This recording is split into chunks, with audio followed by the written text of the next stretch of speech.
Welcome everybody to the VR Master League. My name is Noman. I'm joined by a whole crew of people, but we are here for the Season 10 Round Robin Group A pre-show. I'm so hyped.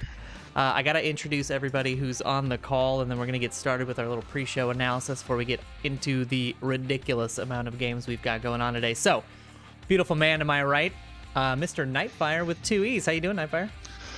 I am excellent. I am looking forward to today. I am, my heart rate feels as elevated as maybe some of these players. I'm very excited. Yeah, I'm right there next to you, ready to go. And next to us, joining us by voice, is Mr. Sleepy with 2 3's. How are you doing, Sleepy? Hi, good morning, Noman. Thanks. I'm doing well. Ready to get into these games, but excited to talk about what we're in for this morning, this afternoon, this evening, depending on what part of the world you're watching from today. So excited to get into it, but yeah, I'm good. Thanks. But we can't continue until we have our co-hostess with the mostest from OML1 today. Snooperfax, say hello. Hello, how are you guys doing today? Hey, man. Excited for some freaking Onward. I'm going to hand it over to my pre-show leader, Nightfire, to take it away from here, explain what's going on for today, and start talking about this fantastic series we've got coming up.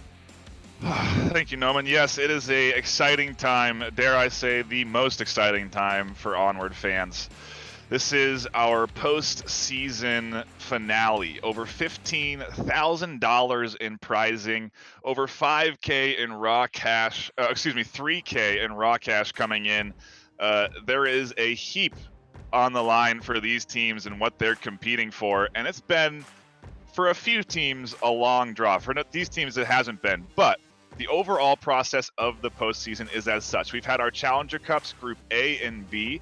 That was last weekend. The final is actually going to be after this round robin Group A stage, which is what we have today, which includes ranks number 2, 3, 6, and 7 worldwide in VRML. So if you're not familiar, teams play in a regular season in the VR Master League. It spans for several months. They play games weekly. They go up and down in rank, and at the end of the season, we kind of pool in our top 7, and that 8th team is the Challenger Cup finalist. But so today, there's not that 8th team. It's just teams 2, 3, 6, and 7. Tomorrow, we'll have round robin Group B, which is ranks 1, 4, 5 in the finalist of the Challenger Cup final today. And then next weekend, we have the semis and finals, where we get down to the brass tacks and we get to see who is the best of the best in Onward for Season 10. And I mean, you want to talk about a long road. Some of these teams have been in VRML for years. They have been, part of the organization for so long. The teams today, if you're not familiar, include Mayhem, SEAL Team Bravo, Boss Fight, and G-Men, all absolute powerhouses of teams. And I want to dive in to each team's roster, take a look at who we think's powerful amongst these teams and why, and then really kind of come out at the end of the day with some sort of an idea of who we think is going to be the top 2 teams out of this round robin group stage. First up is, of course, Mayhem, ranked number 1 NA worldwide, number 1 NA, number 2 worldwide, just underneath beginners. A team that has climbed the ranks quite significantly over the course of just a few seasons. Yes, they've been around since Season 4, but it's really, I would say, in the last maybe 1 or 2 seasons that they've really started to shine and grow as a team. And it includes a very skilled host of players: Defilade, James Boak, Capitano, Monarchid, Potato Bot, Theta, and Wookie. And Noman, I want to start with you. When you're looking at this roster from the Mayhem team, what's the player that really sort of stands out to you? Who do you see as a leader? I mean, if I'm going pure facts, James puts that team together, I think, bit by bit, almost every time they play. The man is a coordinating genius. I've seen him at work in lobbies and stuff, and he does it even when it's not his team. Yeah. In terms of leading on the battlefield, it kind of varies. They're a team that really balances well. I think one of the players that I have to give a shout out to is Defilade. When he's on the field, he plays the long range, right? And he's got that visibility on the field, and I think he does a really good job of keeping his team informed and keeping them, protected. He's dangerous with that rifle. So I got to give him a little side shout out. But James would be, an easy pick, not just because he's the captain, but he's got that sort of mentality. Sleepy, your thoughts, same question. Who do you see as sort of a standout player amongst this Mayhem team? Well, to be honest, Noman kind of took all the words right out of my mouth, if I'm fair. But James is an excellent leader. I think I agree with Noman that he has built and builds his team construction quite well for each matchup. And I'm sure we'll be seeing that here today. Definitely does a great job with the long range stuff, as he mentioned. But yeah, they're all really well balanced players if you really think about it. Wookie, our fellow caster friend, is quite good on the field. Data, of course, with his series of informational videos for Onward players out there or aspiring Onward players out there, is a bevy of information himself. And Potato Bot is a playmaker. So I can't narrow it down to just one player. But if I did, I guess I would have to give it to the captain, James, just because not only does he build the team outside the map, but when he's in game, he's also doing that same thing. He's also still, kind of driving and coordinating the team on the battlefield. Yeah, it kind of makes me think a little bit that maybe the two casters have just been getting an extra reps. They get to watch more games, really, and maybe it's played an effect in their overall strategizing and how they sort of attack each objective. But one thing I wanted to kind of highlight and maybe get your opinion on it, Snooper, was what Noman said, and that the comms are, really come out pretty aggressively from Deflay. They're not afraid to radio in information. And when we talk about Onward, it's always important, I think, to address the sort of maybe big point that a new person to the game might not understand, is that the comms in Onward are open. Anybody can hear them if you're within a proximity, and at the same time you can radio to the entirety of your team by holding onto the radio on your shoulder. And some teams opt to sort of just put out that communication, others opt to go as stealth and avoid communicating. What are your thoughts on the importance of communication and how Mayhem do it? Well, Mayhem's a team full of veterans, and there's not much more to say about the individual players that hasn't been said. They're all really, really good, and they all complement each other, and that's really what makes up an Onward team. It's not just one player exactly that can go around and sort of Rambo the other team. You need everyone to sort of come in, communicate, make plays even. You need to be able to be a little bit flexible on how you're moving, how you're shooting, how you're able to push into the defensive, perimeter. And Mayhem's a team that really, really excels at that. Yeah, absolutely. When you talk about all veteran players, it's very rarely do you get into a lobby with someone on this team that isn't very active at communication. I do want to move on because we have three other teams that we want to highlight and dive into next on the list. Actually, let's go with who Mayhem will be facing off with first today, which is going to be SEAL Team Bravo. And you want to talk about veteran players. This is a team that has only been around since Season 9. Yes, it has some players that have been around for quite a while. When you look at the roster, you have Raz, Drunk Drummer, Diesel, Hondo, Staycom, and The Sickness. But they have really done quite a lot in such a short amount of time. And Noman, I want to get your sort of initial thoughts on the SEAL Team Bravo team as a whole. Yeah, these are individual threats put together, right? And I think one of the reasons this team came together was, a lot of lone wolf strategies across this board. A lot of players that I would be afraid to go against mano a mano, right? And I think they recognized that ability and decided, hey, you put a bunch of guys who by themselves can do a lot of good work together and try and make a team out of it. And it worked, right? It doesn't always, but in this case, It really worked out for them, and they found a good rhythm. They found a punishing strategy in terms of raw aggression that really works. It really dismantled a lot of teams in the later half of the season, and they've definitely earned their spot here. Yeah, if you look at the later half of the season, almost no coverage on this SEAL Team Bravo squad. And when you talk about teams doing their homework and sort of looking and researching how to approach and attack another squad's defense or offensive style. It's definitely important to sort of go back and be able to look at that footage, and all they really have to look at for SEAL Team Bravo, is 4 games this season. Very early on, a lot has changed since July in this game. And Sleepy, I want to get your thoughts. Do you think SEAL Team Bravo could maybe be a dark horse in this entirety of our postseason? I think any one of these teams could be a dark horse Sure. in this, but yeah, I mean, I guess you could consider SEAL Team Bravo kind of the underdog here if you look at the other teams in today's round robin group, for example. I mean, G-Men, Boss Fight, and Mayhem are all names that have been around. Even Mayhem has been around now since, I believe, season 5 time frame. Yeah. So 4 Yeah. or 5. So 5 or 6 seasons now they've been with us. And then, of course, Boss Fight and G-Men around since pretty much inception of the league.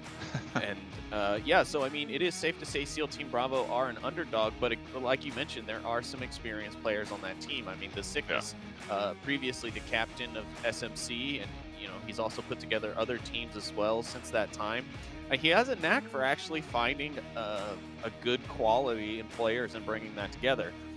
He actually does a pretty good job of running things on the field. I don't know if that's how they manage to, coordinate their play on the field. I don't know if the team captain Raz takes the reins and runs things, or if he lets Sickness call the shots, because Sickness does have a knack for calling some pretty good plays on Audible, and we've seen it live. We've seen it many times when he was on SMC. So I will be interested to see how Dark Matter, or I'm sorry, I keep calling him Dark Matter.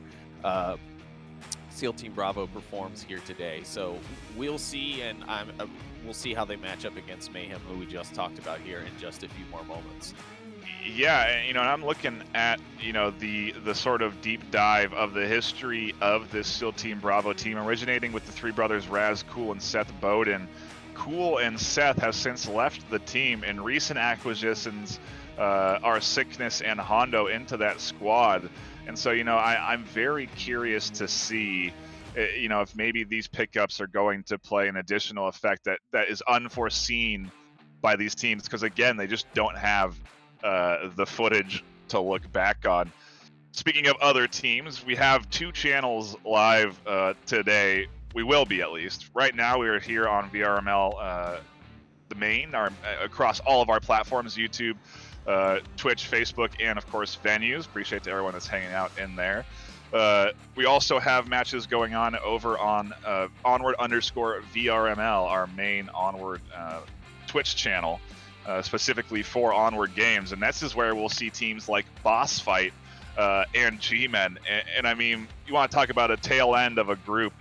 This is really a powerhouse of a group that you're going up against. Boss Fight have been doing very good lately. And Snooper, I want to start with you and get your initial thoughts on Boss Fight and what these teams got to be worried about when they go up against them.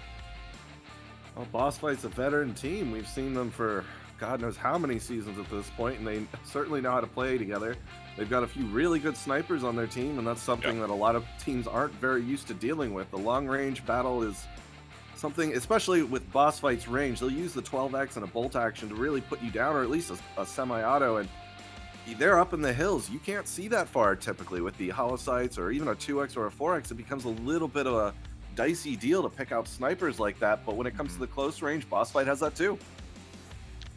And I love that you point out the sniping, because I think Boss Fight have been innovating on sniping as well. You talk about maps like Bazaar, where sure there is some long angles, but we widely consider that to be a close quarters map. We've seen Viper bring a sniper into that close quarters proximity, and I'm kind of curious on your thoughts on that, because I think it adds a whole different sort of element of threat, because he's picking up new angles that people aren't ready for. Yeah, you're not expecting somebody to see you from across the map. Like, there are situations on that map where you think, no one's got a scope. There's no way he's gonna see me in the the crack of this of this fence, or in the hole in this wall or whatever. But he's gotcha. And they play Bazaar the most of any map. At least in Season 10, it was their most played map. They've won over half of the rounds they've played on it, and that is actually a higher score than most teams on Bazaar, a higher overall percentage of wins. So it definitely plays an effect because they have that additional threat that most teams, at least until you play them once or twice, don't really anticipate. Yeah, and I mean, you talk about the maps and what we're going to see today. I mean, Sleepy, I'm kind of curious, just as a general sense and a general scope before we move on to the next team. Do you think we're going to see a lot of long range? Do you think, I mean, if I'm any team, I'm banning Downfall almost every time against boss fight. You know, I am expecting with the teams that we have in this group that we will see some more of the open range, longer firefights. I'm anticipating we will probably see some quarantine at the very least. Sure. Yeah, we will probably see Bazaar banned against these guys. I wouldn't be surprised if they ban quarantine as well, unless the other team feels very confident on the map. But again, like Noman mentioned, Lonely Viper bringing that 12x and that sniper capability to just about every map from big to small is a real threat and something that you have to be cautious of. I mean, you can't even peek. Like, even the safest peek becomes dangerous, because that 12x can spot pixels unlike anything else. But I mean, there are many other playmakers on this team, well seasoned. You got Scooby, the team captain, the shot caller on the field, Legil, another playmaker for them, Radar Head, who unfortunately isn't here. He's on vacation in the islands right now. So everybody wish him a happy vacation, him and his family. UC Death, Polar Spill, 35 Weather Balloon, all amazing playmaker. I mean, Weather Balloon, I don't think is recently back, because I think they may have left for a while there. But this is a strong team, and I would expect that people to be wanting to avoid longer range maps against them. But yeah, we'll just have to see. They've got a tough road ahead today through this group. They really do, and I mean, you look at the road ahead. It's up against teams like G-Men, the final team in our first group of round robins today, and that consists of players like The Man, 404, Miracle Dev, Brass to Mouth, Zach Fontaine, Kija, Nintendo, and Officer Jigglykick. I don't know who that name is, but someone on their roster there. I don't think we'll be seeing that player today. I'd be surprised, considering the others are the core of it. But a team that has been around for a long time, and a team that is powerful, especially this season. They have proven to be a team that can maintain a top 8th position, and with all the change that we've seen over the course of 1.8 and the course of Season 10, I think it's an impressive thing that just to highlight that they've managed to keep sort of the level of performance that they have across multiple seasons and all the changes that we've experienced in 1.8. And Snooper, again, I'll start with you. Your initial thoughts on this G-Men team. If you were to be going up against them, how are you feeling? Well, it's another veteran team. It's 404, Brass to Mouth, Kija, The Man. I mean, names we've heard for immemorium in the league. And they definitely know how to play the close game. They definitely know how to play the mid-range game. I'm a little worried when they come up against a team like Boss Fight that can play more of the long range. But besides that, I mean, they can take any of the teams on the roster right now. Yeah, they certainly have shown a bit of, I wouldn't say ineptitude, but they have shown that they struggle a little bit more on those longer range maps. But even then, they have done well there too. They can sort of sneak a cap on you on a map even like Downfall. You can't count any one of these teams out, but especially the likes of G-Men. They're familiar with a host of going up against a diverse amount of situations, and very familiar, I think, with some of those maps. Quarantine, I think, would be a good pick against them. And we talk about maps. What do you see G-Men playing the most, Noman? Yeah, I can kind of see Cargo in the rotation if it doesn't get banned against them, right? We do have to worry about bans. We didn't have them last week in the Challenger Cup series, but here we're in the best of 2 format, or sorry, not even best of 2. We are playing 2 rounds every round, and then it's an aggregate of scores that decides the top 2. So there are bans on each side. Teams will have to ban something, and right now Cargo is the top played map for G-Men, and we, if you've been around the Onward League for a while, you've seen the kind of work that Zach Fontaine and The Man do with the shield and the LMG. So a scary prospect. I would venture to say I'm going to just go. I feel like they're creatures of habit. So I'm going to say Suburbia and Bazaar are going to be their sort of fallback, more consistently played. They are the 2 heaviest played maps after Cargo. In fact, tied for the times they've played it. So that's what I think I would expect to see. Should be an exciting matchup, and if you want to talk about matchups and where to see them, here is the breakdown for today. Over on this channel here on the VRML main and across venues, Facebook and YouTube, we have Mayhem and SEAL Team Bravo to kick things off, then Mayhem versus Boss Fight, and then Boss Fight versus SEAL Team Bravo. And over on Onward_VRML, we'll have Boss Fight versus G-Men, G-Men versus SEAL Team Bravo, and Mayhem versus G-Men. Really, it'll be the G-Men sort of featured channel. If you want to be following them, you can just stick around there for the entirety of the day. But it is going to be a long day. It is going to be, like Snowman said, 2 rounds, 2 maps apiece. So, you know, I'm excited. I don't know really what to expect, but you know, we have to make one of the things that we got to do here is predictions, and we got to sort of guess at what we think we're going to see today. And you know, the format here, we take the top 2 teams from each round robin stage, and they go to the semifinals next weekend and square off against each other in a elimination bracket. Who do you think, Noman, I'll start with you, is going to take the top 2 spot out of Group A? Keeping my answer short, we've got to get ready for these games. Yep. So I'm just going to go flying out the gate, Mayhem and G-Men. That's my 2. Good. Tough choice, man. It's tough choices when you look at it. Sleepy, I'm going to delay my response and go to you next. Yeah, for me, also short and sweet today. My picks are Mayhem and Boss Fight. Okay, respectable. Mayhem getting 2 votes there, though. Snooper, you're up next. Who do you see is coming out of Group A? I mean, I agree with Sleepy. Mayhem and Boss Fight all day. Okay, you know, and I feel like I was gravitating towards that early as well. Sleepy, Mayhem and Boss Fight, but Hey, go with what you feel, man. Just call it. Like I'll go Mayhem and Boss Fight, but man, I want to see. SEAL Team Bravo, I think, might surprise us today. I really do. Dark Everybody Horse. wants to see the Dark Horse, the underdog. is absolutely. If we're gonna pick underdogs and possible Dark Horse, SEAL Team Bravo is obviously the choice. Yeah. Ooh, so exciting. There's going to be some fantastic Onward coming up here, folks. But like Noman said, we are going to have to cut out and take a brief pause as we get into lobbies and get set up for the first match of Group A. This is going to be the best Onward you can watch. Do not go anywhere. It'll be back in just a few minutes. Onward VRML Challenger Cup Group A coming at you.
Ladies and gentlemen, welcome to the first match of the day, Round Robin Group A Season 10 Onward Championships. We have a lot of words to say before we can start the stream, and the last one I'm going to say is Mr. Sleepy. How are you today? Your name is wrong on the stream, but say hi anyway. You are muted, so do not be muted because I need to hear your voice for the entire situation. There you go. I am, as my name implies, a little sleepy this morning. A bit early, but I am excited for this morning's Onward action. And the first match that we have up front is Boss Fight versus Mayhem, the two teams that I choose to be today's kind of winners in the group. So be interesting to see which one of them seems to be running a bit stronger this morning and or this afternoon, because one of them, of course, is a mainly EU-based team. In Boss Fight, that is. So I am excited to be here. Noman, how are you feeling about this first matchup? I mean, what's not to love, you know? I mean, you wake up way too early for a Pacific, for a West Coaster. You slam down some coffee, you jam food down your gullet, you set all this stuff up, and the reward, at least I hope, I pray, I know, I've been here before, is amazing Onward action. I mean, once you get into these stages, and not to be disparaging to anything that's come before this, but this is top level play. This is the kind of Onward that when you're a player, you aspire to be a part of. You want to play games in games like this because this is where you have the most fun. This is where something is on the line. You get your heart racing. You get the excitement. It's everything I love about Onward condensed into a very simple format. And I'm very lucky, as are you, in that we don't have to get sweaty. We don't have to sit. We don't have to be crouching and ducking and jiving here. We get to watch it from the sky. We get to bring it to the folks in venues, Twitch, Facebook, YouTube, everybody who's tuning in today. We're lucky, and we hope you guys enjoy the kind of show that we're gonna be seeing today. But we've got some stuff to cover really quickly. So let's go through our bans. So the home ban, as we discussed, every team gets a ban in the round robin stages. Let's go through our bans here. So the Mayhem side, who is home, have opted to ban Suburbia. And then the away side, which is your SEAL Team Bravo side, is the Subway. That is the Subway.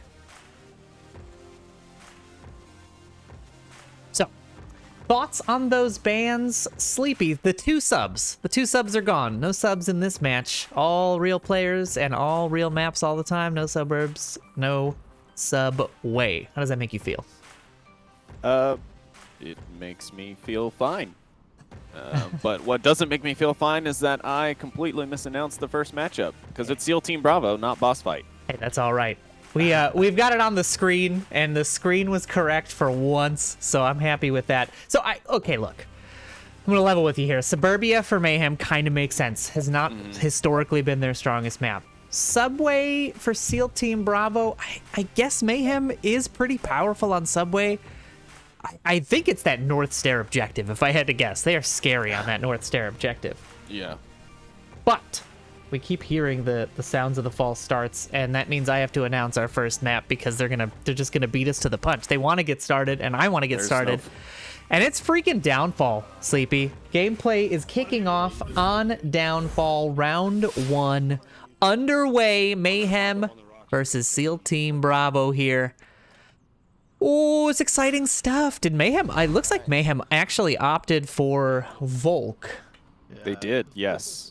That is what happened. So yeah, they had opted. They were the home team here. They opted for the Volk side anyway. So the first ban was Subway, and then Suburbia was the second choice by Mayhem. But either way, we are into it. Alright, shit, maybe it's late for me to get the... SEAL Team Bravo out of the gate, pretty reserved. So far, not a lot of movement out from spawn. Getting themselves just away and out of the sight lines, but stay calm. Gonna get taken down from Monarchid on a long peek over the ridge line over towards the north and south Marsoc buildings. It was a nice long pit. I mean, that is roughly as long as you can get corner to corner. Nice a little patient peek there. monarchid is a happy monarchid.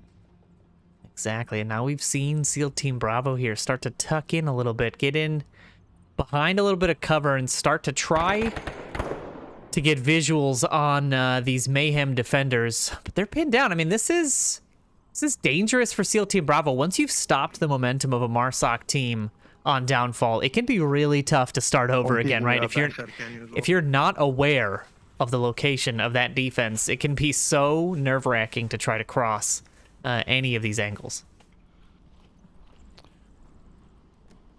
Yeah, especially from a position like Diesel's here out in the center. Very little coverage from cover to cover. I mean, he's literally running in complete open field between pieces of cover. So he's got to keep those movements short and make sure that he gets safely into that cover, because the second he gets hit and he's injured, he's no longer able to sprint. So he's going to have to either heal himself on the run in order to be able to run again, or he's likely going to be downed and or KIA. He doesn't know that there's not a lot of people actually watching that angle. Potato Bot, the only one sort of close to having eyes on that position, but even he's focused center hotel right now. You may have been hearing Raz's comms, as Raz was able to push up to center hotel here. He's the closest member of the offense, 2.5 minutes left to the objective at this stage. Yeah, 2.5 minutes, quite a ways to go real estate wise. I mean, even the guy in the east there, way up in the east, Hondo, has got a ways to go before he gets anywhere close to striking distance. Drunk Drummer definitely taking his time back here, laying prone, making sure he doesn't get caught out in the open. But also with his 12x, I think he's trying to get sight lines on the North Marsoc dark room. Copy that. Let me move a little bit. It is a little bit more adjustment from the offense, and there's going to have to be a pretty serious flurry of adjustments as we get down into the final 2 minutes of this first round. Monarchid does eventually find Hondo there in the east, not able to get across that vast expanse in time. That's going to leave 3 members of SEAL Team Bravo to deal with the entire defense. 2 members now as James picks up Drunk Drummer on that push on the west. Yeah, and you know, you mentioned, or Nightfire mentioned, nobody really getting time to do the research on SEAL Team Bravo due to the lack of cast, but Mayhem saying, you know, we don't really need that research. We've got good coordination, we've got good defensive planning, and it's working out well for them now, as SEAL Team Bravo now just left with their last member, and it's Diesel, who's coincidentally actually walking right through the kind of the only hole in the defense, and if he stays quiet enough, he may be able to sneak by under the radar.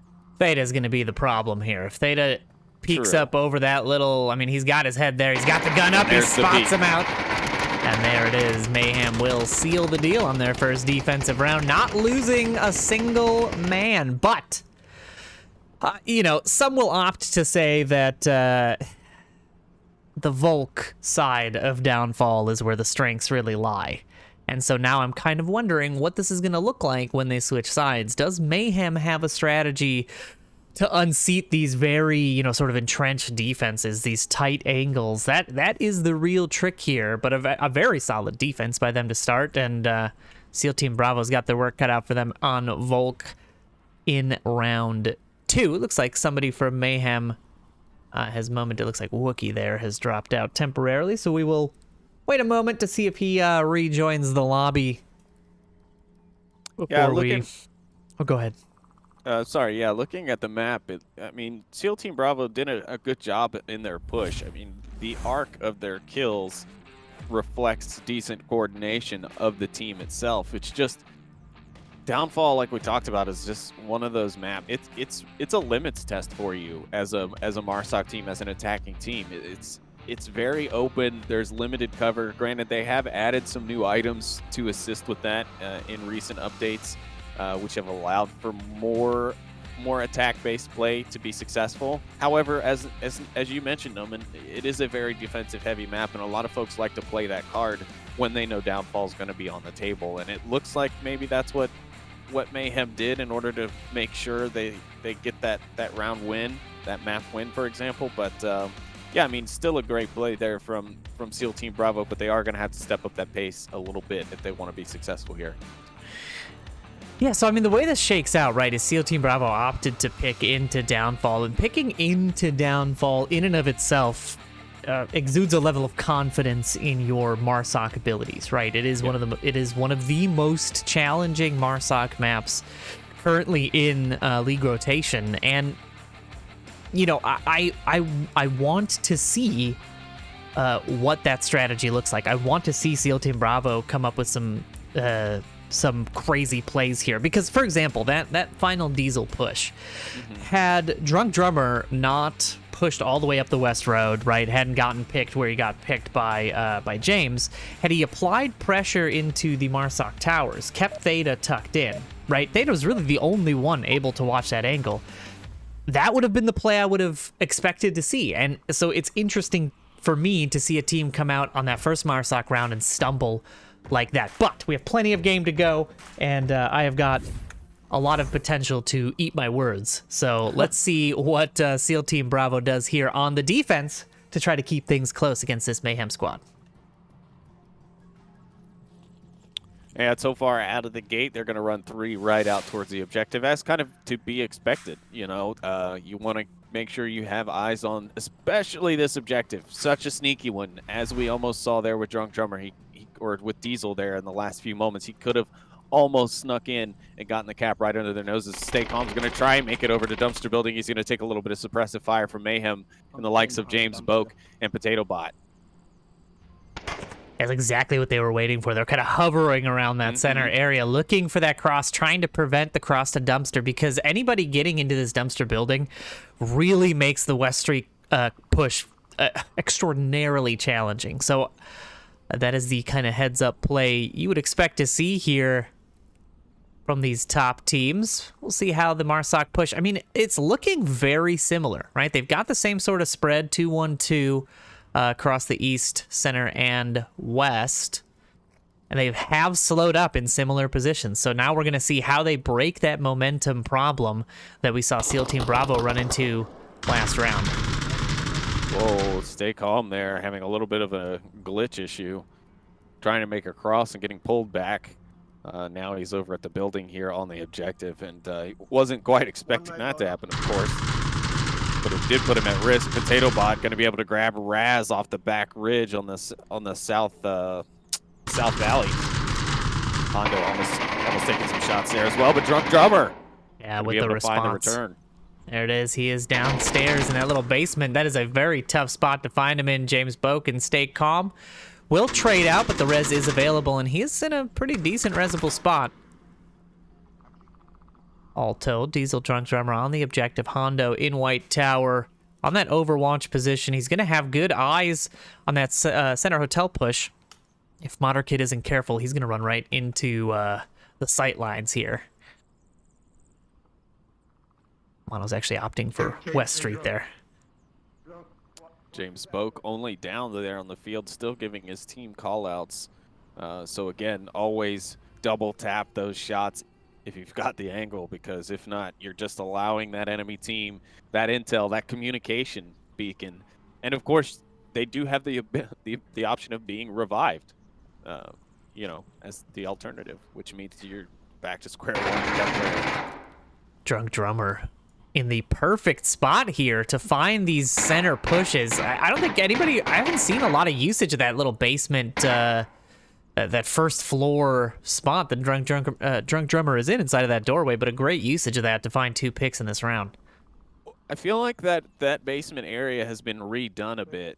And of course, some cover has been added inside to assist with defensive positioning. So I can see it being a more viable position now than it once was. So Drunk Drummer being able to capitalize on that and seeing that for himself, a great play and a great way to stop Wookie, who I don't know if he realized he was just kind of standing out in the open looking up at a window, but you know, could have just been a mistake in the moment as well. Who knows? The threat here for SEAL Team Bravo is going to be Theta.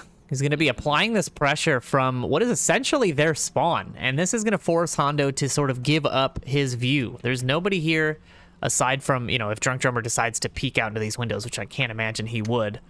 There's nobody there to really cover this approach, And Theta kind of aware that he's going to have to deal with Hondo in White Tower there as well.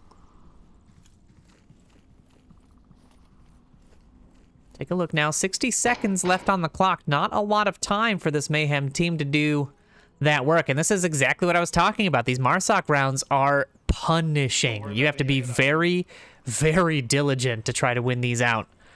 Mayhem here struggling a little bit. They're looking for the backside of this defense here. Theta pushing up onto Hondo's position. Hondo should be hearing these footsteps any second now. He's still laser focused on that center hotel. Speaking of lasers, pop the lasers on here. Oh boy. Theta's on the inside, but Hondo does spot him out, catches him right in the back as he rounds the corner towards Diesel's position. And 30 seconds left leaves James Boak dead and Mono, the last Mayhemian alive. 20 seconds. Now he's pushing up towards the objective, taking shots from Hondo on the hill. He's looking towards the windows, trying to make sure the defenders are not there. He's peeking the wall, but Hondo is going to be able to find the headshot. And SEAL Team Bravo return the favor. We are at 1-1 here on Downfall. And there it is, eating the crow almost immediately. SEAL Team Bravo sealing the deal with their with a solid defensive round. Drunk Drummer with a pickup of 3, Hondo with 2. An excellent hold on their part. And now we're going to shift objectives, 40 feet to the west. It's going to be the dumpster objective. You can kind of see it there behind your scoreboard. And, the spawns for this is really what makes or breaks this objective. Which spawns are you going to get? Are you going to get the quick spawn on the west street? Are you going to get the quick spawn on the southeast side of the map? Or you get that long north hotel spawn? And each one of those is just so unique. It it instantly switches between a Volk and a Marsoc advantage. It's such an interesting objective. I can't wait to see it. Yeah, and I mean, I'll be interested to see who remembers to squat for this spawn, because you don't take any risks with this spawn. If you get what they consider to be the quick spawn, you basically are within sight of the objective and of the enemy, and they can see you. And you'll see here on the pre-round, you'll see Mayhem stacking up looking for that quick spawn.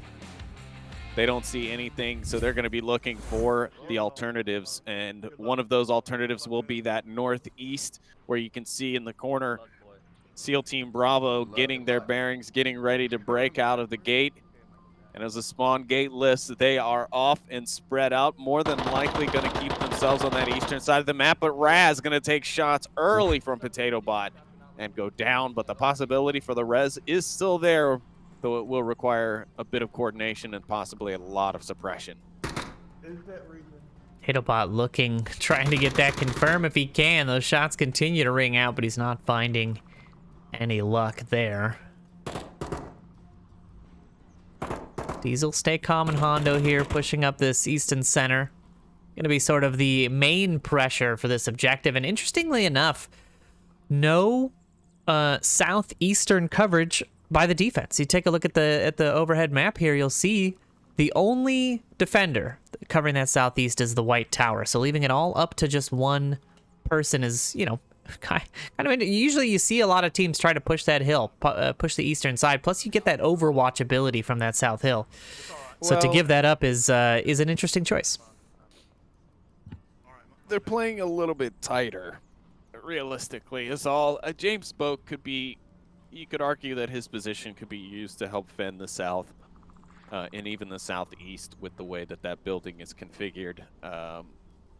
So it's not completely open, and having it be Theta who's up there, who, as we both know from not only his informational videos, but from his casting, he's a very informative and patient person.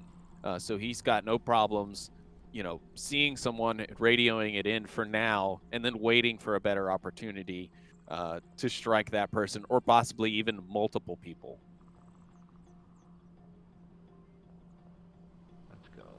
Yeah, this is a very tucked-in defense. They're very, you're really trying to protect against the cap here, and we talk about it in almost every cast, how punishing, how damaging a cap can be for a team, and I think that's what they're worried about here. Good place to watch.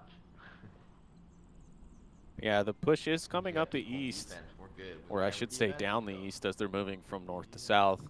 Stay calm and Hondo now almost to the Marsoc Tower. Scanning the hill here, Hondo searching for enemies, but as we pointed out, no one from the defense has pushed out that far, and that may catch Hondo off guard.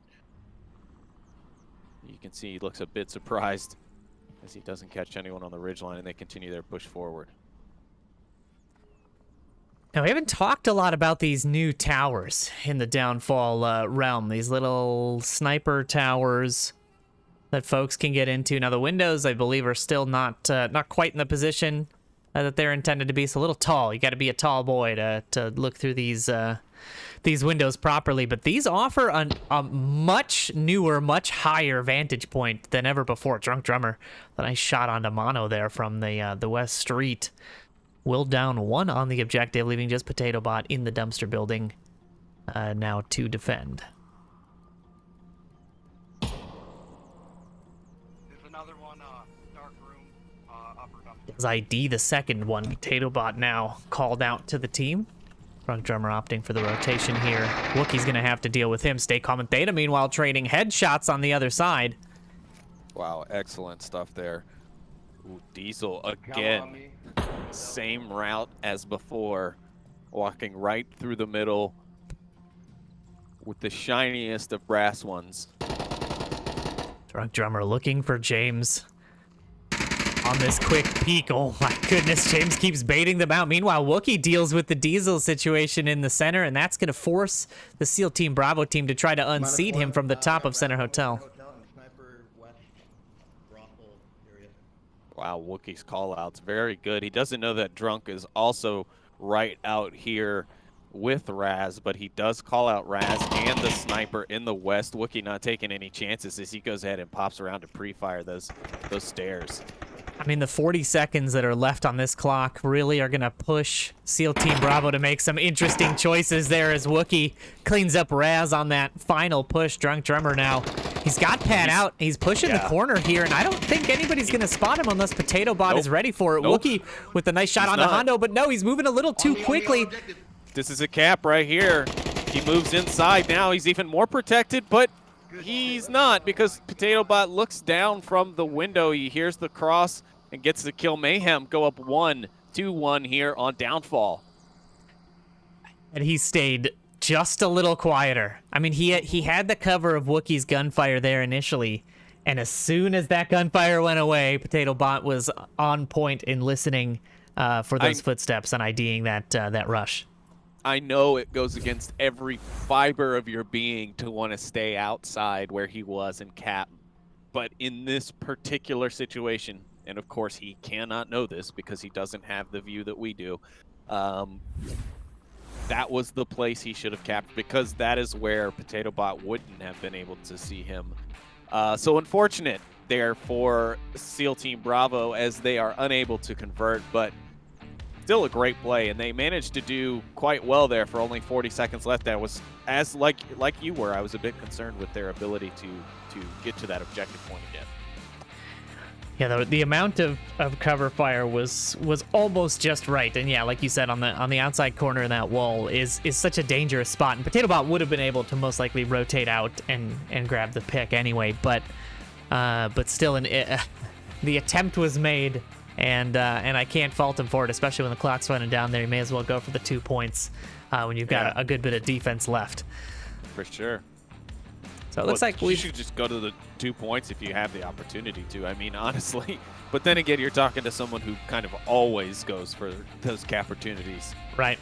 Absolutely. That is, I mean, they're just so satisfying, right? You know, you punch in that code, you get those 2 points for the team, especially in a championship setting. You've just got to be excited about it. So the adrenaline rush, I think, is what's more addictive. Absolutely. Those cap moments, right? Oh my goodness, the heart racing, the hand shaking. Yeah, I can feel it in, you know, it's something that once you experience it once, you really kind of never forget what it's like to do it. So I can totally see why you may prioritize that sort of play. Looks like we do have some folks missing from the SEAL Team Bravo side. One has returned here, but give them another second or so. Might as well jump to a quick intermission while we wait for the teams to stack back up again. probably a good opportunity to say hi and welcome to everybody in Oculus Venues for joining us. Thank you guys. We've got a ton of Onward coming today. Later today, I mean, basically it's a full day of Onward. Honestly, keep that quest charged between rounds. Plug it in whenever you can during intermissions, because there is literally too much Onward happening today for you guys not to be tuning into it. And we got the same thing coming at you tomorrow, so don't go anywhere. And then, of course, next week we've got our semis and our finals. I do want to give a shout out to our sponsors. You've seen them throughout the deck here, but you know, HyperX, Asterion, VR Cover, Pro2 VR, Rebuff Reality, Fixed Gaming. Oh my goodness, the list is outrageous. There's so many, but thank you so much to those guys for providing our prizing and all of the fantastic stuff that these guys are duking it out for, are going balls to the wall, dare I say, to try to win here. But we are ready to go.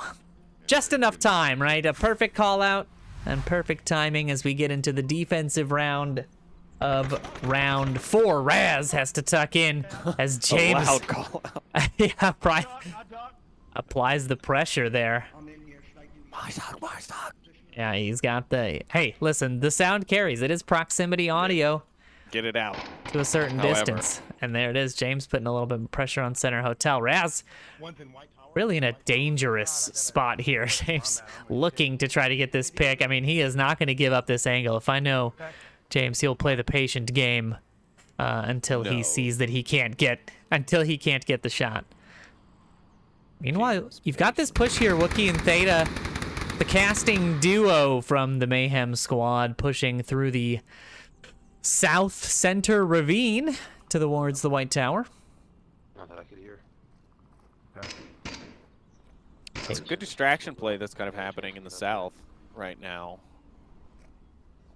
Because Potato Bot and Monarchid are also able to kind of get pretty good positioning here in the north from the East Red truck building. Looking down towards the objective, trying to see if they can spot anyone out in the windows. But from the looks of things in the distance, SEAL Team Bravo are tucked in pretty tightly in their defensive positions here on the objective. They are not going to give up any more points unnecessarily, but Diesel's got to be careful hanging out in this doorway, because little does he know Wookiee and Theta are right there on the other side of that ridge line. Behind us, south hill. They're dancing a little bit. Diesel does identify that south push and opts to get out of the dangerous doorway. Just a little bit. Wookiee and Theta now identified and in danger. Shots will ring out towards the north, and Drunk Drummer knocking Monarchid out there, leaving just James and Potato in the north. And another round where Marsoc is struggling. I mean, this is, you know, we keep bringing back to it, but it is challenging. With a 5-minute downfall round, you got a lot of ground to cover, not a lot of time to cover it. The defense doesn't have to do a lot of the running. It is a very defensive-heavy map, but currently that favors Mayhem. You know, despite the fact that they are struggling here on Marsoc, they started on defense. And if it just keeps trading Volk rounds, Mayhem's going to take it. So SEAL Team Bravo is going to have to come up with a Marsoc round to try to shift the balance here in the upcoming rounds. But 3 members of Mayhem left here. Wookiee! Oh, wow. What an excellent 203 shot. Fantastic little grenade launcher shot into the South Center HQ building, downing Hondo. A little bit of pressure onto Diesel's windows there. He doesn't know exactly where they're tucked in. Where he is. Yeah, that's Wookiee with the call out. Not sure where he's supposed to be shooting. Potato Bot does manage to get the res there. I think Theta spots him. He's definitely pummeled the window with suppressive fire, but he does call out that he thinks he got him, so it could be a mistake for them if they go into that building with too much ease. It doesn't look like he's given up on that angle yet, but Wookiee's going to fall back and try and approach from a different side. James there does find Stay Calm and Center Hotel. Drunk Drummer and Raz, the only 2 on objective sort of inside of this dark room, but it's about 70 seconds left. Not a lot of time for Mayhem to apply the pressure, especially for that rotation James is opting for around the West trucks. He's going to have to come down West Street at full sprint. Wookie, meanwhile, here being called out by Hondo through the wall as he is just downed. YouTube guy is gonna call out. Wookie calls Hondo NoobTube guy, giving call outs, and delivers the knife for a nice silent confirmation. Drunk Drummer missing the shots on a potato, but it's only 30 seconds left. The pressure's gonna have to come in from James here. He is the biggest threat right now to this objective. Raz and Drunk Drummer need to be on point as he rounds the corner. It's going to be a question of timing. James spots one, pushes the inside. Is he going to be ready for Raz's spot Theta here? On the other side, Theta gets taken down by Diesel. 15 seconds left. Raz on the pressure, finds James. Diesel getting potato. Wookie's the only one left. 10 seconds left, and Raz finds the kill on the inside and holds on to that defensive round for SEAL Team Bravo. They needed to hold that line. That is exactly what they did. Let's take a look at those final seconds here. A nice pick here by Raz. James not even peeking towards the objective, not prepared for that position, leaving just Wookie there to round the corner right into Raz's loving embrace. And that is going to give them the tying point, and we are just trading blow for blow Volk rounds here, Sleepy. I mean, it is a slugfest, and I cannot imagine that the game on the other channel is not a similar situation. Yeah, well, that is to be anticipated. I mean, at this stage in the play, this is postseason, this is your championship, these are your top teams. So we should expect nothing less out of these matchups, and so far they are delivering. Now, we are seeing a bit more of the Volk advantage, if you will, here on this map, where our teams are only able to secure defensive rounds at the moment, but we'll have to see. Maybe SEAL Team Bravo has something up their sleeves. We have shifted locations here. We've moved across the map to the other side, to the Volk Tower building.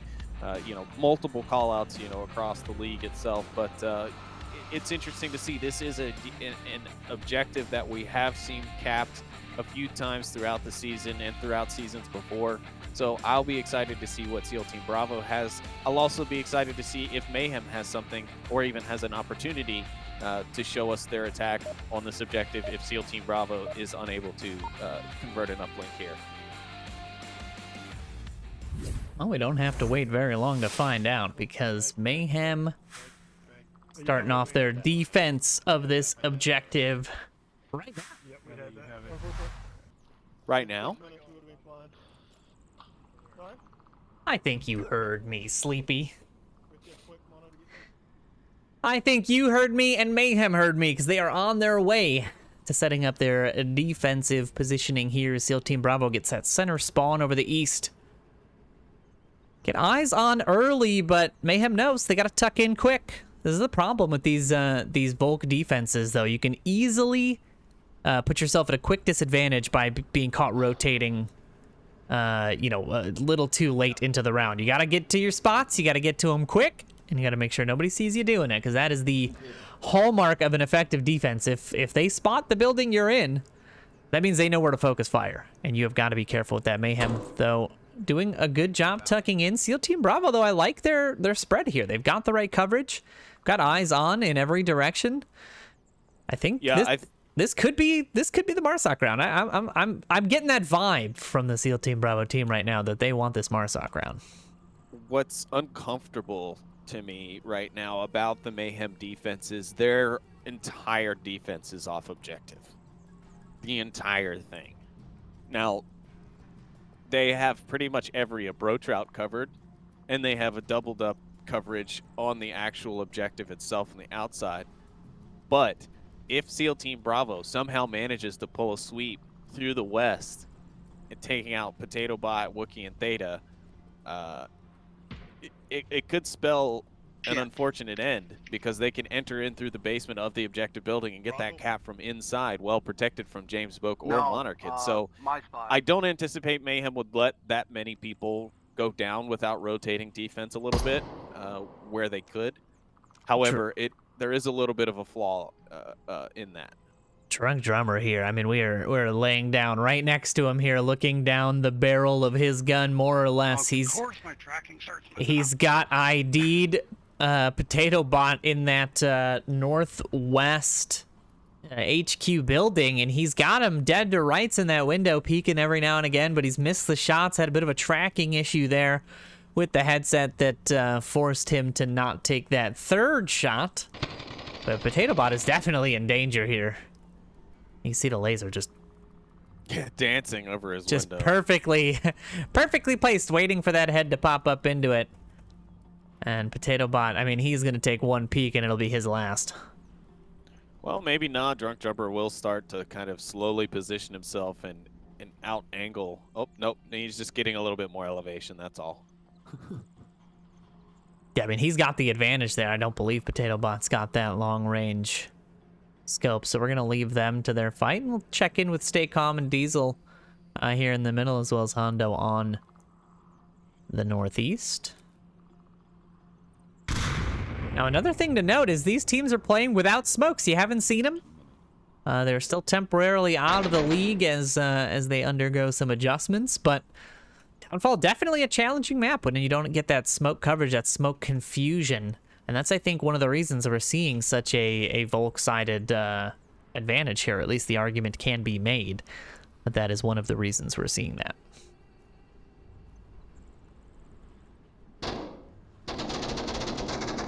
Bot manages to find Drunk Drummer in an interesting turn of events for the person who had the sniper scope trained on them, and the Volk kills are coming in left and right. James finding Diesel there in the last one. That center push absolutely dismantled Raz. Now one of the only ones left, along with Hondo there in the northeast. Yeah, this will be an interesting to see how they manage to try and coordinate this push here. Drunk Drummer is down, so he will be able to still provide some call-outs, though. His vision's going to be quite limited now that he doesn't have that 12X, and Wookie going to grab Hondo and really limit the options here for Steel Team Bravo as the minute ticks away and we approach 30 seconds left. Raz is close enough to make a play happen here, but he has got a lot to do before that happens. Got a ton of work to do. He's got 5 people's worth of work to do. At least 3, but a max 5. He can get the back 3, or he could possibly just somehow do Potato Bot and squeeze in, but it's very unlikely. And the grenade comes out from Wookie. Will it go off in time? It does!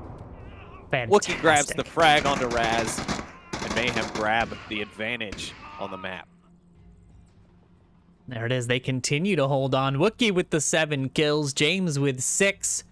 Meanwhile, Drunk Drummer with 5. And there's definitely some points under Hondo and Stay Calm's names, but they've had that mid-round reset, which is why we're not seeing them there. But a good round so far. Let's see if we can take a look at that round-ending frag from Wookie. A nice little toss from the backside of the objective building.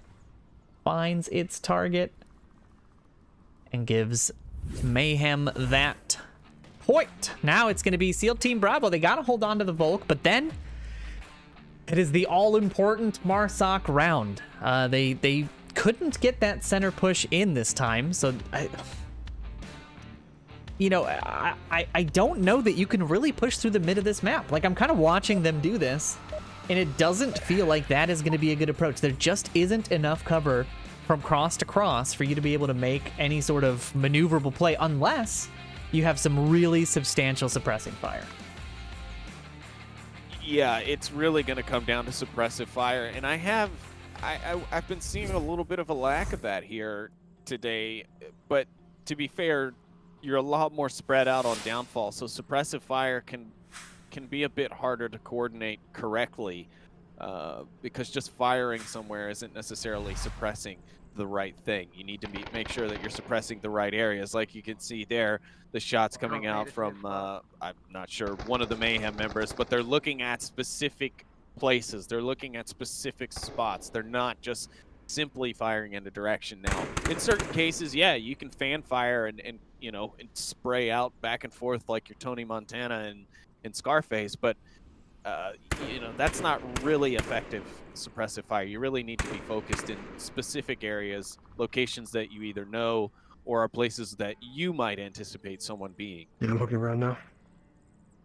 James there doing the bulk of the suppressing early on, checking for the windows, looking to see if there's any peekers, but SEAL Team Bravo equally as adept in their defenses on this map, not having a problem tucking in early, getting to their spots, knowing their angles. I mean, that is why they're here. That is why they're in this top 7 play, and neither team giving the other one any leeway whatsoever. Drunk Drummer here is going to be tucked in. I don't know if it's ID'd or if he just happened to find himself a little bit of pressure, but stay calm. Going to find the first pick onto Potato Bot. Just a down. Rez will come out there, and that is going to put Mayhem back to 5.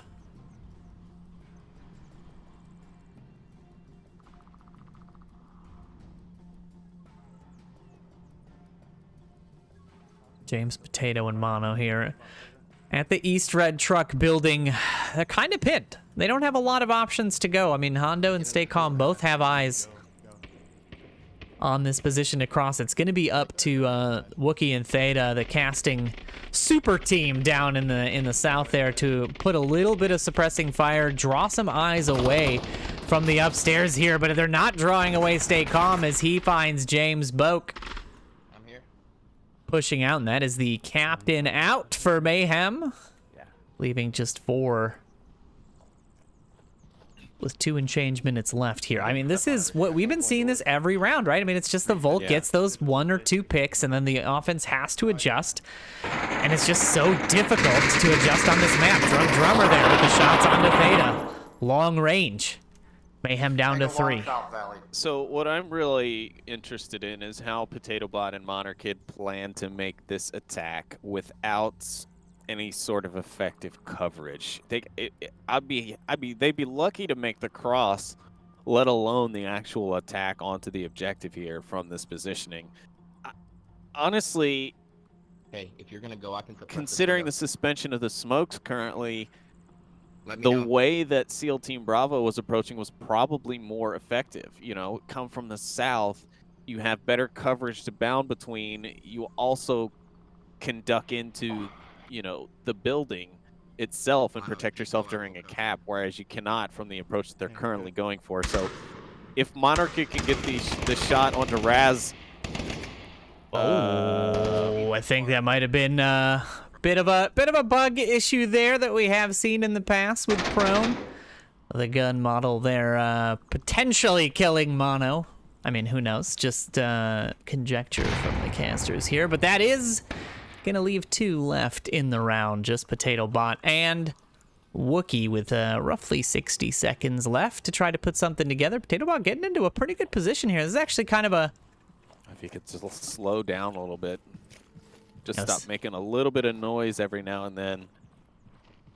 I mean, he's in a decent position. Drunk Drummer, though, IDs him a little too squirrely there by the helicopter bungalow, and that's going to leave just Wookie. We're going to ride along with here in the final moments.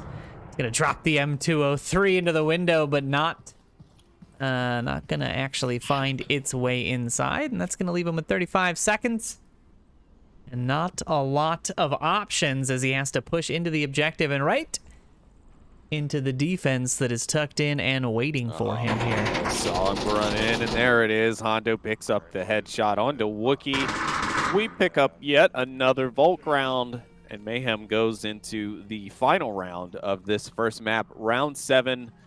You know, Noman, I wouldn't be surprised if we see round 7 after round 7 after round 7 today until we're finished. I mean, it is a very almost expected outcome, because you know there is no team that is just going to give up, and especially with a 2-map format. You know what it's like on the 3rd map. You usually see teams deflate or give up, especially if they haven't won the first 2.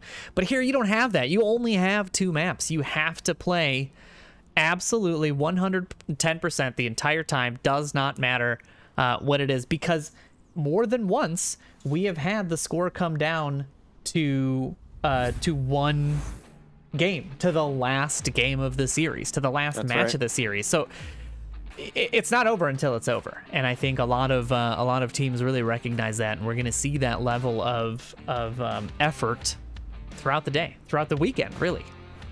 Yeah, this whole weekend is just going to be action-packed with nothing but play like this. I mean, maybe not downfall, for example. I mean, maybe it'll be smaller maps tomorrow in that group, or even in the later rounds today. But even this one, as slow as you may see it, is actually quite full of action and quite anticipated play here for this postseason. And we're getting into it. It's the final round. It's round 7. Mayhem is on the defense, hoping to just secure a quick and easy defensive win, but we'll have to see. Now, SEAL Team Bravo, I mean, they've been getting closer and closer, I feel like, throughout this match. True. They have been getting into the right positions. They've been getting the picks. We'll see if this is one of them. They're going for a bit more of a direct approach, which I kind of like. I like that center pressure right out the gate onto the objective. Hondo here going to be looking for Wookiee in this center hotel, and it's a good possibility he might find him if Wookiee gets a little peeky on those front windows. Stay calm as well, looking for these window shots if he can find them. But the Mayhem defense pretty tucked in on objective. Diesel's still hanging out back here in the spawn. He's now rotating off. I think he's trying to just spot out any possibilities or maybe any late defensive rotations. But so far, doesn't seem like he's been able to really gather much intel. Maybe a couple of those initial round rotations. It's trying to find a different angle. Maybe get a pick in here, but really nobody exposed to this this northeastern side. You know, this north hotel is so dangerous. It's got so many different windows and corridors that you can sort of peek out from on both upstairs and downstairs. It's not something defenders will often challenge.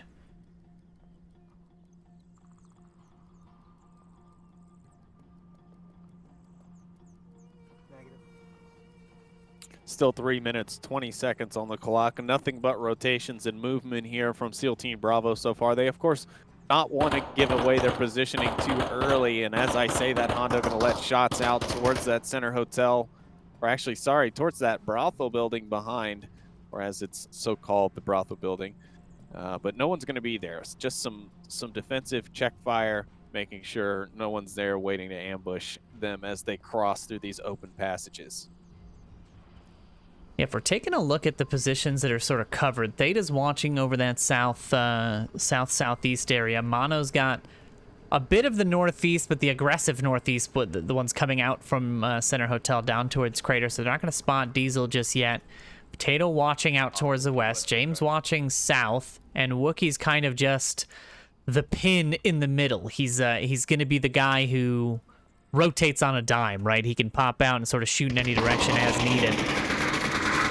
And so the coverage isn't here for Diesel, Stay Calm, and Hondo's push. They're going to be, they're going to be picked up as they approach the objective. Nobody actively watching the way that they're coming in right now, and that is why they're getting this close on this side. It's going to be all reactive coverage from Potato Bot and James to try to pick up these 3 members of MARSOC.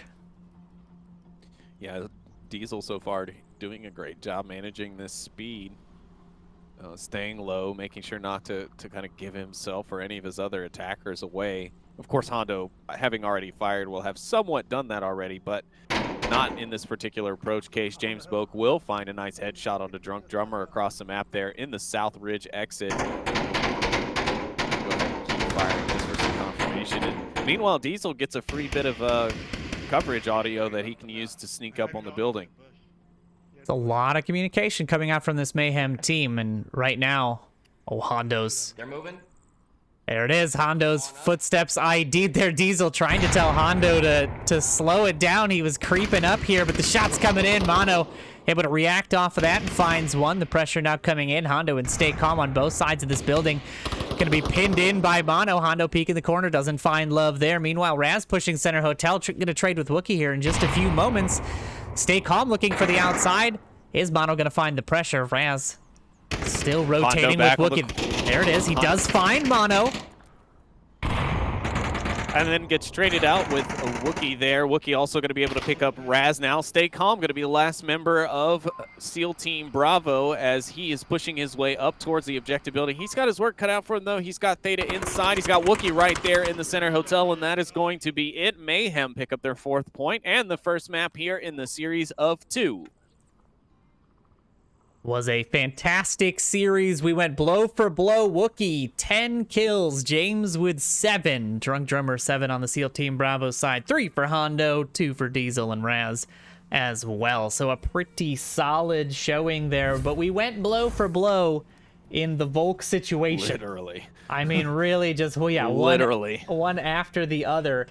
And Mayhem able to continually hold, it's hard to take anything away from either team there, really, because the defense rules in this current meta on Downfall, right? Less time means faster movement by the offense, means less rotations required by the defense, less smoke coverage. It is a very Volk favored map, and that is a good example of what happens when two teams go at it. I am interested to see what map we're going to see next. Sleepy, any predictions on what the map that we're going to see? And also I want to see them in the chat as well. I'm not going to make any calls for predictions on the next map because I really couldn't tell. I mean, we know that Subway's been banned and Suburbia have been banned, so those two quite unlikely. Both of these teams are very effective at cargo, so I wouldn't be surprised if we see cargo come out. I also wouldn't be surprised to see a Bazaar come out. I think SEAL Team Bravo may shy away from quarantine after that downfall play. Mayhem does have a strong defense, kind of map, independent. It really doesn't matter. Mayhem has a strong defense for just about every map and every objective, but it looks like with that new map, we might be seeing a lobby rehost here. So we'll be getting that back to everybody here in a moment once we find out for ourselves what will be going on with that lobby information. Yeah. We're going to throw to just a brief intermission while we get set up on this next map, so put your predictions in while you wait, and we'll be back probably before the timer expires, so don't go anywhere. We'll be right back.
All right, ladies and gents, we're back.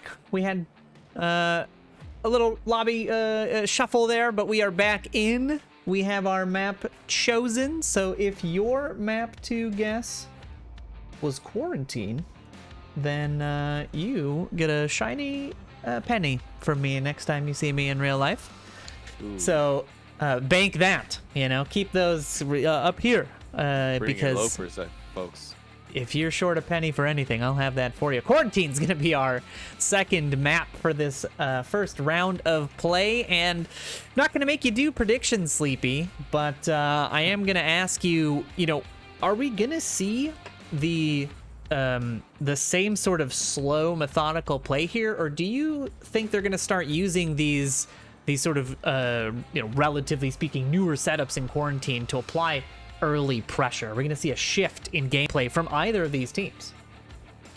Yeah, I think it's safe to say we will see a gameplay. I don't think we'll see a total shift. I don't think every round will just be bang, boom, we're rushing at it, we're going at it full force, guns blazing, no stop to fire, only to reload type of stuff. But we will see some more pacing changes here on this map, because this map, Quarantine, does allow for that. There's more coverage, there's more covered routes, there's more protected routes that you can take. There's better spawns in some cases. So, I mean, we'll have to see exactly how they utilize the change in tempos to affect their team, their opponents. But I'm expecting at least Mayhem to change things up. And right away, we get the quick spawn for the ambulance objective. So we could be seeing action here very early in the round. James Spoke going to be trying to take a look for the early pressure from the defense, but he does see one going upstairs in the South Hospital building. Tatobot Mono here, the tip of the spear on the approach. Diesel's got a nice little angle out towards the side. I wonder if he was using that doorway or not. He would have been able to see Potato and Mono here applying this pressure, but now the gunfire coming in hot. Call out coming in from Mono about Stay Calm's position as he continues to apply a little bit of pressure there, but he's got one in hospital as the call out, but there are definitely more than one in there as Raz and Diesel tucked in on the inside, making sure they've got full coverage from the outside of these buildings. And this is what we were talking about, these new positions, these new windows, giving a lot of defensive coverage. Yeah, I'm a little surprised at the pacing at which Mayhem is coming out of that spawn. You have an opportunity to grab a lot of real estate and get into some early positioning here with that spawn, even if you just push out to, say, the center, what used to be burning building there in the center. But they've slowed it up. The only real aggressive push was here into the gas station, and I think that was mostly for intel more than anything. As you can see, not a lot of motion has been going on since then. Potato Bot's gained a little bit of ground, but he's only looking for angles. He's still just trying to find Stay Calm, and now he's let the LMG loose. He's trying to get him out, and Stay Calm's just trying to take a few peek shots. There's a guy in the far back Just corner. I hope back and forth here with the shots, not finding any love yet. 5 on both sides. 2 minutes have ticked away. on my screen. But Mayhem is getting set up. You see them kind of shifting onto our screen there. Wookie and Theta in the far east finally getting set up. I think that is why we saw that pacing difference, is they've been waiting for them to get into position, create that pincer maneuver here that you can see. They got the 2-1-2 with the split. Press a little bit. James looks like he's ready with a frag here, and there it is. Frag coming out. Will it make it in the window? No, but really, at least on my side. Yeah, very close to that window toss. Raz getting the flash out there, thinking that was a little closer than it was. Gets suppressed a little bit for his troubles. Now James finding the cross there. Diesel, though, with the first pick of the day on Quarantine, onto Mono there. The res going to be challenging, but possible. He's covered from Raz right now, but Diesel, he's kind of tucked in on the inside there. He's peeking nope, up. this is going to be... Oh, and Diesel looks away just at the wrong moment. Potato Bot manages to pick up Monarch, and now things are on. A frag comes out. Will it make it the distance? It does not. Monarch able to pull, or Potato Bot able to pull away just in time. Oh, and this pressure here on the backside. We're going to zoom over to Hondo here, who is not going to expect Wookie on the backside. His laser's trained right on him. He just doesn't see him over the top of this little hill here. I mean, it is literally inches saving Hondo's life, but Hondo is so focused on the pressure coming in from the center, he's not going to spot this out. Meanwhile, James Boak does finally find Raz in that first floor window. That's going to give Mono and Potato a lot of brazen, moxie to try to get into the hospital. And that could be dangerous because Drunk Drummer and Stay Calm still very much a threat as Stay Calm there showing off. Mono does manage to find that pick. On the push. He gets winged by Drunk Drummer. Now Hondo spots it out, but nobody realizes James Boak has an open path to the objective. Now he's here on it with pad out. He's going for the cap. This looks like a Mayhem win, and there it is, just as fast as we can say it. James Boak has captured the objective, grabbed 2 points for Mayhem, and take a commanding lead here on Quarantine.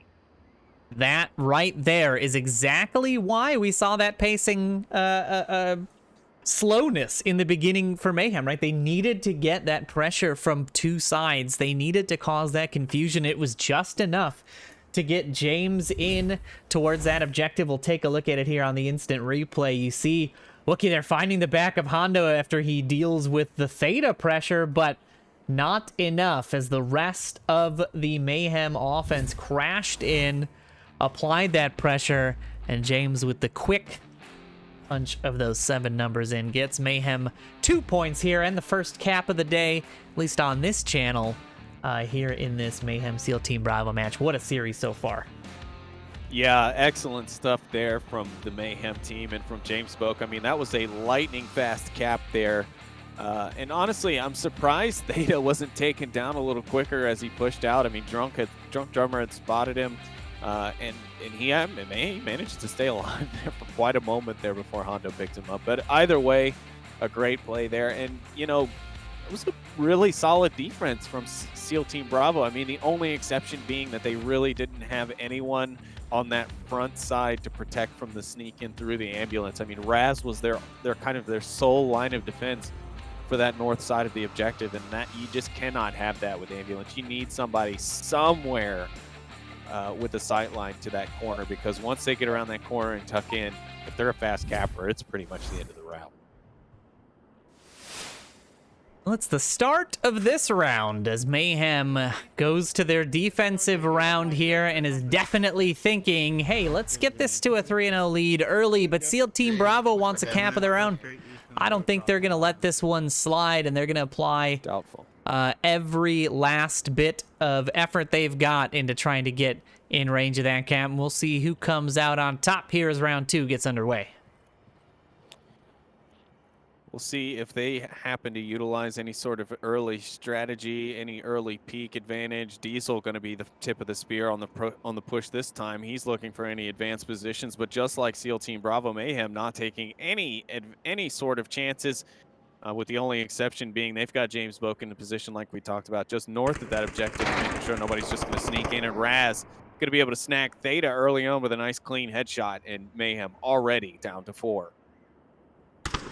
That's a fantastic headshot. Very long range into the hospital there is going to leave Mayhem with just 4 to go.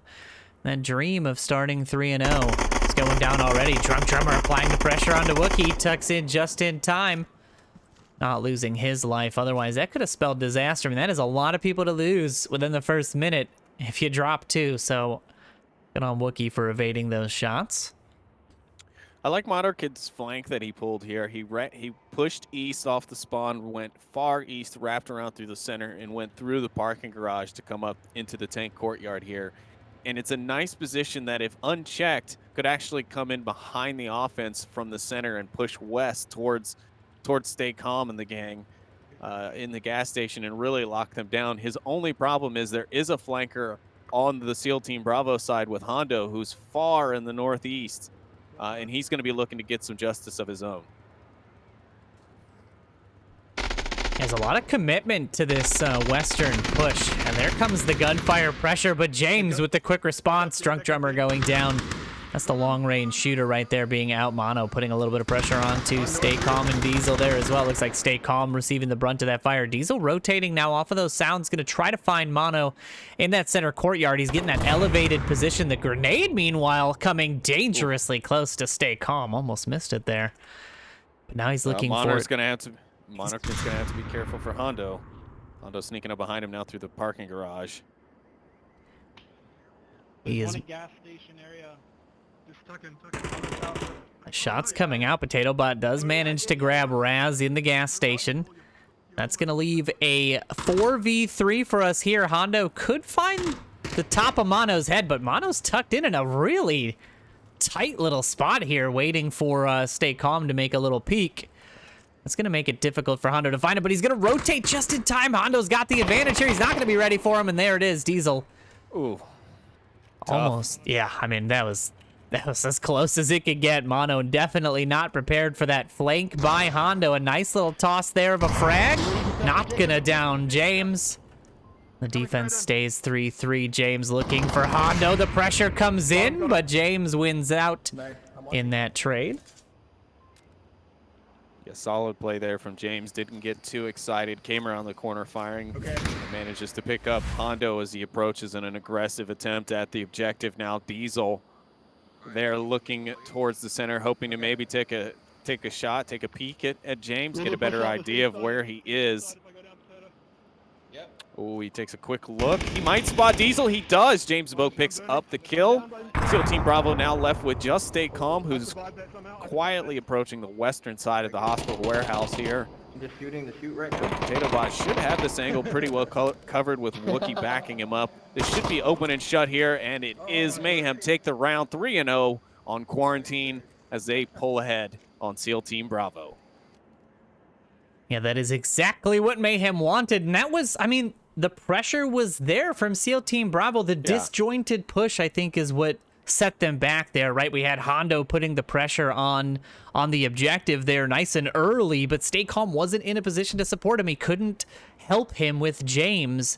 There was no suppressing fire coming in, and I think that is what ultimately cost them that round. But a nice offensive setup in the first place, just not quite enough to get them that round win. And now they have got to put as much pressure as they can onto this Mayhem offense and the subsequent rounds as well, if they want a chance at getting this second map and going 1-1 in the series. Yeah, well, luckily for SEAL Team Bravo, we do have one of the more difficult objectives of the map coming up. We have that East HQ objective. It's a well-protected objective. Now, it is a bit more susceptible to attack than it once was with the addition of some new routes and some new coverage across the map. However, it's still very defensive favorable, and SEAL Team Bravo can definitely manage to pull out a round here and keep from getting washed in this particular map of this series. But right now, Mayhem is looking strong. That coordination is looking good, and you know, they're no strangers to the postseason. Mayhem, I believe, winning the wild card, if not last season, 2 seasons ago, and have been in postseason just about every season since their inception. So it's a tough team, and SEAL Team Bravo is the newest team. You know, like we said, the dark horse, the underdog for today's event, and that's no fault of their own. They're just new. They're still getting things together. They're still getting synchronized and coordinated, and you can see there's still a little bit of work to go in that front. But overall, they're still an effective team. You know, they didn't get to where they're ranked by not winning games. Yeah, exactly. They've put up some fantastic numbers against great teams this season, and I am I'm interested to see how the rest of the rounds go, right? Because one of these 3 rounds that these teams are going to play today does not make or break anything just yet. We said it already. It goes down to that last round. It goes down to the last minutes in most cases. And we are now going to take a look at what this round has in store as round 3 kicks off. SEAL Team Bravo on the defense for East HQ. Mayhem getting that northwest spawn. They're gonna be slow and they're gonna try to get in there. Say this is probably the spawn that Mayhem is going to want for this particular objective. I mean, you want to have some type of control or eyes on that north, or at least a pathing, because you've got to have someone able to clear that north hotel if you want to try and approach from any other angles, because that north hotel proves to be a very effective line of defense for this East HQ with its elevated positions in those upper hotel rooms. They've got a good spread here. 3-2, a pretty common.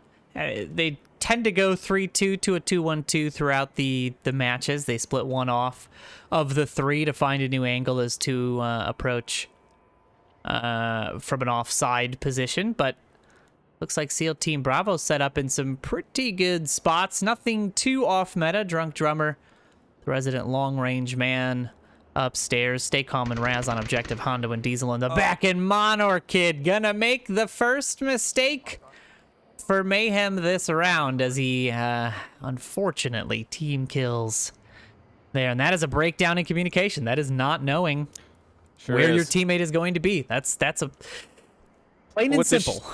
What's a shame is PotatoBot and James just actually, displayed a good sense of communication with your team. As PotatoBot approached James's position, there was chatter between them. They knew who was coming up on them. They knew, what the plan was from that moment going forward. Like, okay, James is going to be here. You just kind of stay down and watch this. And then that, unfortunately, wasn't passed along to Monarch Kid. And I'm honestly a little surprised Monarch Kid grabbed that shot because he is using the magnifier. So I would have anticipated him to be able to distinguish the small crack in the wall, camouflage in this particular case. But, things do happen. Shaders sometimes don't shade. Shaders be shading. Yeah, absolutely. In fact, even on caster cam, it looks like he's wearing a black helmet. So no, it's likely not always through the fault of your own there. PotatoBot looking scavenge a little bit of equipment there from his fallen teammate Mono, now under pressure as he crawls through, but Diesel persistent in the shots will find the pick on Mono. Confirmation comes out. And I was just about to say Theta and Wookie now able to push out here in the northeast fairly well. But just as I say that, Theta pushes out and Hondo grabs a pick. Mayhem down to 2. And yeah, it looks like SEAL Team Bravo is going to be wrapping up this first point on the map with a nice little bow on it for themselves. But we still have 2 minutes left in the map, so we'll have to see how it plays out. Wookie definitely aware of the position of the defenders as he stares at the hotel, trying to see if he can spot out a helmet or anything he can pick. But right now, he's got nothing. It's not going to be an easy cross to make, regardless of whether or not he's got a teammate. But now he knows. He knows that window is covered. It's just Potato and Wookie on the approach. 2 minutes left. 2 members of Mayhem. 5 members of the defense. SEAL Team Bravo putting the foot down, saying that's it. You don't get any more free points off of us. Yeah, well, I mean, a cap is a really hard wake-up call to get on the very first round of the map, and that can be really discombobulating. It can really mess up your morale. It can get your team in a slump that's hard to recover from. You really got to pull up hard sometimes on that stick to pull out of that dive. But so far they've done well. I mean, the rounds since, they haven't just been washes. It's not been obvious that they've given up or anything of the sort. Now Stay Calm put shots on the PotatoBot as he peeks out, but it's not going to matter. Stay Calm grabs the kill. PotatoBot is resable, but it's unlikely Wookie going to be able to make it to that position without catching fire of his own. Diesel calling out positions now. Wookie looking up in that direction, but again, a tough road ahead of him. Raz going to find those confirmation shots to take PotatoBot out of the equation now. It's all up to Wookie. 50 seconds left on the clock for him as he's here, just meters shy of the objective, but so far away. Diesel now going to pick him up, and that's going to be at SEAL Team Bravo. Pick up their first round very cleanly here on Quarantine. That is points on the board, and points do matter. We have not, I don't think we've actually called that out, but the amount of score you get and the amount your opponent gets does matter in this series. So keeping the games close has a double effect. Even if you're not going to win, you still need to put the points up because it could affect your ranking in the end. So SEAL Team Bravo getting on the board, got to be happy about that. Now they're going into an offensive round. And I mean, at this stage, if this was you, Sleepy, are you thinking cap? Are you planning for the cap, or are you just trying to go for kills as a SEAL Team Bravo team? I mean,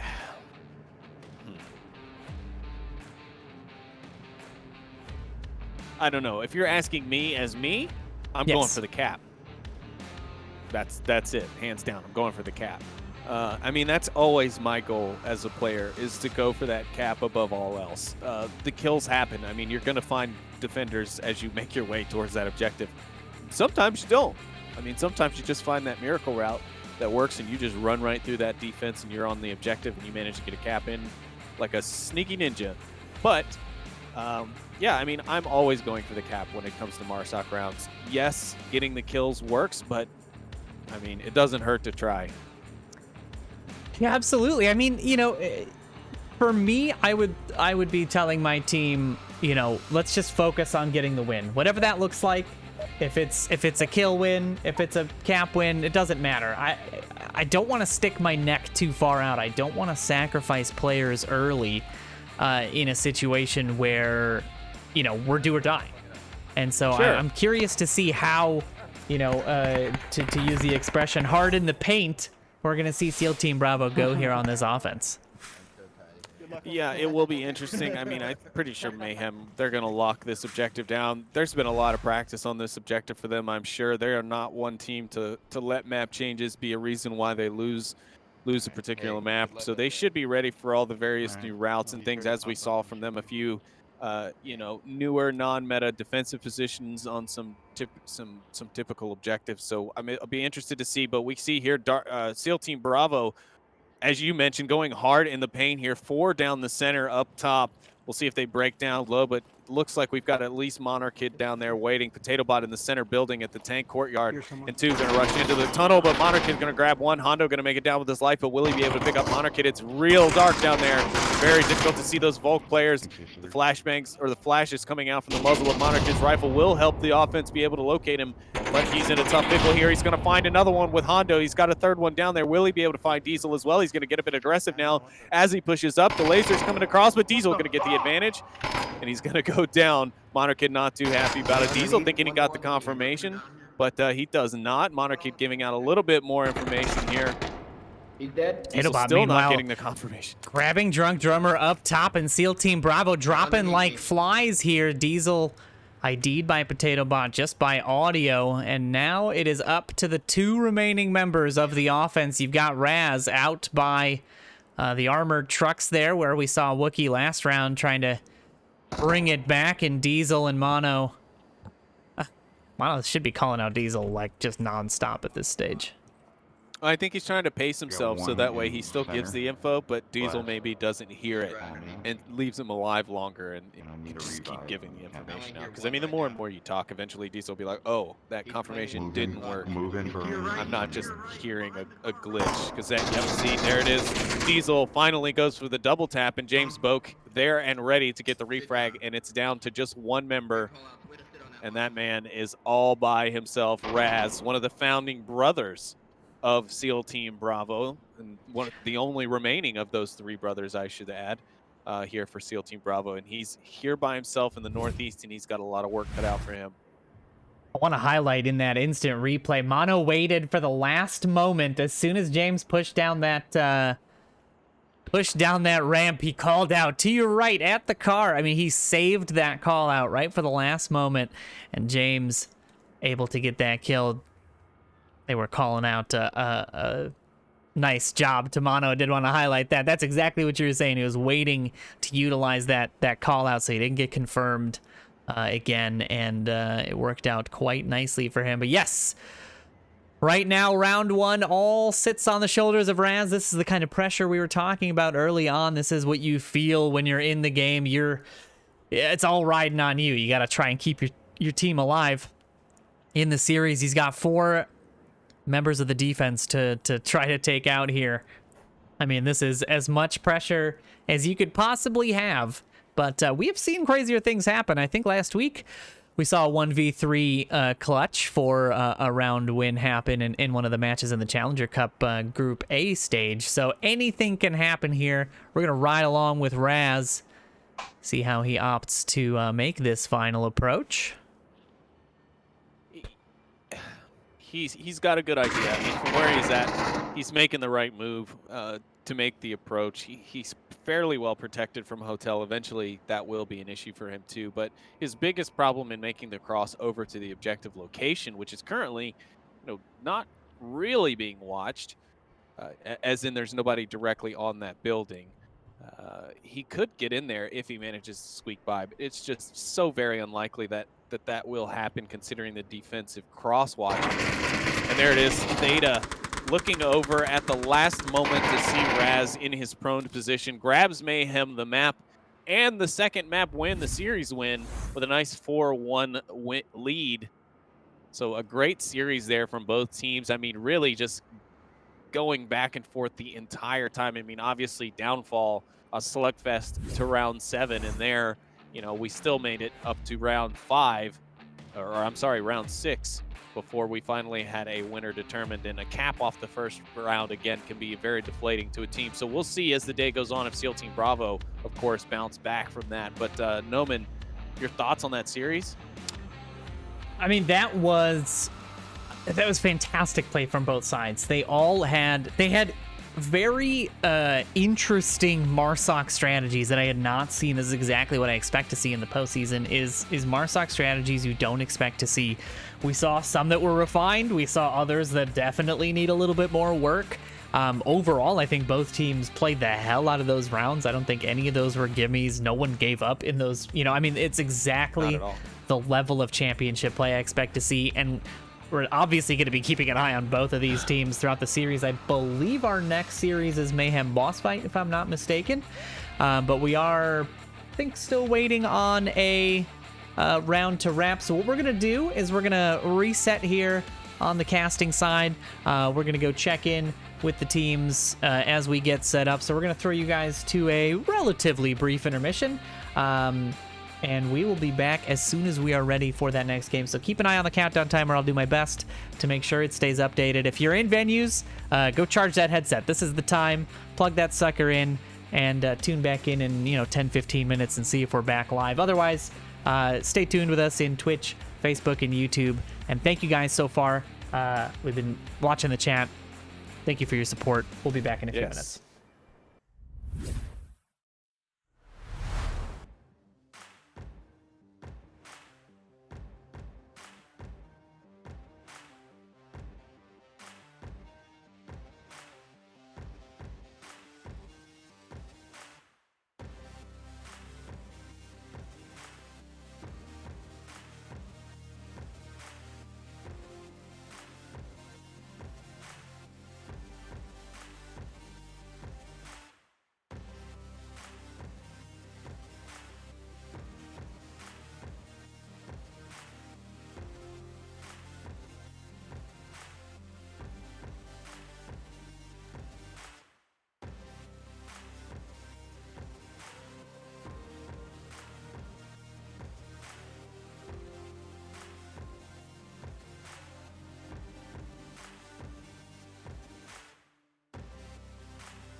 All right, ladies and gentlemen, we're back.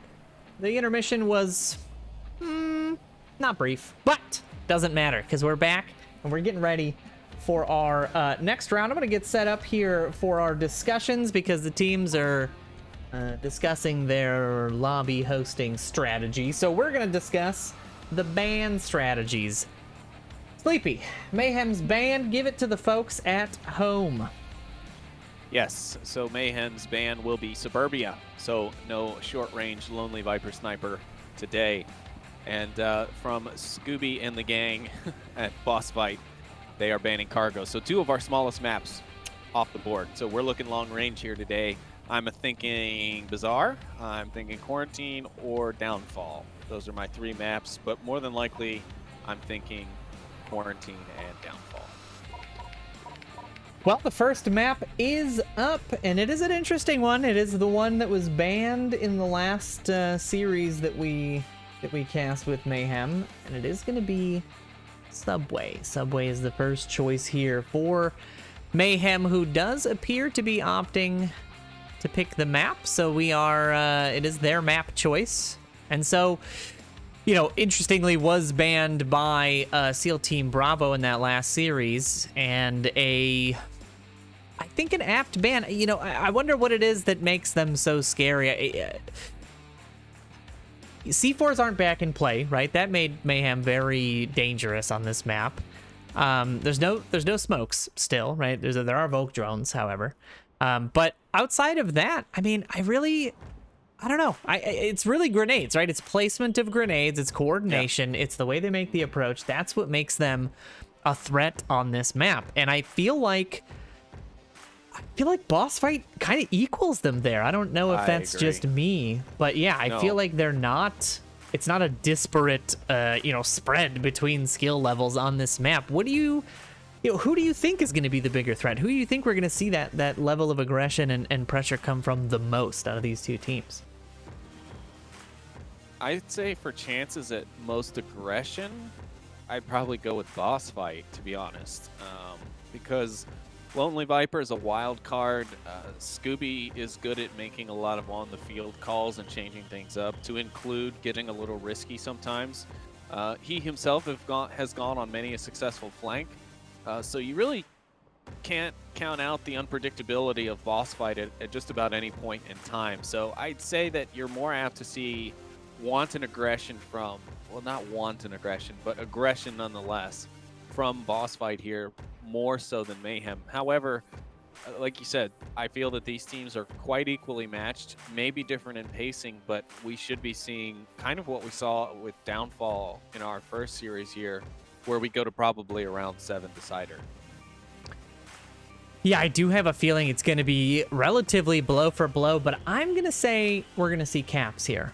I feel like we're going to see at least one, but most likely two, possibly, you know, back to back, you know, like the trading of caps between these teams, because I feel like both teams really have the strategies for getting close to the objective and applying the correct amount of pressure and in the right places at the right time to get their members in already. Mayhem's got a cap under their belt for that first round against SEAL Team Bravo. They managed to punch the code in on Quarantine.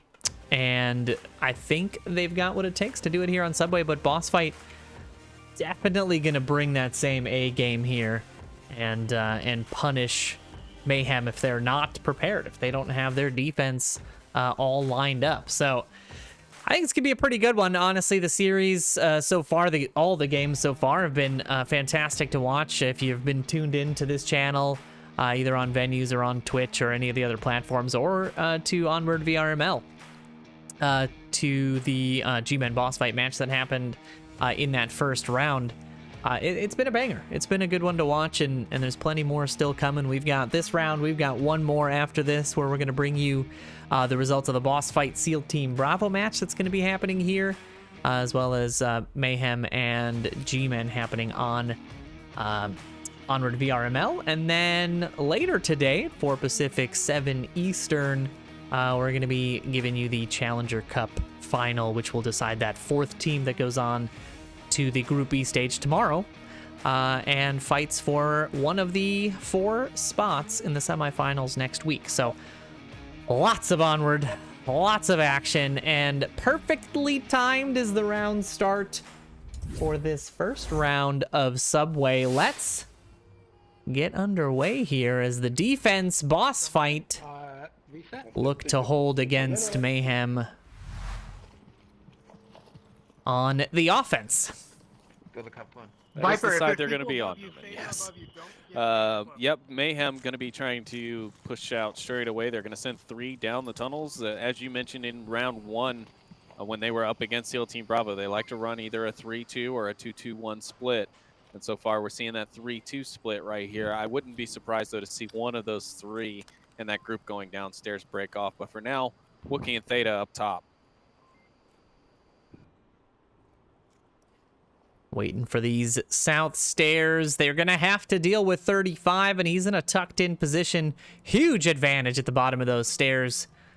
He's going to have that angle locked down. They're going to need some form of coordination to get down these stairs together and not both get downed as a result. I'm going to check back in here with Lonely Viper on the platform 2 stairs, as Mono and Potato Bot have opted to shift past this stairwell, not challenge Lonely Viper on it. Only James tucked in just below. They are looking towards the sub-basement entrance.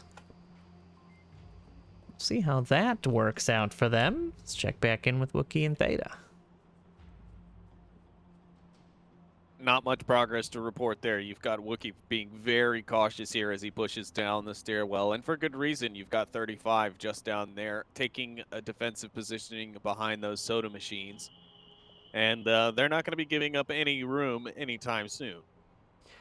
If he gets peeky, and this is exactly what Wookie's looking for, right? He's got that angle. If 35 just gets a little too peeky, and there it is. Wookie does come out. It does come out as a timing-based problem, right? I mean, that is all timing. 35 didn't have the angle locked. He just decided to look out for it, and that is going to be the first pick going the way of Mayhem. Our Lonely Viper and James Boak here trading a little conversation. James with a nice check nade there. Perfect airburst out of the tunnel. Lonely Viper ready with that flaming Molotov on the chest. Now, he doesn't burn himself, I don't know. Well, it's a cold flame. You see Death, meanwhile, getting Potato Bot downstairs. He is doing the callouts. He didn't hear Mono pushing until far too late. Mono gets the refrag. Nice and easy. Idle, meanwhile, does Get the re-refrag on Monarchid, and we're trading blow for blow here. 3 members on both teams remaining. Let's check in with Lonely Viper and James. Ooh, the Molotov's coming out. Oh, he's looking for it. Oh, it doesn't go down the stairs. And the frag comes in and finds Lonely Viper instead. The trade back and forth, well tossed. Well cooked is a better descriptor. I mean, Perfectly cooked. Any longer and Viper might have just been able to escape, but I mean, let's not belittle the area denial and the pathway denial that Viper has now held James to now for at least 30 to 40. I don't even know the burn time on the Molotovs. Do you know that stat, Noman, or does anyone in chat happen to know that burn time stat? Yeah, I would venture to say somewhere between 15 and 20 seconds, but I'm not 100%. Could be as much as 30, although that seems steep. I think it's 15 to 20. But James somebody is gonna correct have us. a problem making it out of this tunnel as Scooby-Doo is there and prepared to watch this, assuming he's got his night vision on it. Looks like he might have some peeks onto this angle. Legel's going to get aggressive as he's pushing into the tunnel now, completely on edge. He's ready to pre-fire, but they're going to trade out. And there it is as the callouts come out from James. Wookie able to pick up Scooby-Doo in the middle, and Mayhem grabbed the first point here on Subway. Yeah, great defense, but an even better offense there for Mayhem, getting that final bit of pressure in. That final push, I'm not sure I can agree with. You had Which your Legel here in the instant replay doing the push down into the tunnels. I mean, you had Scooby suppressing it already. Legel would have been far better keeping Theta locked in on that track rather than applying the pressure directly on those stairs. I mean, James really wasn't a threat. He'd have to come out, go up that ramp to really pose any kind of threat to the objective. So a bit of a misstep there, at least in my opinion. It's going to cost them that round. And Mayhem go up the first point. Now they're going to be on the defense here. What a little trade between Viper and James on those stairs there, though. It's always interesting to see how they handle those stairs. It's such a challenging defense to have, and Lonely Viper definitely had the right idea. Just not quite enough pepper on that toss over the stairs to get the Molotov into James's range. But a good little trade there for sure. Yeah, sometimes those quick short throws can be the hardest ones to actually judge. Like, you either give it way too much and you end up, chucking it up. And, I mean, luckily for Viper in this case, it would have hit a wall or a ceiling or something and kept it from flying off too far. But, in any of the open air maps, you could try and toss something a little gently and, give a little too much flick of the old wrist there and it's gone into the next block. So really tough time there sometimes to get that short little hop over, and of course you got to throw it up and over the stairs so that your arch has got to be kind of perfect there. So a good attempt, and again it holds up James from being able to progress there, which is another key thing. Even though Viper does go down from the frag, he's able to hold James up and keep him relatively out of position for another certain amount of time. Absolutely. Round 2 now underway. Defense from Mayhem now has to hold the boss fight advance if they want to go up a couple of points here, but boss fight definitely not going to take this one laying down. I cannot imagine checking in with the boss fight. We're not pushing down the stairs. Our sock push. Feel really slow right now. Now they are opting to go north side here instead of south, or actually middle. Looks like they're going for the catwalk stairs. 35 and Scooby is who we're trailing right now. Yeah, initial movements would say that they are going to make this push down the middle, but 35 holding back there. They're covering each other and splitting the catwalks. Always a good idea there in case you are watching at home and taking notes from some of these teams. If you're one of our newer teams to the league or to Onward itself, you may take notes at how these teams attack. But splitting those hallways is always a good idea, because even if there is a defender and he manages to snag one, chances are, if you're timed and coordinated well enough, he's not going to be able to get the both of you. So there's at least a refrag there. And if not, you at least know that someone's not going to be hiding in that other hallway to sneak around behind you and shoot you in the back. Legel and Viper here on the stairs. Mono waiting for the ambush. Scooby giving hand signs actually to 35 as well about Theta's positioning. He's just a ton of chatter there from the boss fight folks, giving Mono more than enough information about where that player is positioned. That proximity audio coming into full effect. 35 and Scooby opting to rotate back above the objective here instead. They've gone a long way, and James sort of following them Walkie, kick objective, please. Running above me. via the audio, and there you hear James there giving the call outs, telling the team, hey, can you check out the objective? I'm hearing this audio here and there. I mean, this is the kind of thing that you see from these team captains where hey, they've got the awareness, they've got the command, they know where their players are, they know where they want them to be. Okay, guys. So they're doing a really good job of commanding their players. We'll see here. I'm keeping my eye on Viper and Lego here as Viper's coming up with the frag on the stairs. A little too late for that, but he pushes right into Lego's bullets. James and UC Death will trade downs in the sub-basement. But this is a big pickup for boss fight here, getting Mono out of this stairwell. Yeah, if they can manage to keep Wookie at bay, there's a cap opportunity here, and Viper's got a shield, so there's the possibility he can protect himself from some refrags. Wookie gonna get aggressive and push into the tunnel. Viper not quite ready for it, but he is gonna give the call outs. There's the frag. A little too far. A little too far. Nice little toss here as Wookie applies the pressure. The grenade. Oh, what a toss that was. A fantastic defensive nade by Wookie. Will down the shield on Viper, and that is going to leave 4 remaining for boss fight. They've stacked up here in the sub-basement now that they've confirmed James. Know where they're coming up. The sounds here are going to be good for Potato Bot to be aware of this stairwell, but Scooby's obviously rotating out of that position. You toss a frag, you rotate. These teams know what they're doing when it comes to approaching these objectives. Scooby now on the north sub-basement stairs. Theta going to be his real opposition here, but Theta on the other side of the subway cars. So Scooby going to have free range to at least, exit from the stairwell, though he will have to watch out for the crossfire from Wookie across the subway.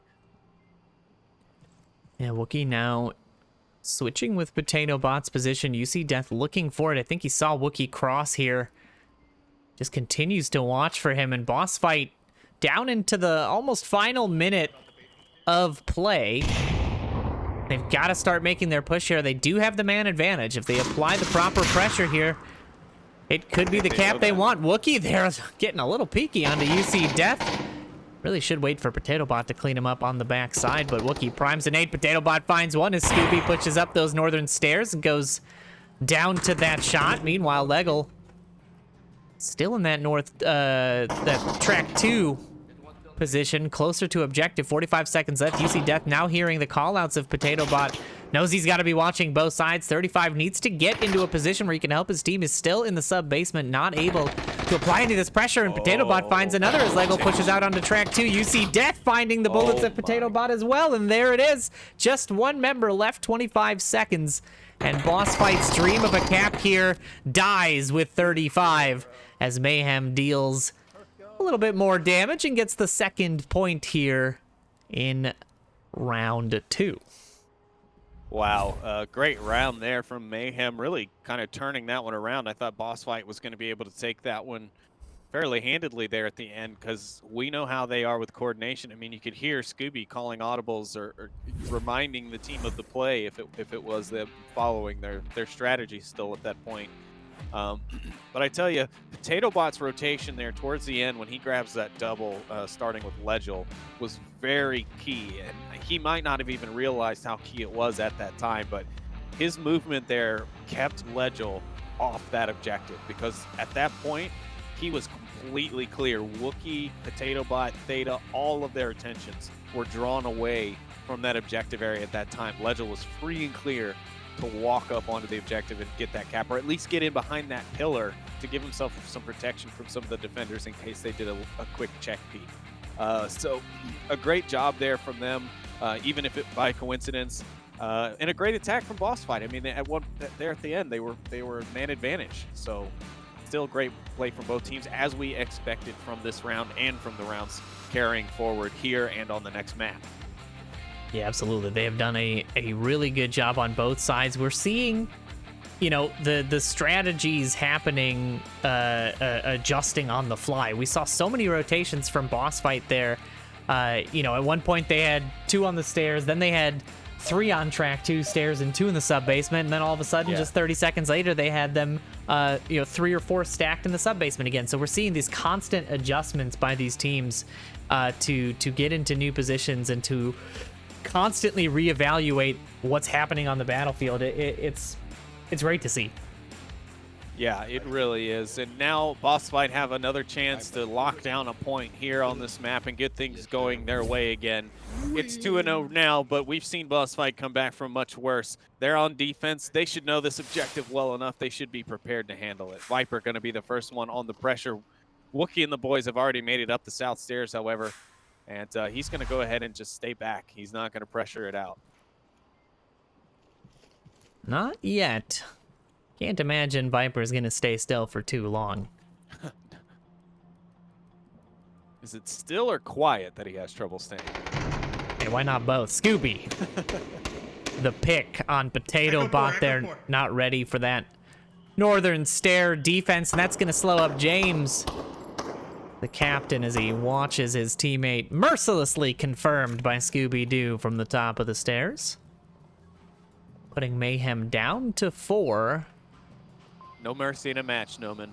Only after and before. No, when in doubt, empty the magazine. That is the motto of a lot of the teams here. Oh, you missed the perfect opportunity for when in doubt, emptying the magazine out. I don't think I rhyme, it works every time. If I learned anything from How I Met Your Mother, that's it. I can't even right now. It's too early and or late. I don't know. I don't even know which one it is. It's lunchtime now, Noman. Catch up. You're right. Oh, ketchup on a hot dog for lunch. Oh, don't talk about We're food. making all the viewers We're not doing that hungry. here. Sleepy, we're making all the viewers hungry. How dare you? I'm hungry for action because right now, that's what we're missing as these teams get set up still. I mean, Mayhem really taking their time in terms of getting into position. James, I don't think he's moved. He's like a statue standing down there. I think he's waiting for the defense to give up that angle, right? That's one of those mind games you play. Totally. Can't see Boss Fight doing that. He's going to be waiting a while if he wants Boss Fight to do that. But meanwhile, the rest of Mayhem here is approaching this position. Now, we did see...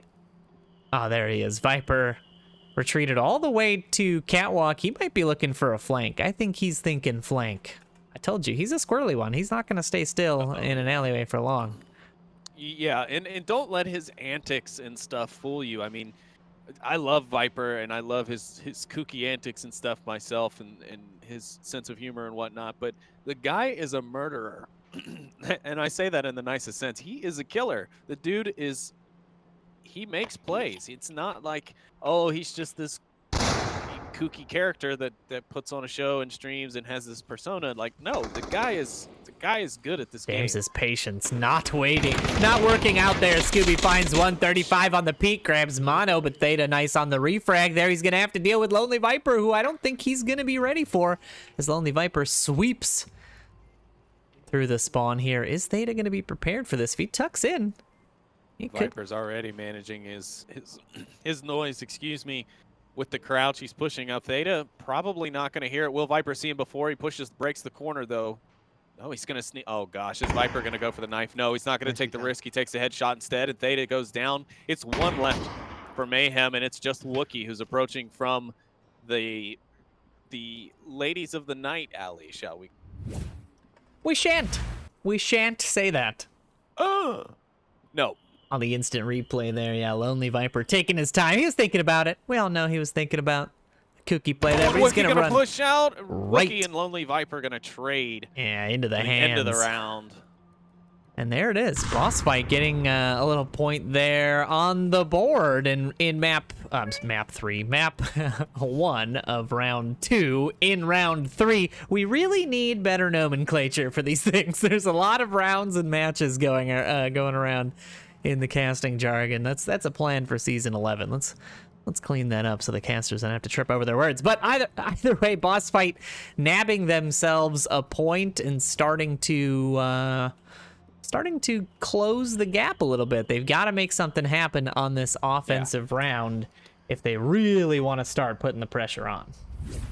Yeah, I mean, you know, we talk about playmakers and stuff too, but in reality, both of these teams do a great job of balancing. And we talked about this, you know, James at being able to construct a good team overall and a great team lineup for each individual match.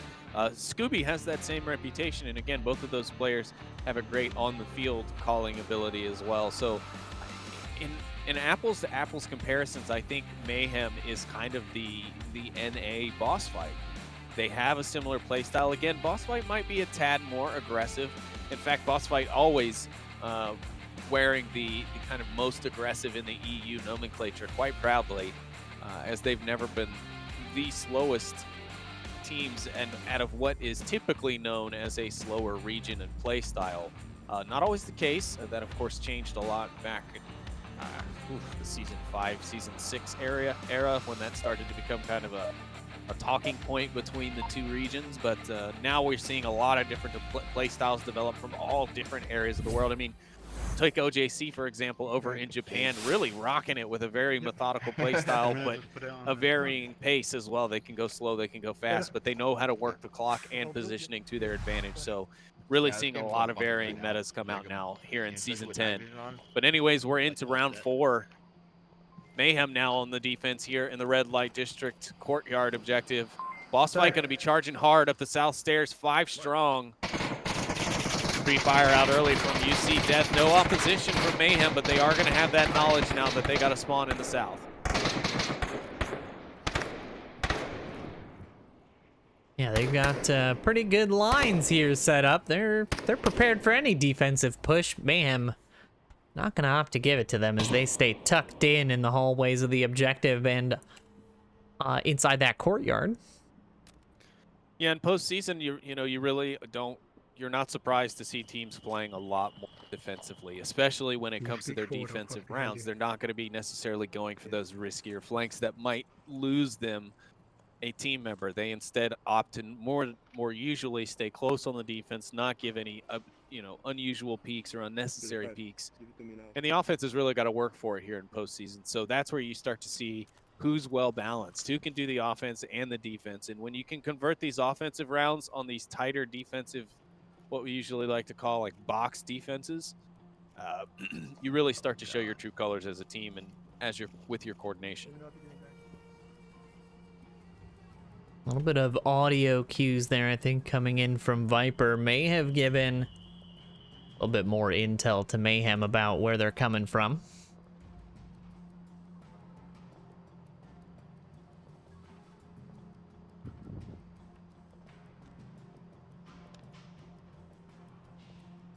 All quiet on the southern front as boss fight continues to maneuver into position. Grenades being primed by Viper here to check. Likely one of these corridors on the inside. Mono might be playing right into the hands of one. There goes one into the corridor. The coordinated flash is coming out. That is going to hit Mono. Danger close. Yeah. You see he is going to be pressing himself into the wall there, tucked in, giving James the ability to cover him on that angle. The return flash is going to come out. And the frag, but early.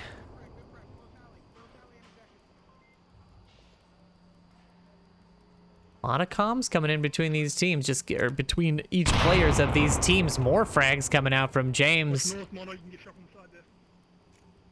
He's got an absolute pile of grenades, James. I always see him running 2 frags. Viper there waiting for Mono. Point commitment. Yeah. Ready, Hellfire? I think he's grabbing them off of his players, because you can only have the 1 frag. So I think he's just trading out a flash for a frag with his teammates. Good one to give the frag too, though. He's a heck of a good frag thrower. Him and Wookie, actually. Wookie been really showing some excellent frag throw ability in more recent games and in more recent weeks there towards the end of the regular season. Boss fight still just kind of stacked. They're ready to go, but not quite there yet. Viper was in a peaking position and then kind of backed off. Now they're set. It's 1:45 left. The strike's coming in. You've got 4 coming deep from the Scooby side here. They're stacked on the corner, but no movement. They're afraid to get around just yet. Scooby finds James. Ledgel trades out. Goes down to Monarch Kid. Trade. James will find Scooby as well. James with the, that is the frag toss there as he popped that corner. Scooby downed him, tossed that frag in, and now the pressure's coming in on all sides. Lonely Viper Down over there. left alone on this corner. He's only got 35 on the other side, who should have been pushing off of all of this confusion. He's just been in the back there, not applying the pressure equally from both sides, and that's going to give the defense all of the opportunity to focus their efforts onto Lonely Viper's spot here, and the shots coming in now. He's looking for Wookie in the back. Here's 35 with the reinforcement. 50 seconds left on the clock. Still a res available. Scooby able to be revived, but obviously looks like unlikely. Well, it looks like Viper there just ID'd that via tablet. But it's going to be a very challenging res to have at 35 seconds left on the clock. Expect him to be over here though.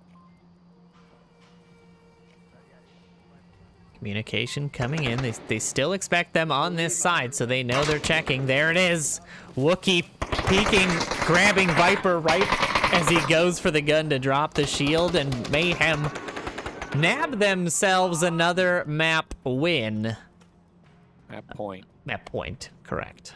Too many words. Too many names for words. That is going to be round number 4 going the way, number 5 going the way of Mayhem.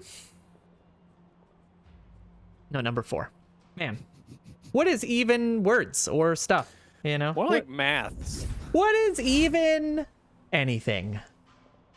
We'll take a look at the We've instant been in replay of isolation that. a long time. Let's Yeah. just put it that way. Only Viper there going for the gun, trading out. 35 pushing the corner as well, but not effective enough as Mayhem will sweep that defensive round.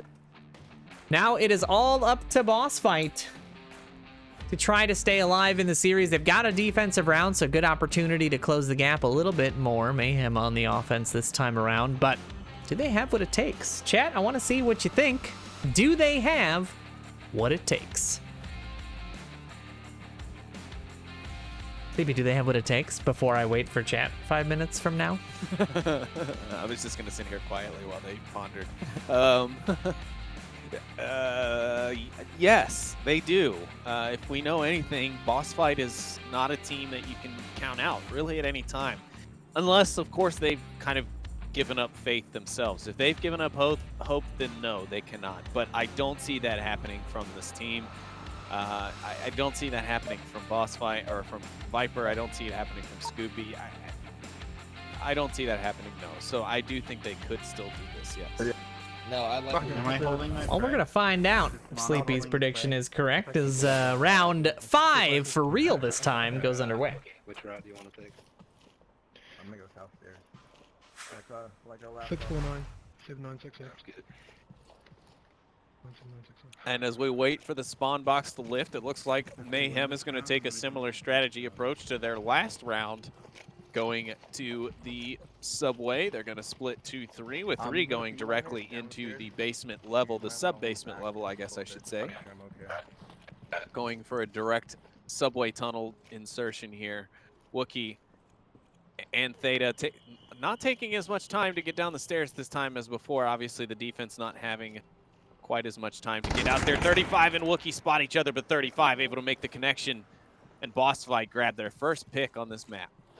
Or on See? this round. It's not Jeez, now so you got me doing it. It's not so easy, is it, Sleepy? Not as easy Well, I as that blame pickup you. for 35 was.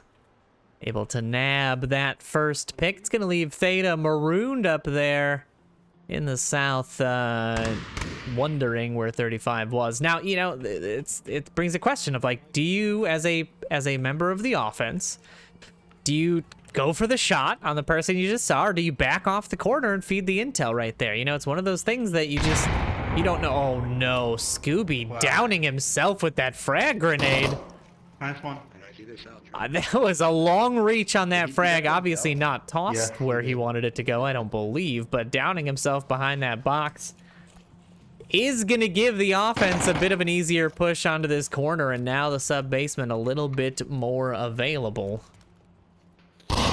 Yes and no. That down from Scooby on himself does actually trigger Viper, who was on a topside Okay. flank, to go into underground minus mode. one. He's now trying to cover the backside We approach are to in the train subway tunnel, and if he's quiet enough, he might be able to sneak up here. But I think James Boak may have heard it, because it looks like Potato Bot is now setting security on the backside of Monarchid, ready for Lonely Viper's approach. But Lonely's dropped down to a crouch. He's dropping his speed. He's trying to drop his audio levels. He's trying to make sure that nobody hears him approaching here. Theta, meanwhile, going to grab 35 up on the top side. Let's get that refrag. Getting the revenge for Wookie going down there. Monarchid putting the pressure down. Does find UC Death and the Flank is dead. Flank is dead. reflanker. James finding the back of Lonely even know Viper James just was there. before he applied the pressure. I'm gonna go help that I mean, wow, the flanker got flanked. We're 4 levels deep of flanks here. The cameraman got flanked. I didn't even see James come up behind him like that. I was so tight in on Viper's shoulder, waiting for the shots on. Yeah, we onto were Potato as Bot. we were as well. And now it's just Lego here. The last one on objective basically has to defend with his life. I mean, at the end of the day, he's just got to stop him from capping if he can apply enough pressure. But he's about to get it from all angles as James and Theta opt to set up on both sets of stairs. Potato Bot and Mono obviously on the track here, and so the pressure is going to come in on all sides. James botches a frag there. Oh, but that frag wasn't botched, and it will find the kill they need to stitch it all up here in map 1. Mayhem going up 4-1 over Boss Fight. A fantastic series there by Mayhem. Really just, I mean, they felt like they were a step ahead of them on that subway map at all times. To an extent, I mean, I saw a few things going for the Boss Fight side at times where I was like, oh man, this is really going to wreck Mayhem's day. And then something would happen across the map. And that particular motion that was in play has stopped and then adjust and they rotate, which is great. I mean, don't get me wrong, that's what you want to see from a defense, especially if it's like a risky flank or something of that nature. But at the same time, I just feel like there were a lot of opportunities that were interrupted for Boss Fight that could have proven to disrupt Mayhem a bit better and ultimately get them more round wins, or at least the possibility of a better shot at those round wins. Ultimately, everything's a roll of the dice here, right? Absolutely. But yeah, I mean, Mayhem played an excellent map. I think Boss Fight would agree to that if you were to ask them. I think Mayhem would agree that Boss Fight played an excellent map if you asked them. So I don't think either team really had it easy or had it tougher, but Boss Fight did get to see the backside of Lady Luck's hand, unfortunately, in this one. Yeah, we are waiting for the second map to be chosen, so if you have some predictions as to what you think that map is going to be, do drop them into the chat. Let us know. I'm curious to see what people... I want to see what people want them to play, right? So this would be obviously Boss Fight's choice. Yes, it is indeed, and we'll give you just a bit more time to get those predictions in, but we're off to the next map now. And I got to tell you, I'm really not surprised at this one, Noman. No, definitely not a surprising choice in Downfall, coming in as map 2.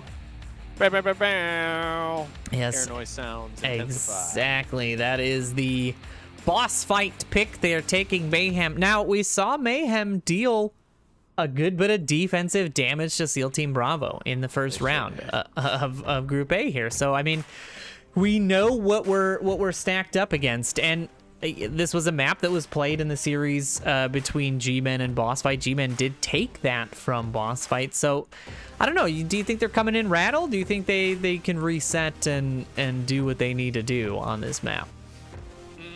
Rattled? No, I don't think Boss Fight are going to be coming in rattled at all. They'll be coming into their map pick And so I think they're going to feel confident here. Mayhem's attacks, while looking confident, they weren't strong. I wouldn't use strong to necessarily describe them, Well coordinated and timed, yes, but a little lacking on the, as far as round timing, not so great. They were still just not quite making it to the objective. There were still a lot of holes there. I mean, to be fair to them, the new meta with the suspension of smokes has caused a lot of that. But yeah, so boss fight must be just really confident in this map to be willing to take the Marsoc side here on such an open map with such a new meta on the line, where it's very, very hard to get yourself into a position on the objective without exposing yourself to about 100 different angles. Yeah, it is going to be I think it's going to be a long-range battle. I think we're going to see... what's interesting is I don't see Defilade on the roster for Mayhem for either downfall round now, and that is definitely one of their biggest sniper threats. So we'll see. It could be it could just be a scheduling thing. Yeah, absolutely. Mono. Lots of pistol shots coming in. And James there. Cracking the whip on the team, letting them know they gotta do what he wants them to do. Making sure they're in place. Oh, and there it is! I made it. I'm revable.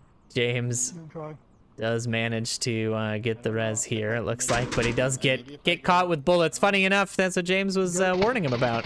Yep. If you take too long to make that cross, you get downed, and the pressure coming in a big way here from boss fight. Yeah, boss fight using and leaning into that suppressive fire tactic that we talked about not really being utilized much in that Mayhem SEAL Team Bravo match from the first round, right? Like they're not. Meanwhile, boss fight they're laying down the fire when they move, and they're laying it down in specific positions. They know where to shoot or the most likely places to shoot when they move. And so you can see, even now, Lonely Viper just putting down single shot suppression into that back window, that far objective watch building. And he can watch all sorts of angles with that 12X. And combined with that M16, he's got plenty of rounds to utilize. You've got I'm gonna go south. Lego out there to the east, wrapping around. Only Viper providing a little music for the cast here. We'll tune into him for a second. He's got a real country thing going Oh, on, doesn't he? he knew we were watching. Now he's in a battle with Potato Bot. I hit whoever is in Boulder Darkroom once, but he's probably still alive. Boulder Darkroom when I... And as he's calling out that he did hit him, no confirmation on that. Wasn't over the shoulder of Potato Bot, but he is looking at him.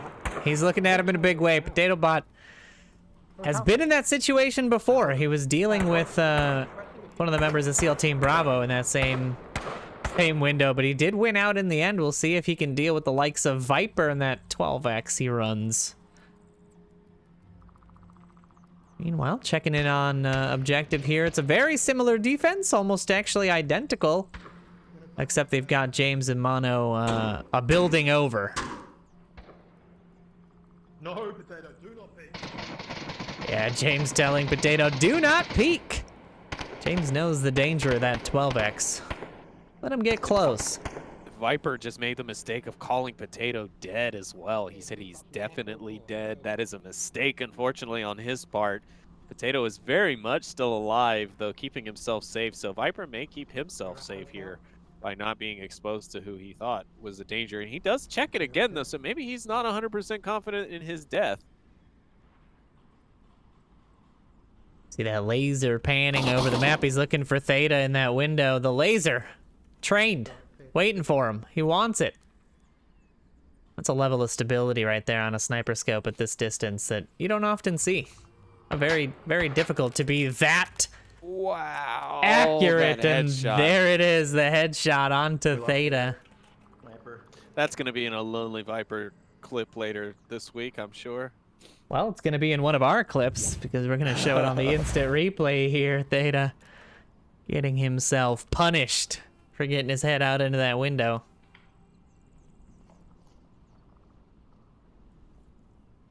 Me and 30 will do that. Did you clear the roof? 35 and UC death. here in Center Hotel. Just kind of waiting. Just waiting for a little bit of assistance. North bungalow. He's at the wall now. Sandbags. TatoBot does call out Lego's position there, but Lonely Viper does I don't manage. know from where he's moving southwest. He's moving southwest. There it is, the callouts coming in from PotatoBot as well on that sniper position, but Lonely Viper finally getting the down. Still just a down. The callouts are going to come out from PotatoBot there about the Viper's position. pushed his way up to the far reaches of the map. But they have under a minute, so he has got a long way to hike. And James Boak actually has an angle up to this rock. Viper could be in trouble here. But the 203 comes out onto James's window, pushes him back, gives Viper a chance to move. I think James Boak has now lost that line of sight. Now Viper's going to have to push, but the rest of the Boss Fight team is crashing. Scooby on Wookiee's building at the body truck. Pressure from Wookiee coming out onto Viper. That does find one, but now he's hearing the footsteps of several. He's got to reload and be ready for it. Scooby rushing in, does find another. James finds Lego on the center push. Death on the backside. You see Death firing through the windows. He's trying to get the backside of Wookiee, but Wookiee's going to rush out and find you, Death, and that's going to be it because Boss Fight get in underneath, and 35 gets the cap completely underneath the noses of everyone, including us. Including us, indeed. Let's see if we manage to capture it in the instant replay I was collecting while Wookiee was doing his work there, but we see him running underneath the camera as Wookiee deals with Scooby here. There he is. He runs into the basement. You can kind of catch him there, and he gets underneath the defense. Wookiee, too much pressure for him to deal with, and James and Mono not rotating fast enough. A fantastic cap. We only managed to catch in the periphery there. But a great push by Boss Fight answers the question, will they be shaken? No, they will not. They'll get in there, they'll slam 2 points on the table, and they'll say, hey, Mayhem, your move. Yeah, for sure. Definitely that. And, you know, I talked about that in that defense up against SEAL Team Bravo. I said if you come at it from the south at the right angle and you get through the defense, you can get into that house before the defense rotates. And that's exactly what we saw happen here. The number of members that Boss Fight had left, just their sheer numbers alone, allowed them to break off members to deal with various threats as they approached, allowing 35 ultimately to make their way underneath the house and get that cap. So a great plan there. I mean, to be able to have that many people still up at such a last minute kind of hurried push, or at least it felt that way because the timer was starting to tick down. Viper seemed a little thrown off by that when he checked. But anyways, to end it with a cap like that and to sneak it in so well, I mean, kudos to Boss Fight there in that opening round. Yeah, really good job. Now we'll see if they got what it takes to lock it in for round 2 here. And go up into a 3-0 lead, put Mayhem on the back foot, and try to take this at least to a tied series. No, you're good. You're good. I didn't ask for it. I was just for north. I'll watch the north. I guess. Gonna need to at least tie this to still have a shot at that final 2 slots. Pressure coming in from Lonely Viper does manage to grab I always go Wookiee. You fucking peek. Yeah, I know. I wasn't on you. I was James there, not able to land the shots on the refrag, so that is going to put Mayhem on the back foot right out the gate.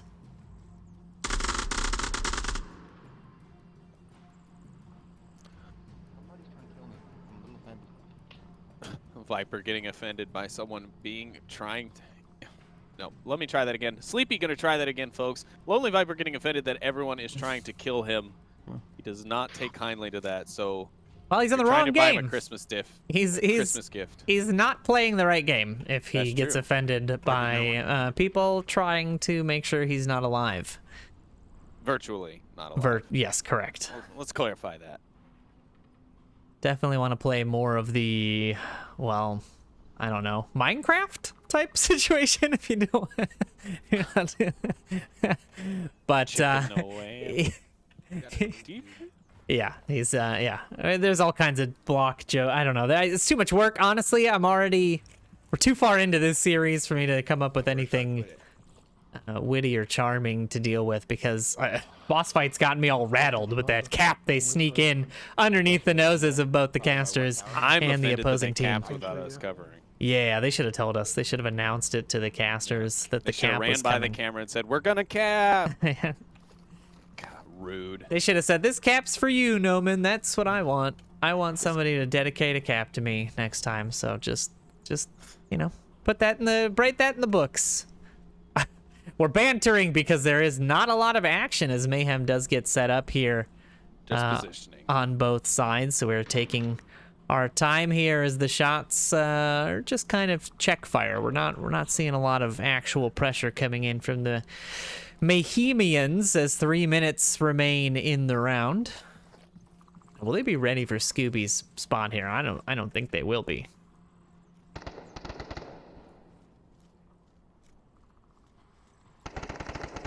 Viper's got me singing Christmas carols over here. I had to mute a bit so I could sing along with him.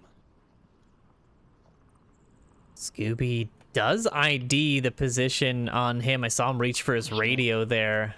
Giving the intel to the team without giving himself away. He's staying quiet. Exactly what he needs to do. My question is, what system do you come up with to report someone near you and for your team to know who that is? Yeah, usually Where they're numerical. located. It's usually numerical in order. You know, you got 1 click, 2 clicks, 3 clicks, 4 clicks, 5 clicks. Yeah, he's completely blocked from here. So we can Ooh, Scooby rushes out the trade. Theta there. Monarchid luckily saving Theta's behind, man. That was easily a 2-pick for Scooby, as he definitely had the element of surprise. And I think his anticipation, but that decision time it took for him to decide whether to go for Theta, who he just saw, or the guy who just came around the corner. And that little bit of hesitation cost him that trade, in my opinion. And Theta lives to shoot another round. Yeah, Potato now dialed in here to Lego's spot. The shot's coming out from Viper, though, behind the wall. He's tucked in. He's looking for it. He wants Theta, this. meanwhile, able to push up into the center hotel completely unopposed and unseen. Yeah, this is what he wanted. He wanted to get in underneath Viper's sniper scope there. Yeah, Viper sniper. He's looking for UC Death now, though, who is going to be his main challenge. As soon as he decides to check center hotel, Theta's going to be in danger. He opts to give up on that angle. Gonna pop back into Lonely Viper's view here, as there it is. Potato Bot does apply the pressure at helicopter. Misses the shot, though, and that's going to give Potato quite a bit of real estate to push up on. Now Lego's going to have to deal with him.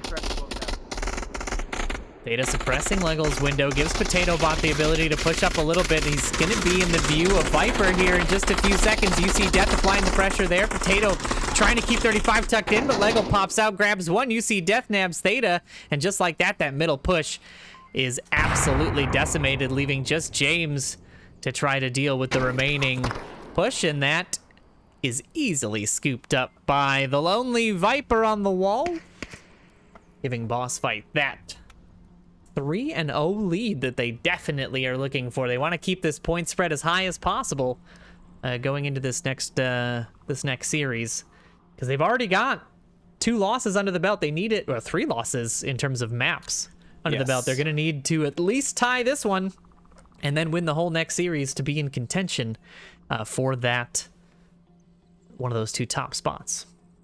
Yeah, of course, that will also depend on the outcome of the other game, and then, of course, the outcome of the other rounds to follow there. So, you know, a lot still up in the air for everyone. I mean, the only way to get out of this unscathed is to remain undefeated on every map and every game for every round. So that's a really tough thing to ask, especially when you've got the teams that we have here today competing against one another. I mean, a reminder, these are 4 out of our top 8 teams in the league, or out of our top 7. 8th position is to be decided by our Challenger Cup final later on this afternoon. However, you know, these teams, they don't play. Like, these aren't your casual teams that jump in on a Tuesday and knock the game out and have some fun, which is great. You know, that is what the league is here for. If you want to play that way, more power to you, and we hope you have a great time. But if you want to commit the time and you want to put in the hours and you want to, you know, really get your team in sync and running like a machine, you know, you put in the hours that these teams put in. And I got to be honest with you, and knowing a lot of these guys as well as I do, it's a lot of time that they put in on a weekly basis just to make sure that that team is ready and that they're good to go here for not only regular season, but postseason all the way through to finals. And those games can get to be really lengthy. So Good dodge. both of these teams showing their stamina here a little bit, but we'll see how that maintains. We're into our fourth round. Sorry, no, our third round. Cap threw me off a little bit. And Mayhem will be on the defense. A relatively safe objective to defend, but we'll see if they're able to handle it. Boss Fight looking to take the map here 4-0 on this one. Boss Fight getting that Marsoc spawn in the southeast. And get set up on those hills, looking for any early crossers. James and Potato Bot here tucked in on helicopter building. Theta and Wookie. Again, defense, if you've been tuned into this channel, that you're not particularly unfamiliar with, as it is similar to what we saw them running against SEAL Team Bravo.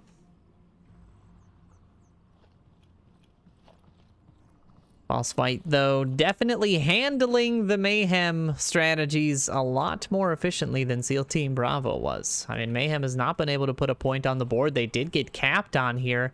Very much the opposite of what I would have expected after seeing some of those defenses against that SEAL Team Bravo team. Yeah, I mean, but to be fair, you know, Boss Fight in this team, they're a seasoned team. They've been around since VRML inception.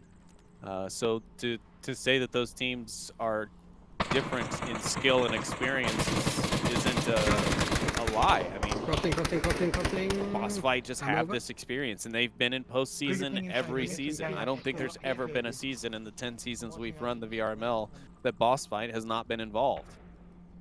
Yeah, absolutely. That is going to play a big factor because, you know, mental state is a big thing. Keeping yourself, you know, shaking it off. It's a thing that seasoned teams have to be good at when it comes to championship stuff, because a lot's on the line. You get that heart racing, hard to aim the gun. You know, it's not like a 2D game. You're not just sitting there controlling a mouse. You've actually got to hold a gun steady in order to be able to hit your shots. It is an extra layer of challenge when you're doing these in VR, and especially when a series is going for, you know, 3, 4, 5 hours like these tend to do. You've really got to have a handle on that physical stamina, the mental stamina, the fortitude. It's a lot to handle, and Boss Fight definitely top of their game when it comes to handling the pressure of these situations.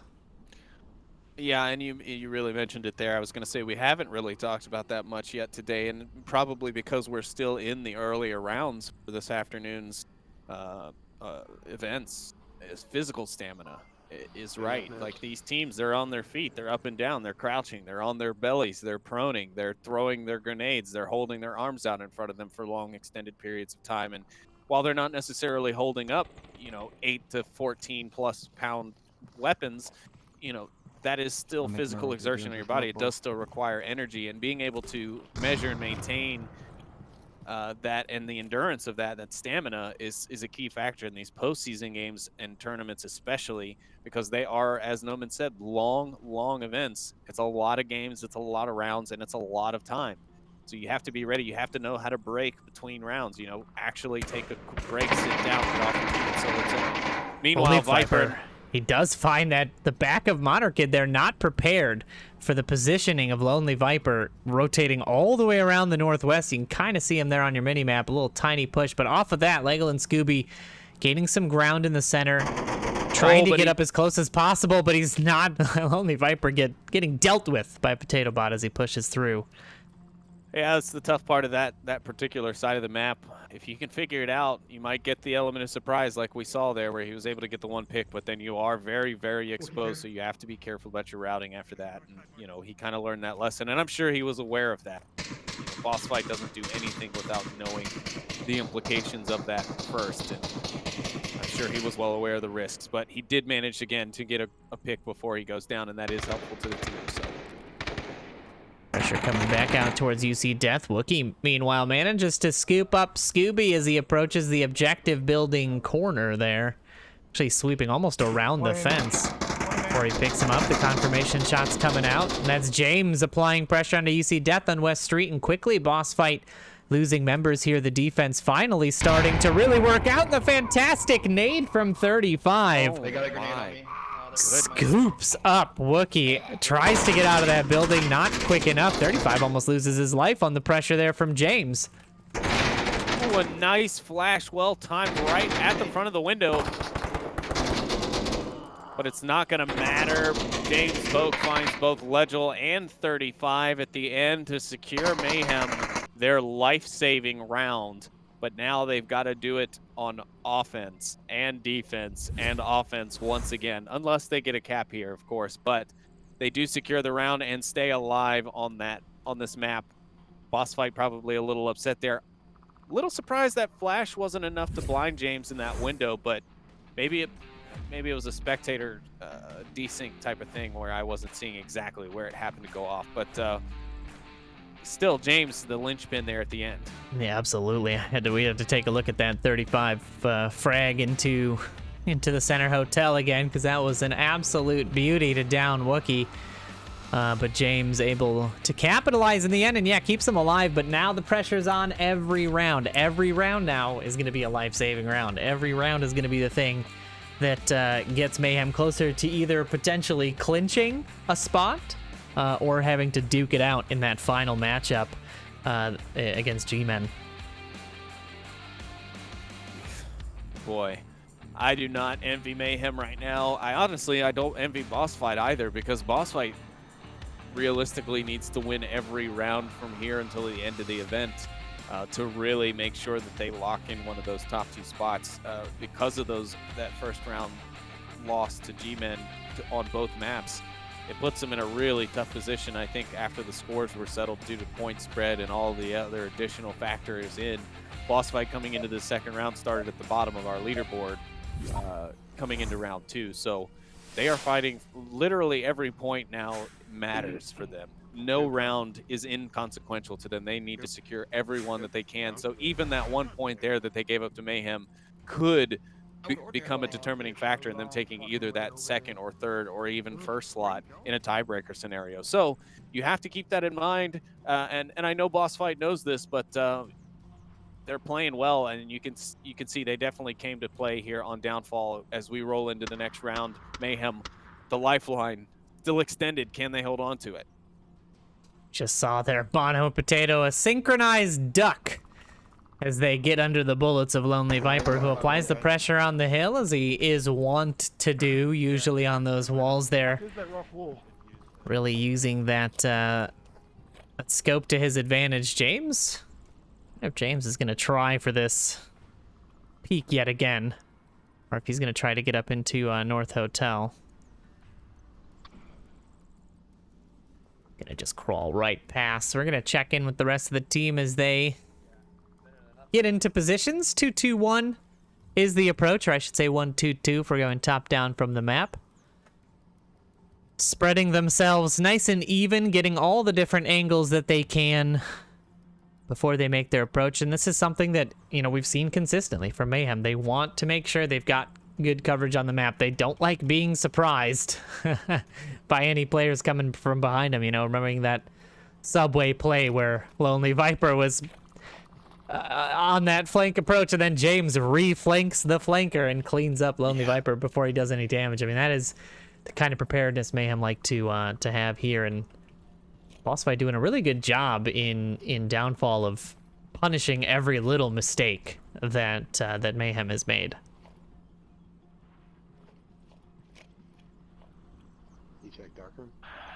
I don't see anyone. Yeah, I don't see dark room. Still just sussing out where the rest of the defense is. Everybody's kind of tucked in. Scooby again in a very advanced position here in Dumpster. Just going to be using that audio cue to try to nab anybody coming through. He's really tucked in here on probably on one of the tightest angles you can find.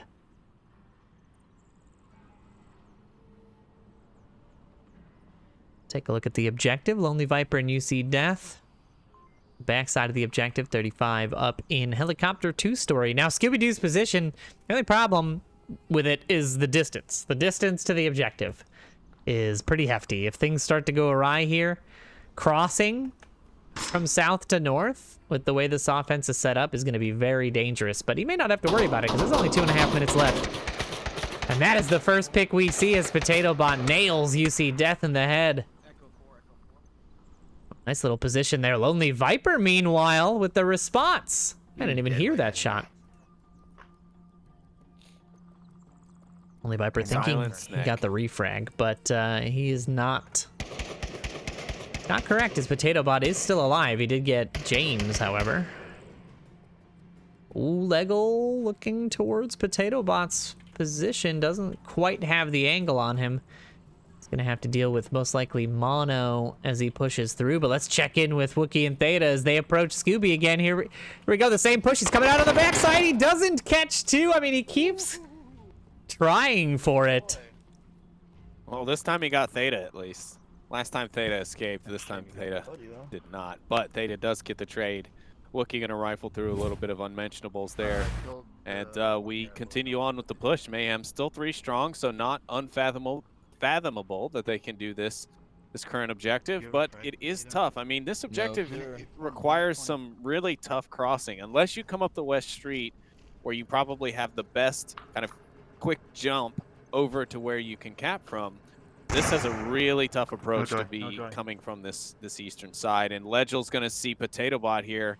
He's already trained in. There's the laser over, and he does find the shots onto Potato as he makes the cross. Ooh, and the trade coming out for Wookie, but the time is going to be the real enemy here. Mono not going to be able to rotate for this Wookie res. He's just going to have to apply the pressure Keep an eye on our angle. directly onto the objective. No other options here, and we're going to ride along with Mono in these final seconds.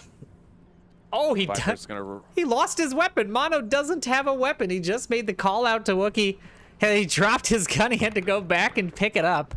Oh, this is a bad time because Viper is rotated over towards the objective. I thought he was actually going to be able to rotate out to see Mono as he popped out from this cover, but now he's through the window. Is he going to find Mono? He sees him, and he does connect with that SKS. Viper able to close out this map and secure map 2 for boss fight in this series over Mayhem. Really well done there. Lonely Viper with 7 picks. Wookie on the other side with 7 as well. And a great series between these two teams wraps up here. That means we're going to get ourselves set up for round 2 in just a minute. Let's take a quick look at the replay there from Scooby's push on the backside. Very nicely done. And that is I believe the first tie series so far we've had. One map going to the home team and one going the other way, but we're not done. We've got one more round to go. On this channel, you're going to be seeing Boss Fight versus SEAL Team Bravo. What a fantastic set of games it's been so far. I'm excited to get into that last series and start figuring out who's going to be our top 2 moving on to the semifinals next week. But we are going to need to take a little break here just to get everything set up and make sure that the teams are ready to go and everything is hunky-dory. So we're going to go to another intermission. If you're joining us in venues, first of all, hello. Second of all, go charge that headset because we have got at least another, 30 minutes to an hour of Onward here just in this round robin stage. We've still got Challenger Cup later today at 4 Pacific, 7 Eastern, so make sure you tune into that. But thank you to everybody who's tuned in so far. We are going to take a short intermission, get everything set up, try to keep the timer relatively accurate, and we'll be back in just a little bit with the final round of Group A. Don't go anywhere. We'll be right back.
All right, ladies and germs, we are getting back into it. That score is not what you want to be seeing because we're in a new series.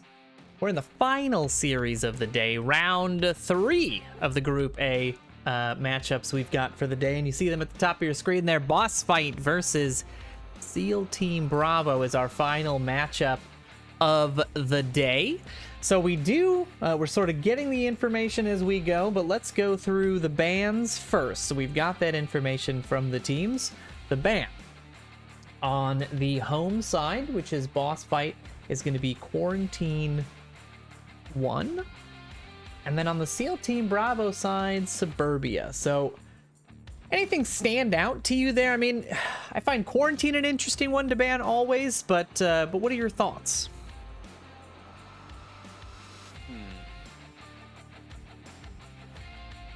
I don't know. Honestly, thinking about it, I'm not too surprised about those bans. Both of these teams are honestly what I would consider strong or moderately strong here, and I can't really think of any good reason why I would say no. They aren't.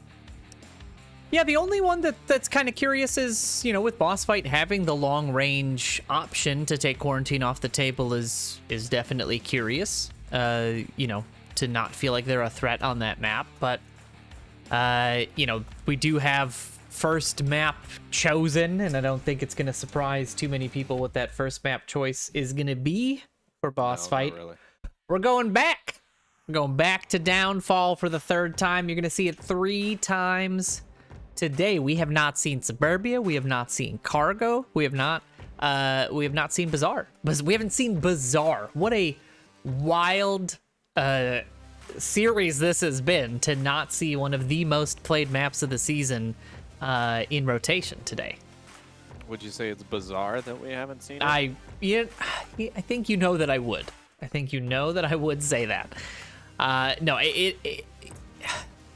it's the long range threats from these teams, right?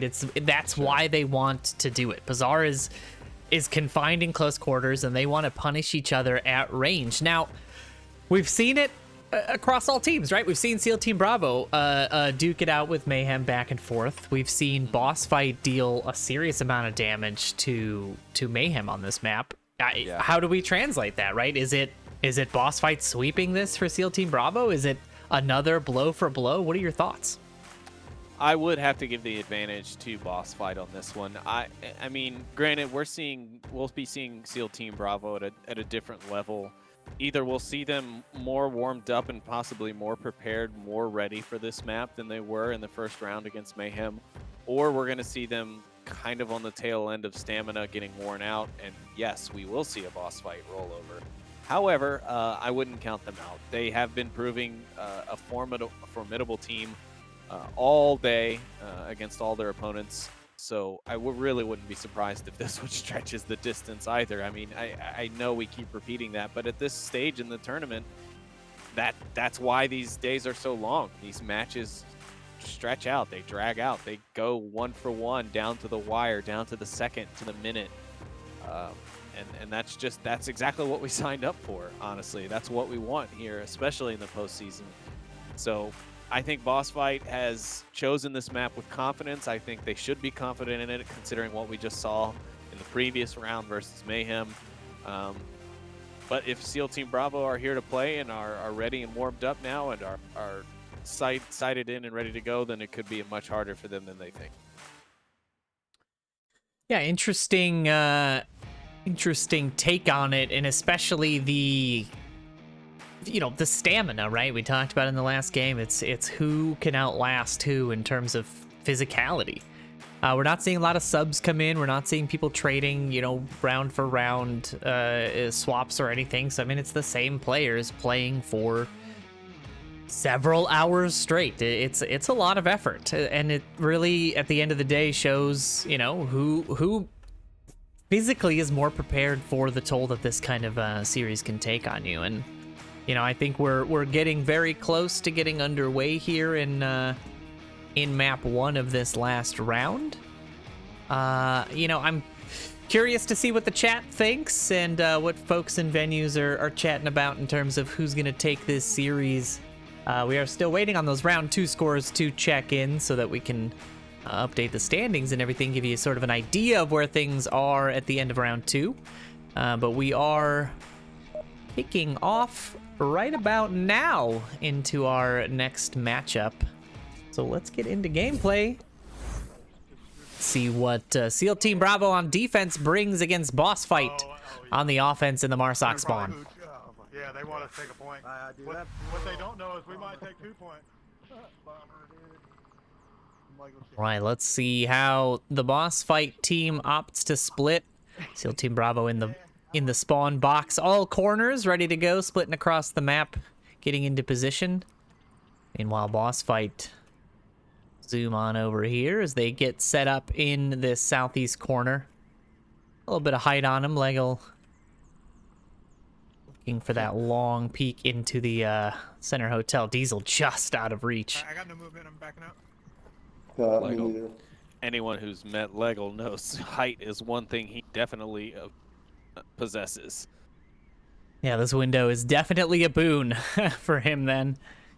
A good position for a little bit of overwatch. I mean, Diesel is just out of his sight, and there's a suppressing fire on the cross. We saw them do this against Mayhem earlier, keeping that window suppressed so that they can get across in a dumpster. Now, it has the adverse effect of giving the defense exactly, you know, where the positioning is, how many players are there. A little bit more pressure from UC Death there into common spots. Scooby scanning the brothel now. The backside. He's looking for the right window, but Drunk Drummer is in the left, and Diesel takes a quick scan, but Scooby ducks just in time to avoid being detected. Diesel gonna have some trouble here in a moment once 35 kind of strikes out from his position.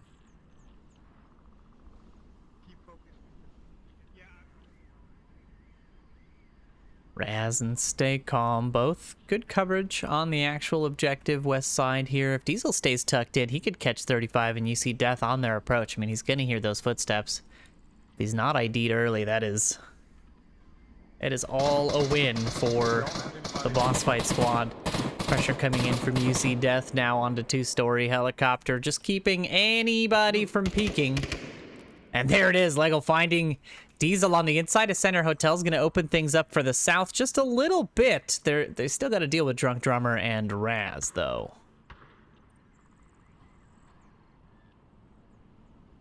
That's Lonely Viper shots. You can see there. Saw the smoke hitting there and see him laying down on that hill. Ooh, Drunk Drummer catches bullets from Scooby as well. Now he has got to rotate pretty consistently here to try to stay out of the line of fire of 2 different spots, but he's not out of the line of fire of Scooby as he re-peeks the window and gets punished for it. And now the west is starting to look better and better as the east starts to look better and better as an approach with just Raz and Stay Calm there, but Raz quickly applying the pressure onto 35, pushing out from that dumpster building, just gonna leave UC Death.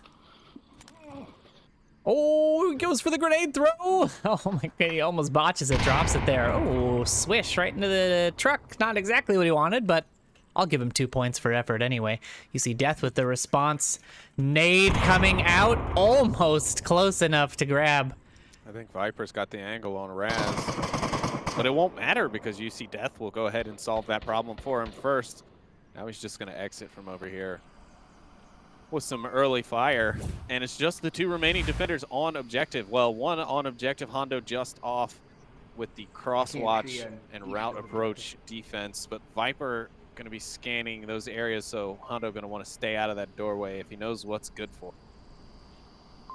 Oh, but he might catch Viper on the rotation, just a matter of timing here. Could allow Hondo to catch the advantage, but with so many defenders. Oh, so, Hondo catching around there. Viper not prepared for that other toss. Hondo tosses a nade right out front here, expecting Scooby on the rush. Doesn't spawn him out. Scooby now in the rotation on the backside. 52 seconds left. You see Death, Lego sweeping in from the center, applying pressure on to Stay Calm. It's just Hondo.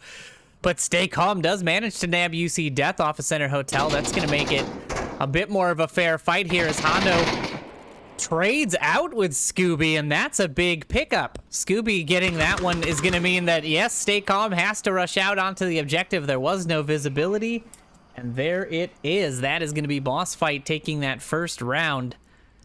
Really well coordinated. So I think in that case, SEAL Team Bravo gave a little too much real estate to Boss Fight, right? They gave them so much mobility that by the time it came to that crash on objective, they were in so many different spots and forced so many rotations that they couldn't quite handle all of that work.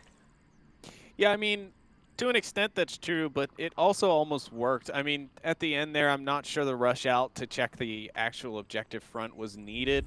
You should be able to see that stuff through those windows without exposing out to helicopter like was done there towards the end. But, you know, that's fine. It's a decision you make in the moment, and, you know, better to lose that 1 point than to have them cap on you and lose 2. So, but if it were me, I think in that situation, I might have tried to just tuck in there. Not necessarily tuck in where I don't expose myself, because if I get shot that way, that's fine. But I won't necessarily run out like that because the time was very low there. I mean, Boss Fight was on the forced push. They had no option. They had to come to him. They had to either clear him or get the cap in. Viper was probably too far off to actually get there and get anything done other than the kill in that amount of time. Wedgel was the only real threat there, and at the moment he was protected, so I probably would have stayed in. But other than that, I mean, it's still a good round, a solid defense, but yeah, they probably gave a little bit too much real estate. They also were a bit more brazen about challenging those who obviously had a sight line on him. I mean, Drunk Drummer kind of dancing around in that upper story hostel after being shot at a few times. I might have tried to find an opportunity to escape from there and find a different position rather than just staying up there. But you know, sometimes you get stuck in a place too, and you just have no choice. So I don't really know what was happening in that building per se, so I could just be talking from out of the side of my neck here. But it won't matter. Now Boss Fight's going to be on the defense, so we'll see if SEAL Team Bravo have anything different than what they had for Mayhem earlier, and if it will be enough to take a point home on Marsoc. They do get that mirrored spawn. SEAL Team Bravo going to get that same Marsoc spawn, and Scooby with the quick pickup early, finding Diesel at the White Tower as he rushes out in front. Interesting to try to rush over that hill so quickly. It's such a dangerous cross to make, especially now the defense has that line. Now Scooby's pushed out towards lower dumpster building. He's tucked in there. He's going to be the line of defense. He's going to try and spring a trap. Oh, there's actually a Volk drone in use here from Scooby. He's sending out the Volk drone to use as a kind of an early warning camera system. I like this approach, actually. Something I definitely would expect from the mind of Scooby-Doo and Boss Fight. You know, always kind of thinking of that high IQ intelligentsia style play, and I like this kind of security cam usage of the drone bot. Yeah, that is its biggest factor, because when it moves, it does make noise. It's easy to ID, but if you just kind of park it somewhere, this is exactly the kind of thing I was excited for when it came back into the league. Is the use of, basically it's like another pair of eyes, right? It's a sixth teammate, and so an interesting choice there by Scooby to position it there. It's going to help him out when somebody pushes that corner, but if they go West Street, not going to help out too much. He's watching that via the window, though, so shouldn't be too much of an issue. Let's check in with the shots we're seeing fired here as Hondo trades rounds with UC Death, it looks like. Oh, can't... Camera doesn't want to exit that particular doorway for some reason. There you go. So we're going to find Stay Calm here as he tries to mount the steps near Hondo. The second guy he's red still up. And Drunk Drummer going to find 35. Across the other side of the map, excuse me there. Sniper on Valley Hill, over. Is Viper going to get the cross map snipe? We got a snipe off here, ladies and gentlemen. Drunk Drummer and Lonely Viper going at it across the map, north to south. And Scooby-Doo actually going to go ahead and ruin the day of Drunk Drummer and ruin Viper's chance at winning the snipe off. How dare you, Scooby? Scooby doing a great job on that dumpster defense today. Been working out quite nicely. Hondo getting A lot of pressure applied. He's got a crossfire of lasers here aimed at him. Viper from the hill, and you see Death from down towards, or is that, yeah, that's Helicopter Bungalow. Raz gonna check the window for Scooby. Maybe no, he makes it by him just in time before Scooby's able to lay the ambush, but I think Raz hears it. Yeah, he's got gun low. He's looking down, checking tablet. He knows that is not a friendly. Go ahead and in. I know you're right there. He's trying to do the, Yeah, the mind games. The mind games, trying to make defense rotate. Scooby's not taking the bait. Lonely Viper knocking Hondo out there in the northeast, and that's just going to leave Raz all alone here. He's going to have to play his mind games with himself.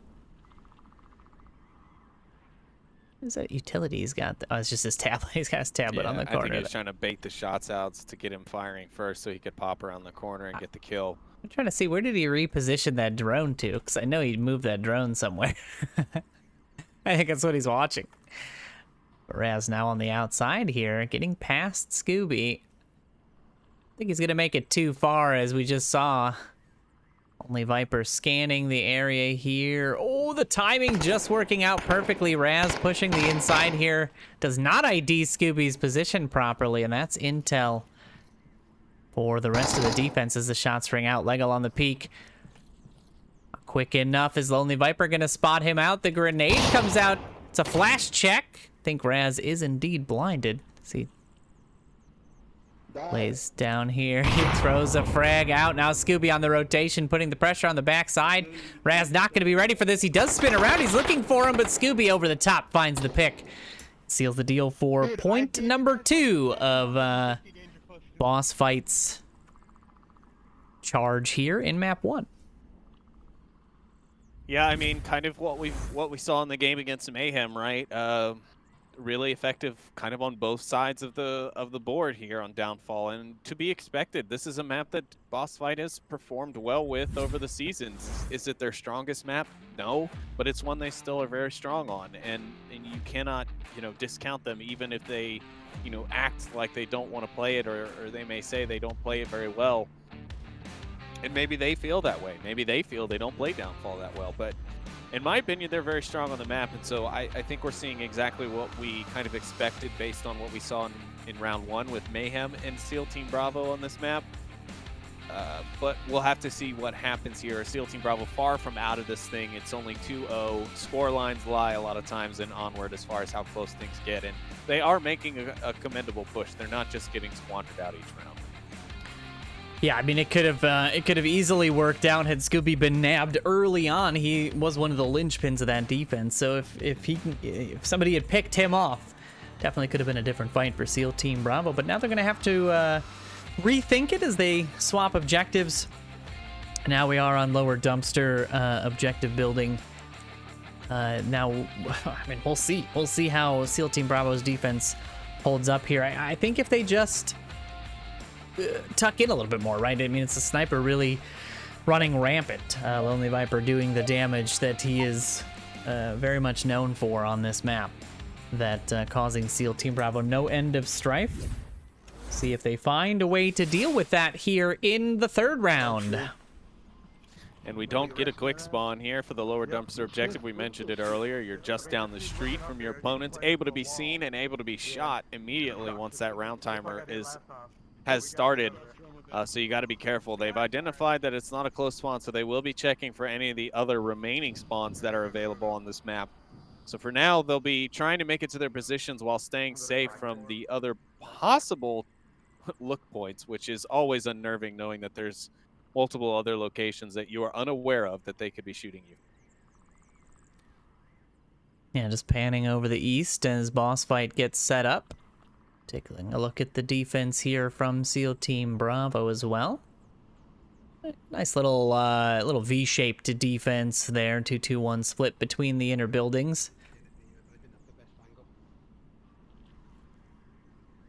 We're going to stay high level until the action gets close.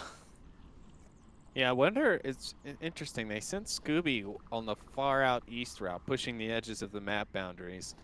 And yeah, I think they're just waiting in White House. I wonder if they're trying to bait out shots onto him as if he were Viper, so that Viper in an alternate position possibly a more, useful position for him, a more protected position, could then rain down shots onto whoever it is, putting him down on Scooby. Now, Scooby rocking an LMG, like a true OG, might I add. He's going to be able to return that fire back in tenfold, and he's really accurate with that SA-80. Let's not discount that either. So it could be an interesting strategy if that's what's happening, but I don't think maybe that is what is in fact happening. But could be an option for you in the future. So Boss Fight, feel free to use that one if you need.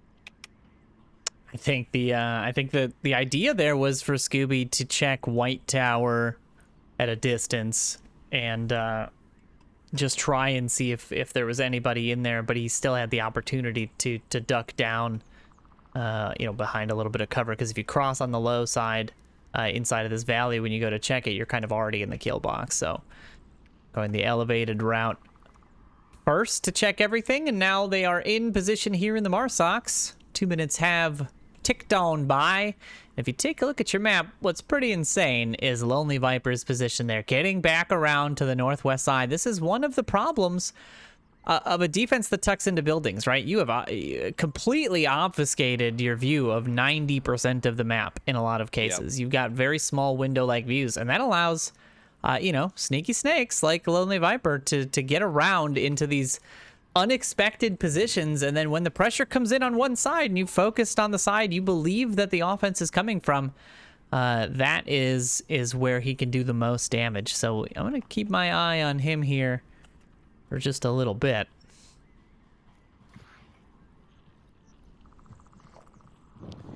Scooby and the gang, meanwhile, on the Marsoc hillside, still taking their time. No rush here. 2 minutes left on the clock. They're well within striking distance of that 2-minute mark. Legel gonna take some shots here. Intel gathering goes to engaging with the enemy here.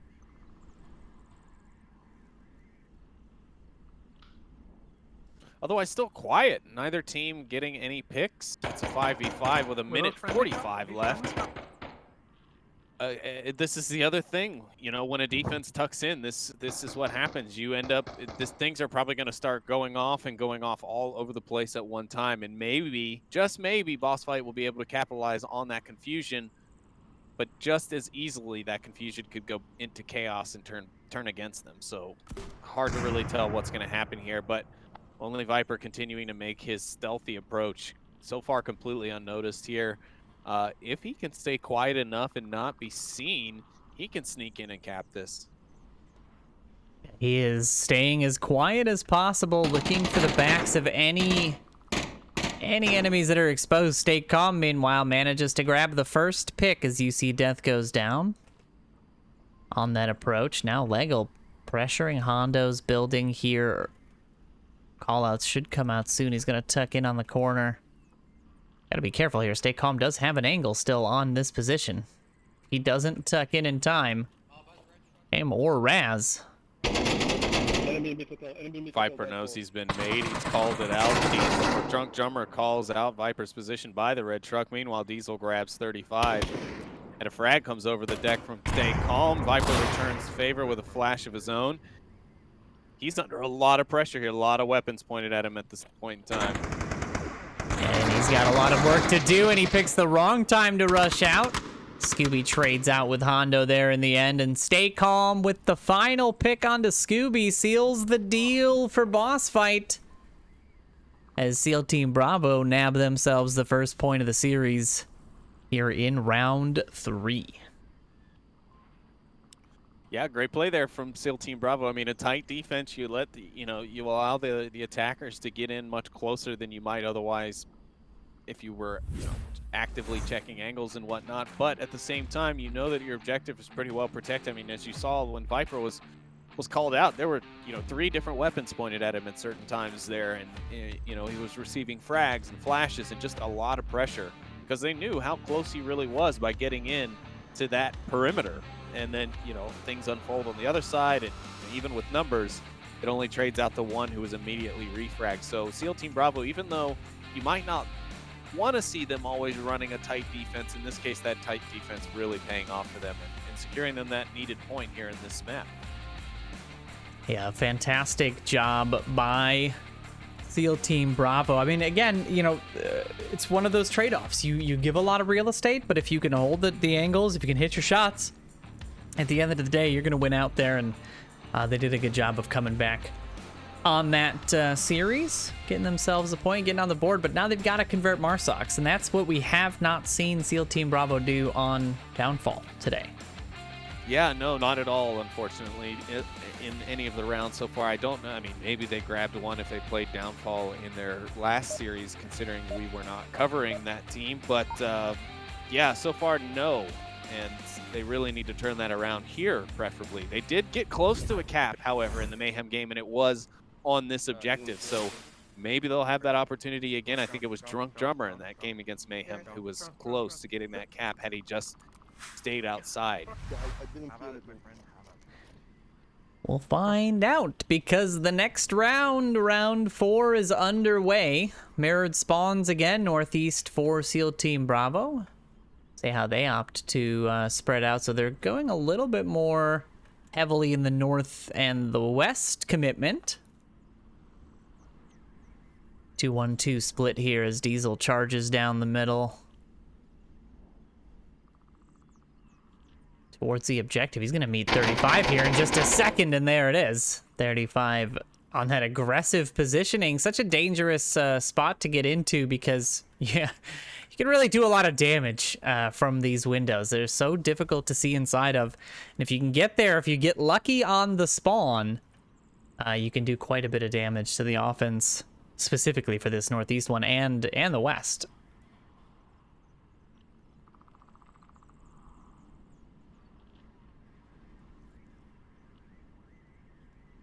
All quiet here as a minute's ticked away. Yep, Hondo able to capitalize on that distraction from Diesel in 35 there and make his way into Marsoc Towers. He's checking it out now, seeing if he can't see any possible defenders, maybe even 35 who took down his teammate. What a fantastic frag grenade by Raz there to down Scooby on the roof. We just caught the tail end of it there, but let's take a quick look at that one. I mean, long range. We're taking a look across the map, see it out of the corner there, and he just perfectly lands it middle courtyard upstairs on the roof. That is a down Scooby. He's going to be able to give call-outs, though, so not the worst case scenario, but Raz also doesn't know he got anybody. Yeah, that's always the tough thing about those frags. Unless you see some kind of ragdolling or the body flops out, you know, into your point of view, or you happen to go by that spot later and see it, there's no way for you to really confirm or even know if you effectively got that kill. So while frags are great, you cannot deny their equipment utility. You know, there is something to be said about the lack of information that could be obtained from that as well. They have ID'd that Scooby is there, though. I did hear Raz calling out that he does hear the shot, the talking there. Lonely Viper, meanwhile, perfectly on time as we pan over to Stay Calm. Manages to nab another member of the offense, and that's going to leave Hondo kind of alone here as an island in the east. 35. Quickly able to scoop him up as well. Not sure if he was hearing him or just a well-timed peek, but just like that, Boss Fight doing a great job of picking him apart. As I say that, Drunk Drummer starts to even things out a little bit as he takes the Lonely Viper approach on the long northwest push here. Viper making a sweep through the south now to come back and cover over towards the objective now that they're pretty confident that they've cleared out the east, and that confidence comes with point. Raz now looking to be the next target of Viper, and he is. Him and 35 going to coordinate shots and hit simultaneously. Now it is all up to the lone remaining Cowboy, Drunk Drummer, and he's going to snipe Viper. He's going to be the Viper sniper in this map. He's going to win today's sniper duel. In this round, Drunk Drummer will be the last member left for SEAL Team Bravo. He's got a lot of work still as 4 members of Boss Fight are still effectively able to communicate, and that's going to be it. SEAL Team Bravo still, unfortunately, unable to convert that offensive round. They'll go down 3-1 here in the map, and Boss Fight just need to secure this next one to move on. Yeah, just taking a quick look at that very well-aimed shot onto Lonely Viper as he crested the hill by White Tower. Very quickly picked off, but the rest of the boss fight defense, still prepared, still ready to go, knew exactly where he was, especially UC Death, who had gone down to him just moments earlier and was revived. And that is going to put boss fight onto map point here in map 1. SEAL Team Bravo has to hold this defense and then put up quite a bit more points. They still have to convert a Marsoc. I mean, even if they grab this one and start to even things out, again, it is going to be, can they deal the damage on offense? And so far, they really struggled to do so. And, you know, it's hard. I haven't even really been able to figure out what it is that's making their offense so, at least perceptibly ineffective. I mean, I think a lot of it just comes down to desyncs. They've got, people pushing just mere seconds apart, but just enough to give defenders time to sort of get the picks and be able to refocus their positions. But overall, I mean, they've been playing really well. It's just has not been their day. You know, sometimes it's not your day. Yeah, it's really not. And I mean, again, this is technically a newer team. Again, there's a lot of seasoned players, but seasoned players doesn't make a seasoned team. Communication, synchronization, all of that stuff, just knowing each other well enough to know your typical play style, what you typically will do on a map, on an objective, on a spawn. That's stuff that comes over time. You can't just force that stuff. I mean, yes, there's a good chance that you could have built that up over the course of getting to know each other in comp lobbies or pub lobbies or what have you. But it comes with time, and I think that's one of the things that's becoming a bit more effective for Boss Fight. Boss Fight's also a well-trained team. I mean, if you listen to any of their call-outs, when the camera is close by, you can hear them. They have their own distinct radio call-outs and way of calling things out so that they don't necessarily give away any intel, but they're able to effectively communicate that with their team and let them know what's going on.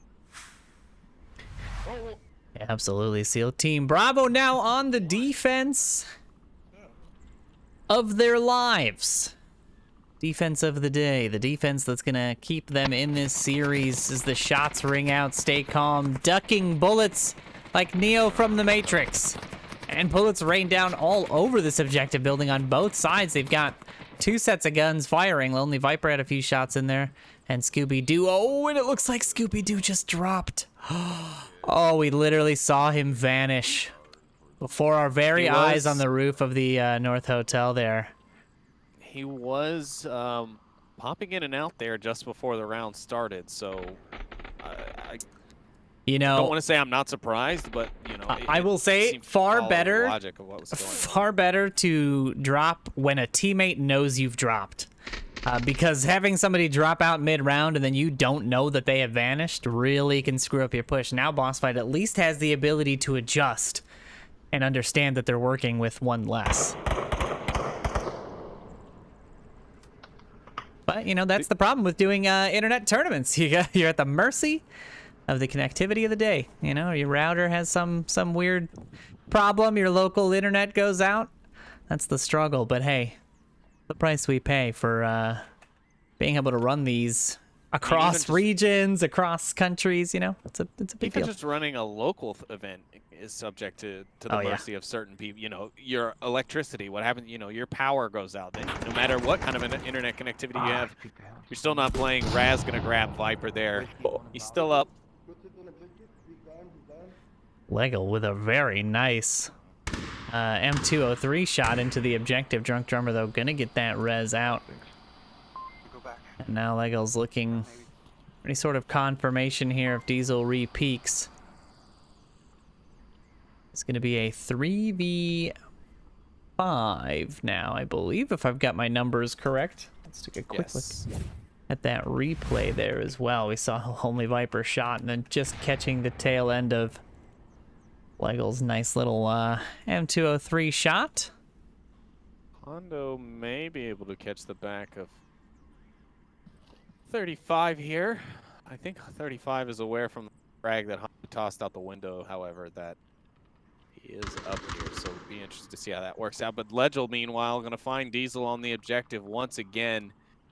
That is, of course, the risk you take when you peek after being rezzed. You're essentially just one shot from that point forward in the match, I mean, it's really tough to take any damage after that without being taken out completely. So a risk to leave him there. I maybe to counteract that in the future, you can res and rotate out the one shot and keep the guy with the res ability on the objective. And there it is, Hondo finding 35 on the backside as he continues on his push unknown from that Volk tower, or from that Marsoc tower, I should say.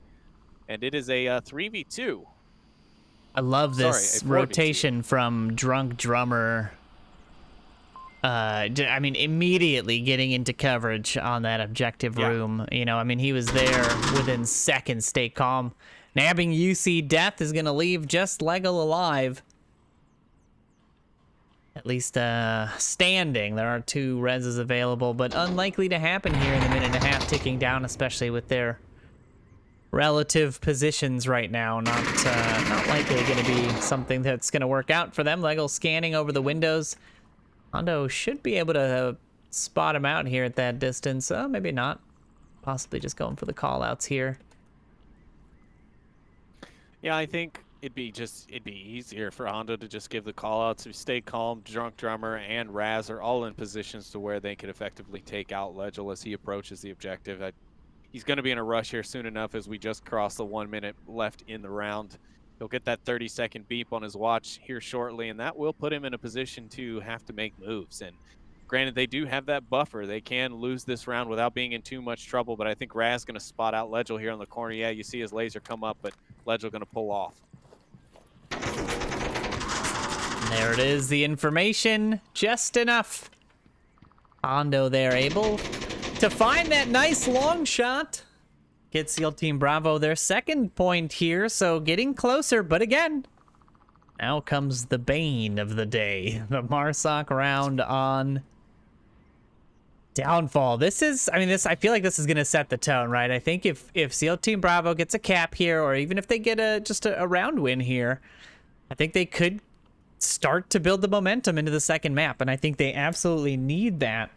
That confidence boost to get themselves situated better for the coming round. Yeah, well, hopefully as well, Boss Fight won't lose a person after that round reset availability window has expired, because of course you hate to see, especially in these postseason games when more is on the line than at any point throughout the season, to see a disconnect like that in the middle of a round and not to be able to rectify it and reset the round and start again. It's tough, but it does happen, and those are the risks we take, as was mentioned. And Boss Fight, longtime veterans, able to take one on the chin, definitely. They've had their share of upsets in their history as well, in postseason events, so it's nothing they're not accustomed to. But to say that they're about to give up is completely understating. They are not going to just let SEAL Team Bravo walk away with any more points. You can bet that they're going to put a pretty solid defense up, and I would bet that this is going to still end up being Boss Fight's map.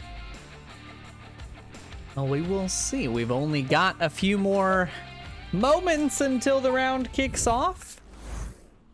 Get ourselves situated for this sixth round of the series. Yeah, I'll check Boulder, you check Crater. Check your crater. Bend over, let me check your crater. Oh boy, Lonely Viper not doing the family-friendly things in the spawns, but hey, what can you expect? At this point, you start to lose all hope of sanity. To be fair to the players, it's not like they can see a camera and know they are being watched at absolutely. that moment. Oh, no, it's not his fault. In fact, it was pretty funny, so I'll give him a pass, but it's exactly the kind of thing I would say after playing for 4 hours. Diesel! The first one out. Yet again, I think it's the second time today or in this round, in this map, that I have seen him go down first on a little aggressive peek here, and now Hondo challenging. There's 2 of them over there. Yeah, he does know that. I was gonna say, I don't think he knows he's challenging too, but he does. Scooby and Viper both panning over that area, looking to see if they can grab themselves a pick on to Hondo. Let's take a look at it from the defensive side. I'm gonna try and stop him getting. Ooh, shots coming out. Doesn't land on Viper. Stable now.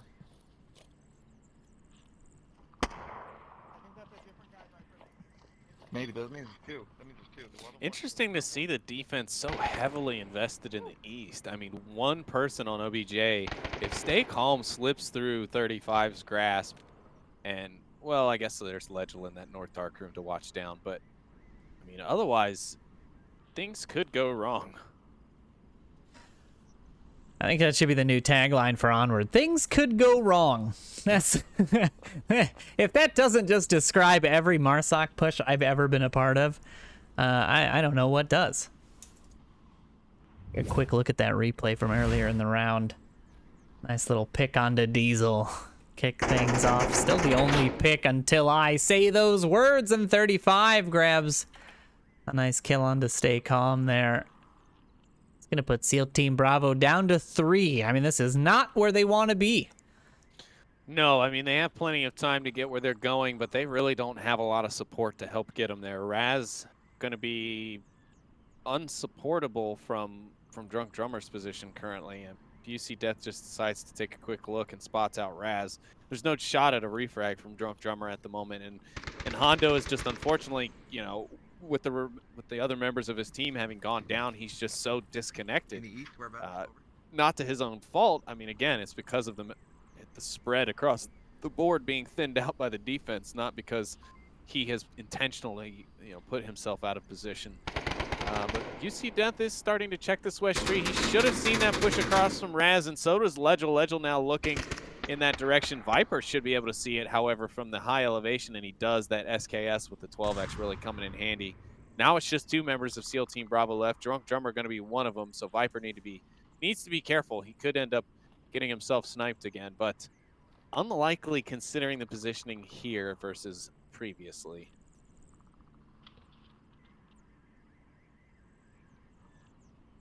Drunk Drummer he wants that UC Death pick, and the shot rings out. He does not land it. That is not what you want to see. He has still got a lot of work to do, and an extra pick would have been really nice for a minute and a half left in the round. Pressure from Hondo coming in on one side, and Drummer just ducking the bullets of Lego there. Yeah. Oh, Hondo with the unfortunate nade toss. Doesn't quite make it into the building, downs himself. Just gonna leave Drunk Drummer as the remaining member 35 rains bullets down. Unfazed, Drunk Drummer just taking his time here. He's got a lot of defensive pressure coming on all sides. Is he gonna be ready for Viper, who's panned out over the top of him with the sniper rifle? He isn't. Only Viper finds the headshot, seals the deal here in map 1, and Boss Fight take map 1 4-2.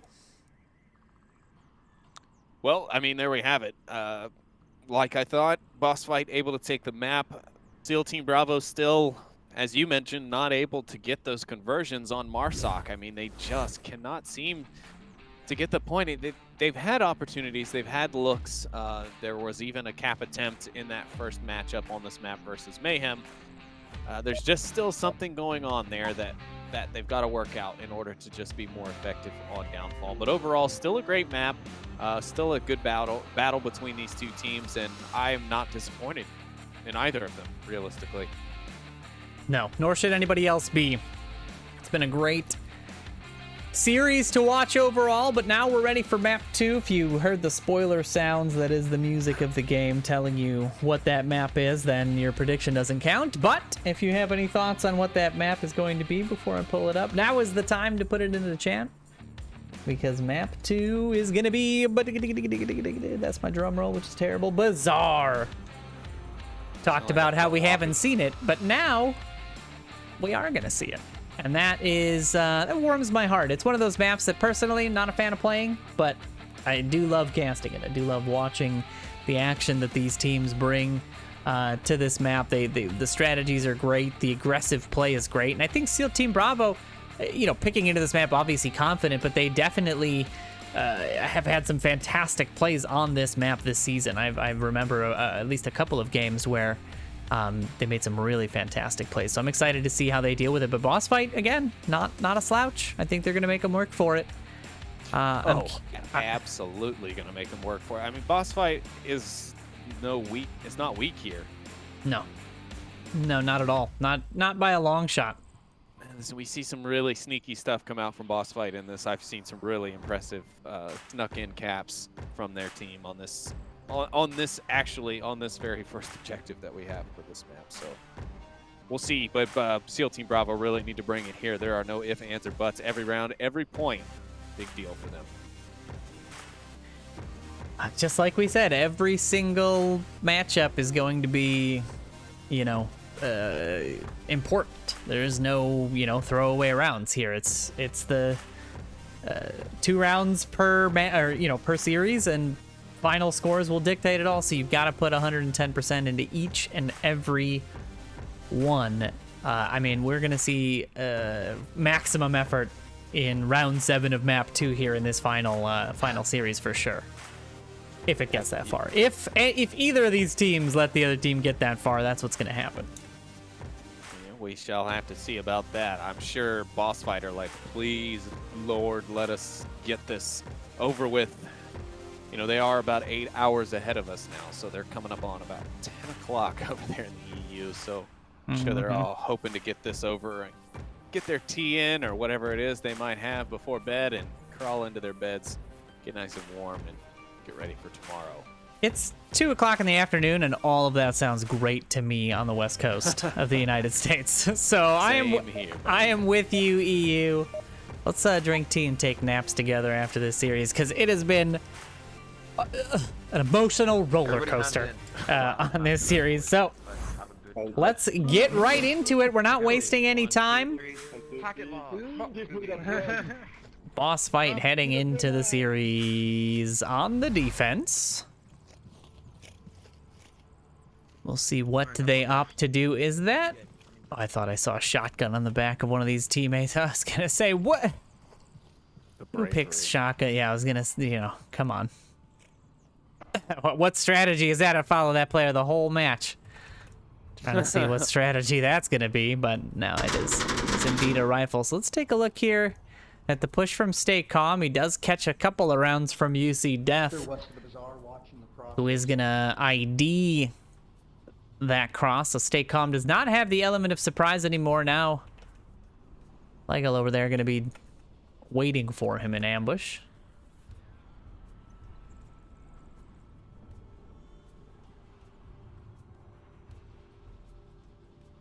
All kinds of ambushery going on the western side. Meanwhile, Drunk Drummer and Diesel pretty uncontested as they kind of waltz up through the center. Yeah, the grenades come flying in. And 35, really the only one. This is such an interesting defense for this objective. They got 4 people not even within spitting distance of that objective. And the East just got weakened as Scooby trades. Viper is on a rotation back, but is it going to be enough? Seriously, 35 goes down here, and UC Death is too slow or doesn't spot Drunk Drummer on this push. This is a cap. This could be a very, very overlooked defensive flaw for Boss Fight here. Oh my goodness. Drunk may get spotted by UC Death here, who is checking back towards the center, but otherwise completely unaware that he's here. But finally, 35 able to catch Drunk Drummer underneath one of the stalls, and that stops what could have been a very stealthy cap for SEAL Team Bravo. Lonely Viper now on the back side of this offense. It's hard to even tell with the rotations they've had, but Lonely Viper now on the inside of Blue Room here had to come all the way back from the east. Now could catch Diesel rezzing Hondo here and find 2. Meanwhile, Stay Calm on the north side does find 1. Hondo coming up over the top of Viper, was hoping to drop down, but Viper just to nab that shot. Diesel with the response. With a pistol. With a pistol response onto Lonely Viper, excuse me. I was impressed. I was like, wait, that gun sounds a little pithy compared to the big boy guns we hear normally firing at each other, and sure enough, it was the M9. He was holding it so he could still be armed while he was rezzing Hondo initially. I guess he just never changed weapons. Just kept with the pistol until that kill was done. I don't know if he's out of ammo. I doubt it, considering how early on in the round we are and how few shots have actually really been fired, if you think about it. Yeah, it has been a relatively quiet, bizarre match. I mean, that's unusual for a map like this where the sort of crossfire and suppressive fire is king. Especially having to check all these stalls. Such a Oh, ton of work. So many bullets committed just because you think you see something moving behind a piece of wood. and I don't know how many times I've shot a fan in this map through a window, but goodness. way to go, Downpour. 10 out of 10 on juking old Sleepy on Marsoc. The pump fakes on positioning of objects has definitely gotten me quite a bit. Raz now following a similar route to what Drunk Drummer was moments ago, but 35 in a different position, so it's possible Raz being able to fight back this time to see the defender before the defender sees him, and I think Raz might have heard 35's last call out. He does check that direction, and there goes Stay Calm grabbing UC Death. It is a 3v1, and there it is. I think Raz does spot. He does spot 35, but he's not able to get the shots to come through. 35 going to return fire. He doesn't quite know what he's shooting at, but he's going to rotate onto the objective. Raz runs out of ammo, but Stay Calm is there on the backside to clean up the round. And SEAL Team Bravo do it. They take their Marsoc round and go 1-up here on Bazaar. It is getting that first round. Starting off with a little bit of momentum. Definitely what they need to do to try to take this map away from Boss Fight. Take a quick look at that Lonely Viper replay from earlier and gets that flying shot onto Hondo, and then Diesel with the very nice pistol pick. Downing Viper and confirming will, in fact, get him that kill. But in the end, it is going to be a nice little coordinated push through the center. And you see it there. That's what I'm talking about. Is when the team sort of comes together and has the pressure equally from all sides of the objective, that is when you are most effective. Stay Calm and Diesel, doing the bulk of the killing there, but really it was a team effort to apply the pressure from multiple points, getting them that win. We'll see now what that looks like when Boss Fight has a crack at it on the same objective. Yeah, that defense just very surprising to me. I mean, I don't know, maybe Boss Fight just playing around with things a little bit. Maybe they're experimenting with some new styles of defense to try and throw off other teams in the later rounds of this postseason, because I mean, you have to remember, these teams go up against each other, with the exception of the NA and EU teams. They go up against each other a few times throughout the course of a season, and they start to learn each other's position. I mean, down to the player. You'll be watching casts and you'll hear a player call out, "Oh, X person is here," just like we thought he would be. Because they know, they've watched enough casts of that team, or they've played that team enough times and died by that player to know, I need to check here for X person or Y person. So it really starts to become a different game for these more seasoned teams, because they have to basically go back and always consider that everything they've ever done is known at this point. And that's not a tough thing to do once you're 10 seasons in and still trying to come up with new plays and new defenses. Yeah, innovation is still absolutely the key to victory in this game. I mean, we've seen metas evolve throughout the seasons as teams have to find new ways of dealing with situations. Raz there, finding the first pick on Dolego as Scooby rounds the stairs up here looking for that response kill. Raz does pop the corner just in time. Scooby's gonna find one. Is he gonna be ready for Hondo in this corner? I don't think he is. Hondo rushes the corner, grabs the frag on Scooby, but Scooby able to confirm his kill, and that's a pretty big deal. I mean, that is gonna be also important. Yeah, that is gonna do a lot of good for the Boss Fight offense. But SEAL Team Bravo now gonna be breathing a bit of a sigh of relief, picking up those 2 kills right out the gate. Right along with Viper here for just a moment. I gotta ask myself why. Kids, cover your ears. Are we born to suffer? I feel like we're born to suffer. Always dangerous getting into the head of Lonely I'll check Viper. the crack in the wall, see they pushed up on the east. God, we're so fucking. All right. Relatively calm push, as to be kind of expected here from these teams. I don't think Boss Fight, I don't know, maybe Boss Fight toning down the aggression for this objective because of that last round, losing that last round, that defensive round to this team could have put them on the back foot, like, oh shoot, maybe we underestimated them on Bazaar a little bit, or vice versa. And of course to have lost 2 early in the round like that is also not a good start. So No, definitely not. And You know, that angle is like if you can get there, if you can get into the north wall, it's such a nice way to split the defense into at least 2 different lanes. You know, that way you're not approaching from the same side. But there is that risk. There is that crossfire risk if the defense takes the opportunity and takes the risk to go out there and try to get those early shots out. You know, it could pan out, but it could also lead to your members going down early. So yeah, boss fight suffering a little bit on that pick. Scooby though did get a little aggressive, to be honest. A little bit more to push in alone like that to try to confirm that kill. I can see why, but Hondo, you know, played that correctly. He stayed quiet. He waited for the confirm that he knew was going to try to come out from a team like boss fight. He ended up capitalizing on it. So good on him for that heads up play.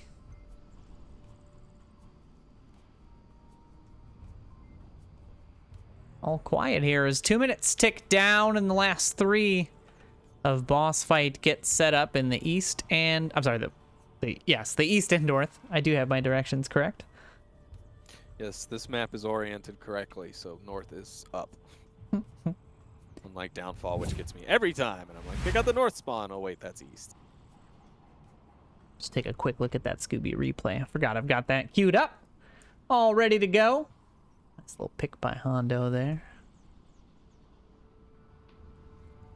I'll start calling you replayman. You better. You better. Hey, if you've got the instant replay system, you use the instant replay system. And we've got plenty of things to replay here as the teams have been doing a very good job of battling back and forth.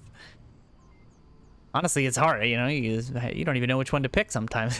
take 3 or 4 and then you realize you got one. You see Death manages to knock Hondo out of the running. Drunk Drummer is going to be alerted off of those shots. See Death's going to be hearing the footsteps now. He's tucked it down the corner.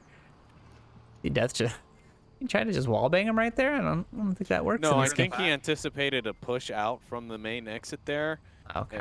And instead, Drunk Drummer ran across and tucked into the other side. So just a misanticipation, basically.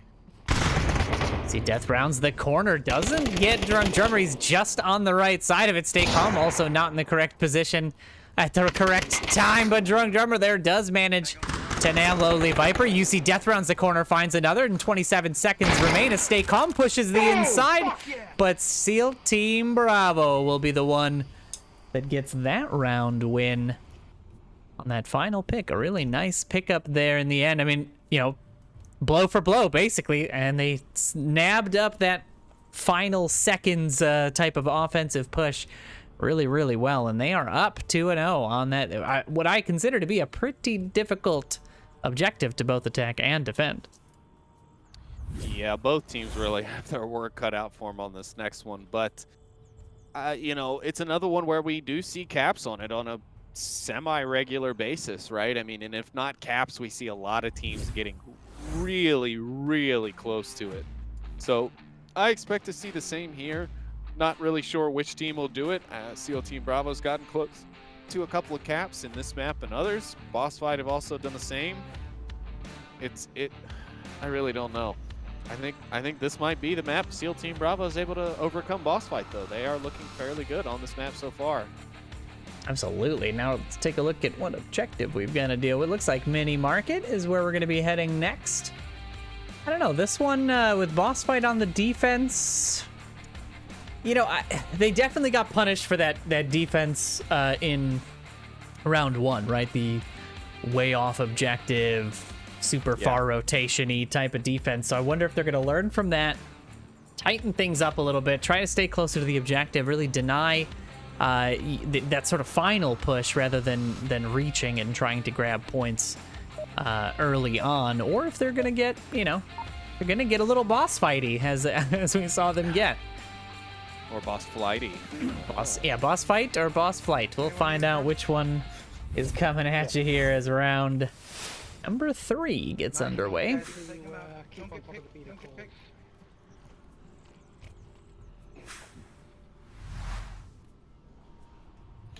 And we will be getting gonna the get picked, you're gonna get picked. long spawn. I mean, realistically, I think all the spawns for this particular objective aren't close. But they'll have a bit of distance to cover, so they'll split off and spread the map, as we've seen them do quite often in this well, stage of the tournament, in this postseason series.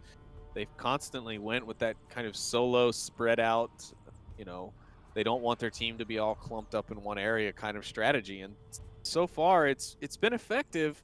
A bit slow, but still effective. They're still getting in there. They're still getting within the red zone, if you want to call it that. That last 10 to 15 yards before the goalposts, and you know, so they are effective. It's just not quite been effective enough today against some of these other teams that they faced off against. So, but again, impressive showing thus far in Bazaar. Excited to see what they're going to do here on this objective. The boss fight defense, I would say, pretty standard, pretty typical of just about any top ranked team, or even into the mid ranges. Oh, in an my excessively goodness impressive grenade from Viper gracious! there.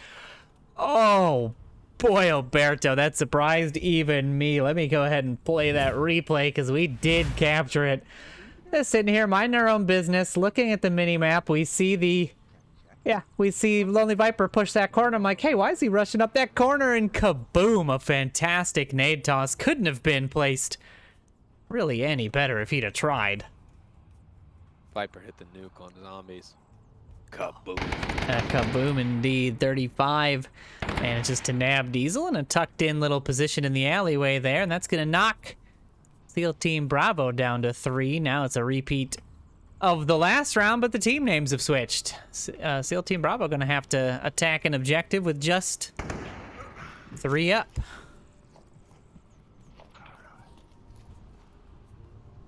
Three is a number I like, though, you know, for still attacking this objective. When I'm down below 3 is when I start to, when I'm on Marsoc. If I still have 3 people, you know, you can still coordinate a good bit with 3 people and make it work and get in there and get the cap done. I mean, you just need to make the right calls at the right time and keep those people moving.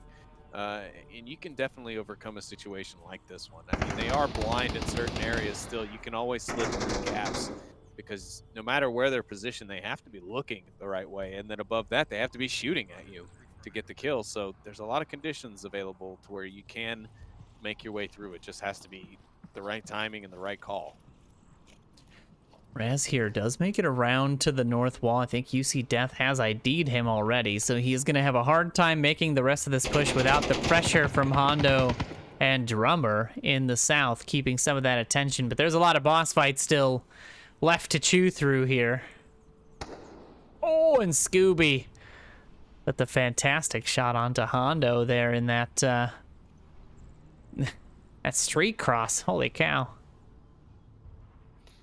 Yeah, now it is going to be a tricky situation here for Drunk Drummer and his companion Raz, 2 members of Bravo who are left, and Drunk Drummer and Lonely Viper, who apparently are sniper magnets to one another, trade out, and they will be giving each other's teams call-outs on that. Raz being the only member left for SEAL Team Bravo to be able to do anything. Scooby gonna probably get the res after he goes ahead and confirms Drunk Drummer. Still leaving boss fight with 5 up against poor Raz, all by himself here, trying to make his way to the objective, and he does seem to have the drop possibly on UC Death. He's going to have a lot of intel, but he doesn't have a lot of time to act on it as 60 seconds pass, and taking a bit too much time to get behind UC Death here. They're both moving at exactly the same speed, so will one catch the other? We may be here for a while trying to find out. I mean, Raz could basically at this point just sprint across. Only Leggle on the objective there, really there to stop him. 40 seconds left on the clock. Does find Leggle. There it is, and you see Death helps on the him. panic shot. Finds one, Raz finds another. 30 seconds left. 2 members of boss fight. The backside of Raz was exposed there to 35 for just a second. Lonely Viper now on the objective looking for that push. He is ready for that pick, but wow, what a fantastic play there by Raz, and the unfortunate team kill from UC Def almost helping to get that 3-1 lead, or 3-0 lead to SEAL Team Bravo, but Boss Fight instead scooping up their first point of this map. Yeah, good play there either way from Raz. I mean, team kill definitely helping him out, keeping his backside clear once he was able to also down UC Death there. But man, gosh, you got to give it to Viper, being able to just draw up like that with those 12x scopes on his weapons on just about every map at this point, and be able to get those close range kills. Not everyone can do that. It is something you learn over time to be able to, you know, two-eye aim with large magnification scopes. So really did a great job at clutching that out, getting that kill. But Raz just inches away from staying up and even possibly getting that refrag to clutch the map. And that would have been a heck of a clutch, a real highlight reel clip for STB had he been able to pull that one off. Yeah, kudos to Lonely Viper on the good rotation and the quick snap there to deal the damage and get them that point. Now SEAL Team Bravo on the defense here for Mini Market. And, you know, I feel like they could take this to a 3-1. And, yeah, I don't know. The way Boss Fight's been kind of approaching this objective, this map, been a little lackluster. I don't know what it is. It's probably fatigue, if I had to guess. As a player at this stage in the game, you're pretty tired. I mean, like you said, EU's dealing with a pretty late time anyway, so I don't know. We'll see. I think SEAL Team Bravo is poised and has been playing well enough to definitely take this map away. Should they put the extra effort in here? Let's see what happens in round 4. We don't even need that window. Boss Fight reading out their codes. Viper hoping to get a cap, hoping to be Capper instead of Viper. I think they're using a drone, that's why. Well, they need it to take the lead and get to defense. That's definitely on their minds.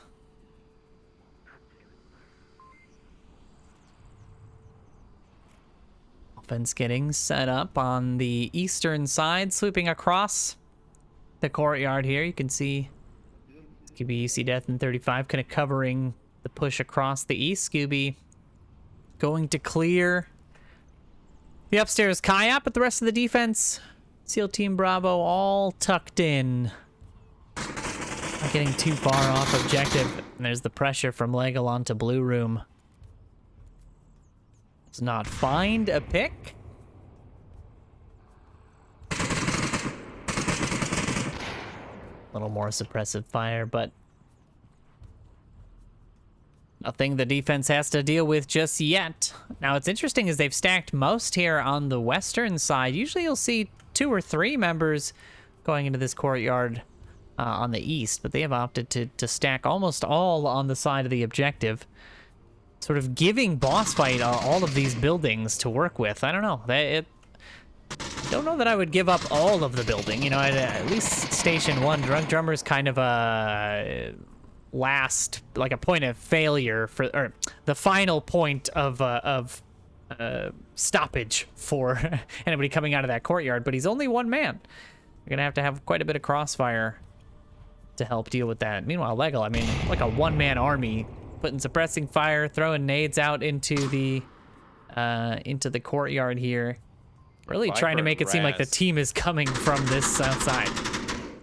Yeah, and there it is. Finally, Viper and Raz looking at each other, trading looks back and forth here on the north, and finally Raz able to spot Viper out between those pallets and get that kill, but he was quickly working his way down this northern side and sneaking up on Raz and the rest of the SEAL Team Bravo defense. But now that's been taken care of.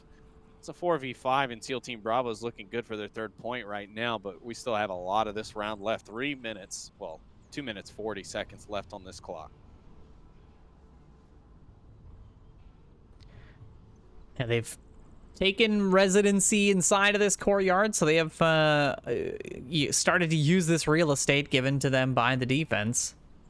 We'll see how effective they are in using it. Not a lot of super exposed positions. I mean, Hondo's in a nice little tucked in window spot there. Raz still kind of watching from the north, so not super easy to find, but Scooby's opting to take the slow roll approach for this and check every possible angle. 35 coming out of the the kill room, as a lot of teams refer to it. Looking towards that blue garage near the objective. Stay calm, going to be stayed in the corner as he defends this last front. I mean, 2 minutes or a minute and a half left. Boss fight definitely positioning. They're going to strike at once. It's going to be a bit of confusion here, but will SEAL Team Bravo's net hold?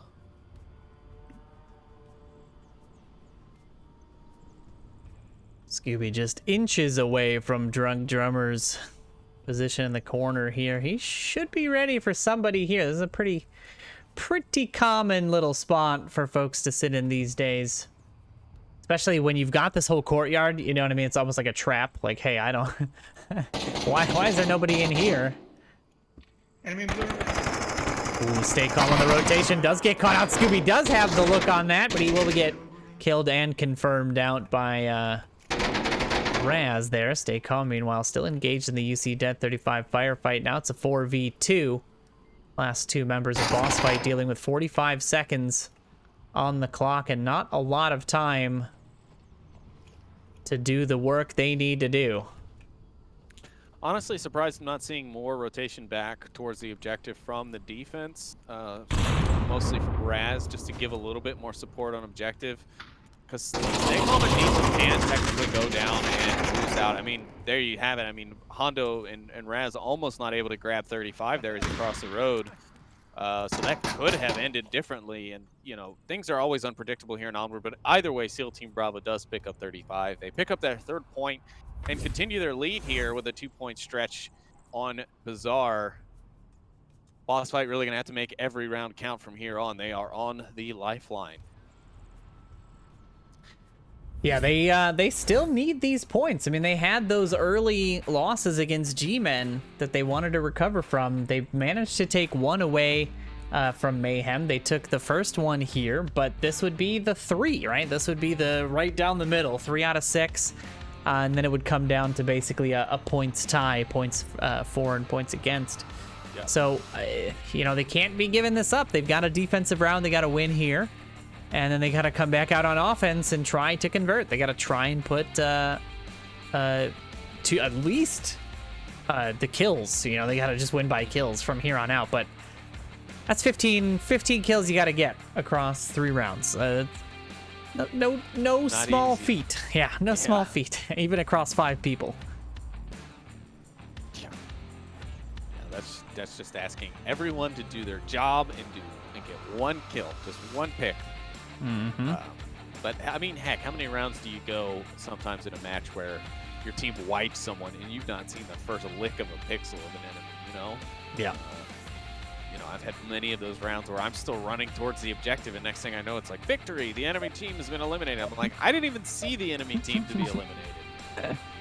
Yeah, absolutely. And I mean, honestly, in the postseason, that would be like a godsend. You know, you're like, oh, thank goodness, I don't have... The pressure's not on me, right? Like, somebody else won for me. But no, I mean, everybody's got to put in a maximum effort today. That we have seen every player do or try to do something spectacular to try to get these round wins. Fighting against all odds. And that's why we're here. That's why we're doing this Onward thing. For everybody at home is showcasing these players who put in the time, deserve to be rewarded, playing hard, putting it all out on the field, and having a good time while they're doing it.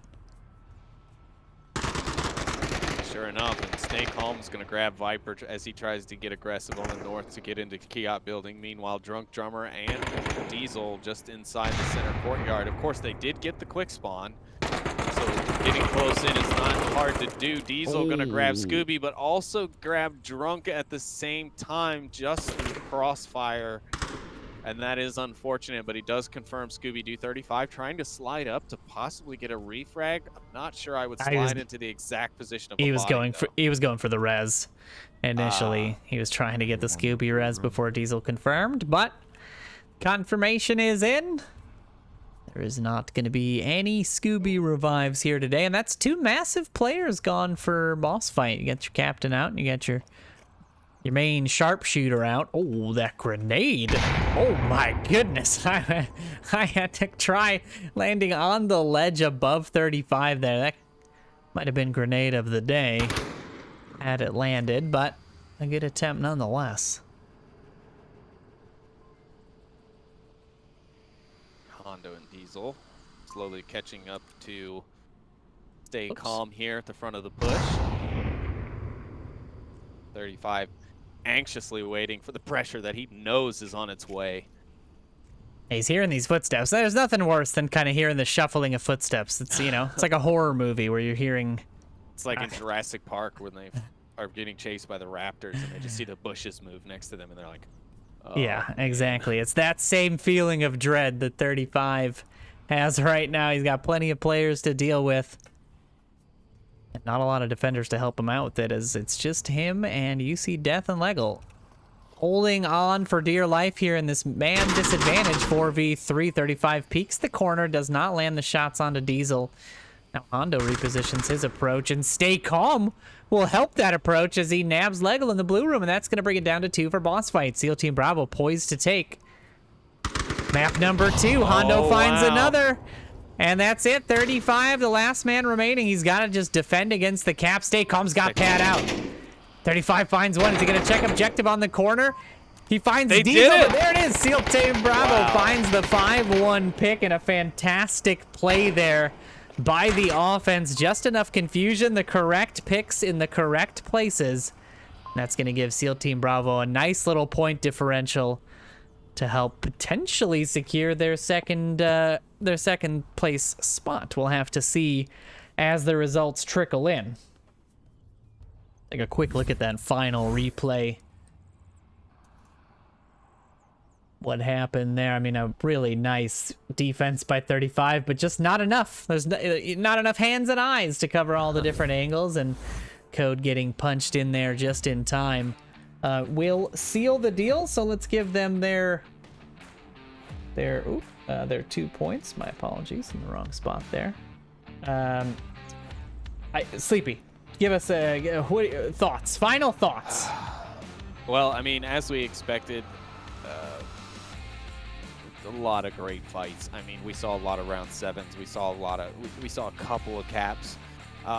We saw a bunch of great grenades, a lot of great long shot play. I mean, we got a taste of just about everything you would want to see in any kind of FPS action, right? You know, some quick shots, some snipes, some fancy frags, you know, big action plays, sneaky caps, quick cap. I mean, literally almost everything you could have wanted to see in a matchup.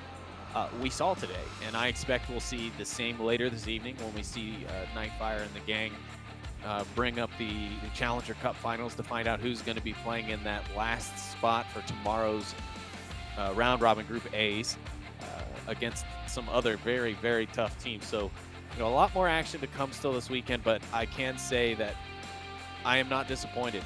You know, I was very much anticipating a lot of action, and I got that action. So I'm very happy with the turnout. I'm happy with the teams. I thank the teams for committing and playing such excellent rounds today. Of course, thanks to the viewers for tuning in on all the various platforms that we've been on here for this channel especially, but also for those of you who tuned in on the other channel for all those games. And then, you know, I don't have anything else I can say much more. I mean, Noman, I'll leave the last thought up to you, sir. Well, that's most of my sign off, but yes, thank you to everybody for tuning in today, for being with us for the long series and the longer breaks. Hopefully the folks in venues had some battery packs and hung out, and you guys enjoyed yourselves there. If you're on Twitch or Facebook or YouTube, hello and thank you to tuning in as well. I do want to thank our sponsors at the top here, B-Haptics, Fixed Gaming, Rebuff Reality, Cyber Shoes, VR Cover, ProTube VR, Asterion, and HyperX. We have got a ton of prizes from pretty much everybody on that list for the folks that are duking it out here in the Round Robin A series. That is going to do it for the Round Robin A's on Saturday today for Season 10. As Sleepy mentioned in passing, the Challenger Cup final being played between ALG and Animal House is happening again on this channel as well as in venues in roughly an hour and a half's time. So 4 o'clock Pacific, 7 Eastern. The round robins tomorrow start, I believe, an hour earlier than they did today. So 9 a.m. Pacific, noon Eastern. So tune in to those. There's going to be a Group B stage that you do not want to miss. The likes of beginners will be showcasing their talents quite a bit, I'm sure. So I will be tuned into that, but I will be letting other folks cast the series tomorrow, taking a little break myself. But with that, I'm gonna sign us off. We're gonna head out. If you want to see who are the final 2 in the Group A series, go to vrmasterleague.com/onward and check out the championship tab. We'll have the bracket up there, or join the Discord. But otherwise, that is going to do it from us. My name is Noman with a 4. I was joined by Sleepy with 2 3s, and we are signing off for the day. See you, ladies and gentlemen. Good night, everyone.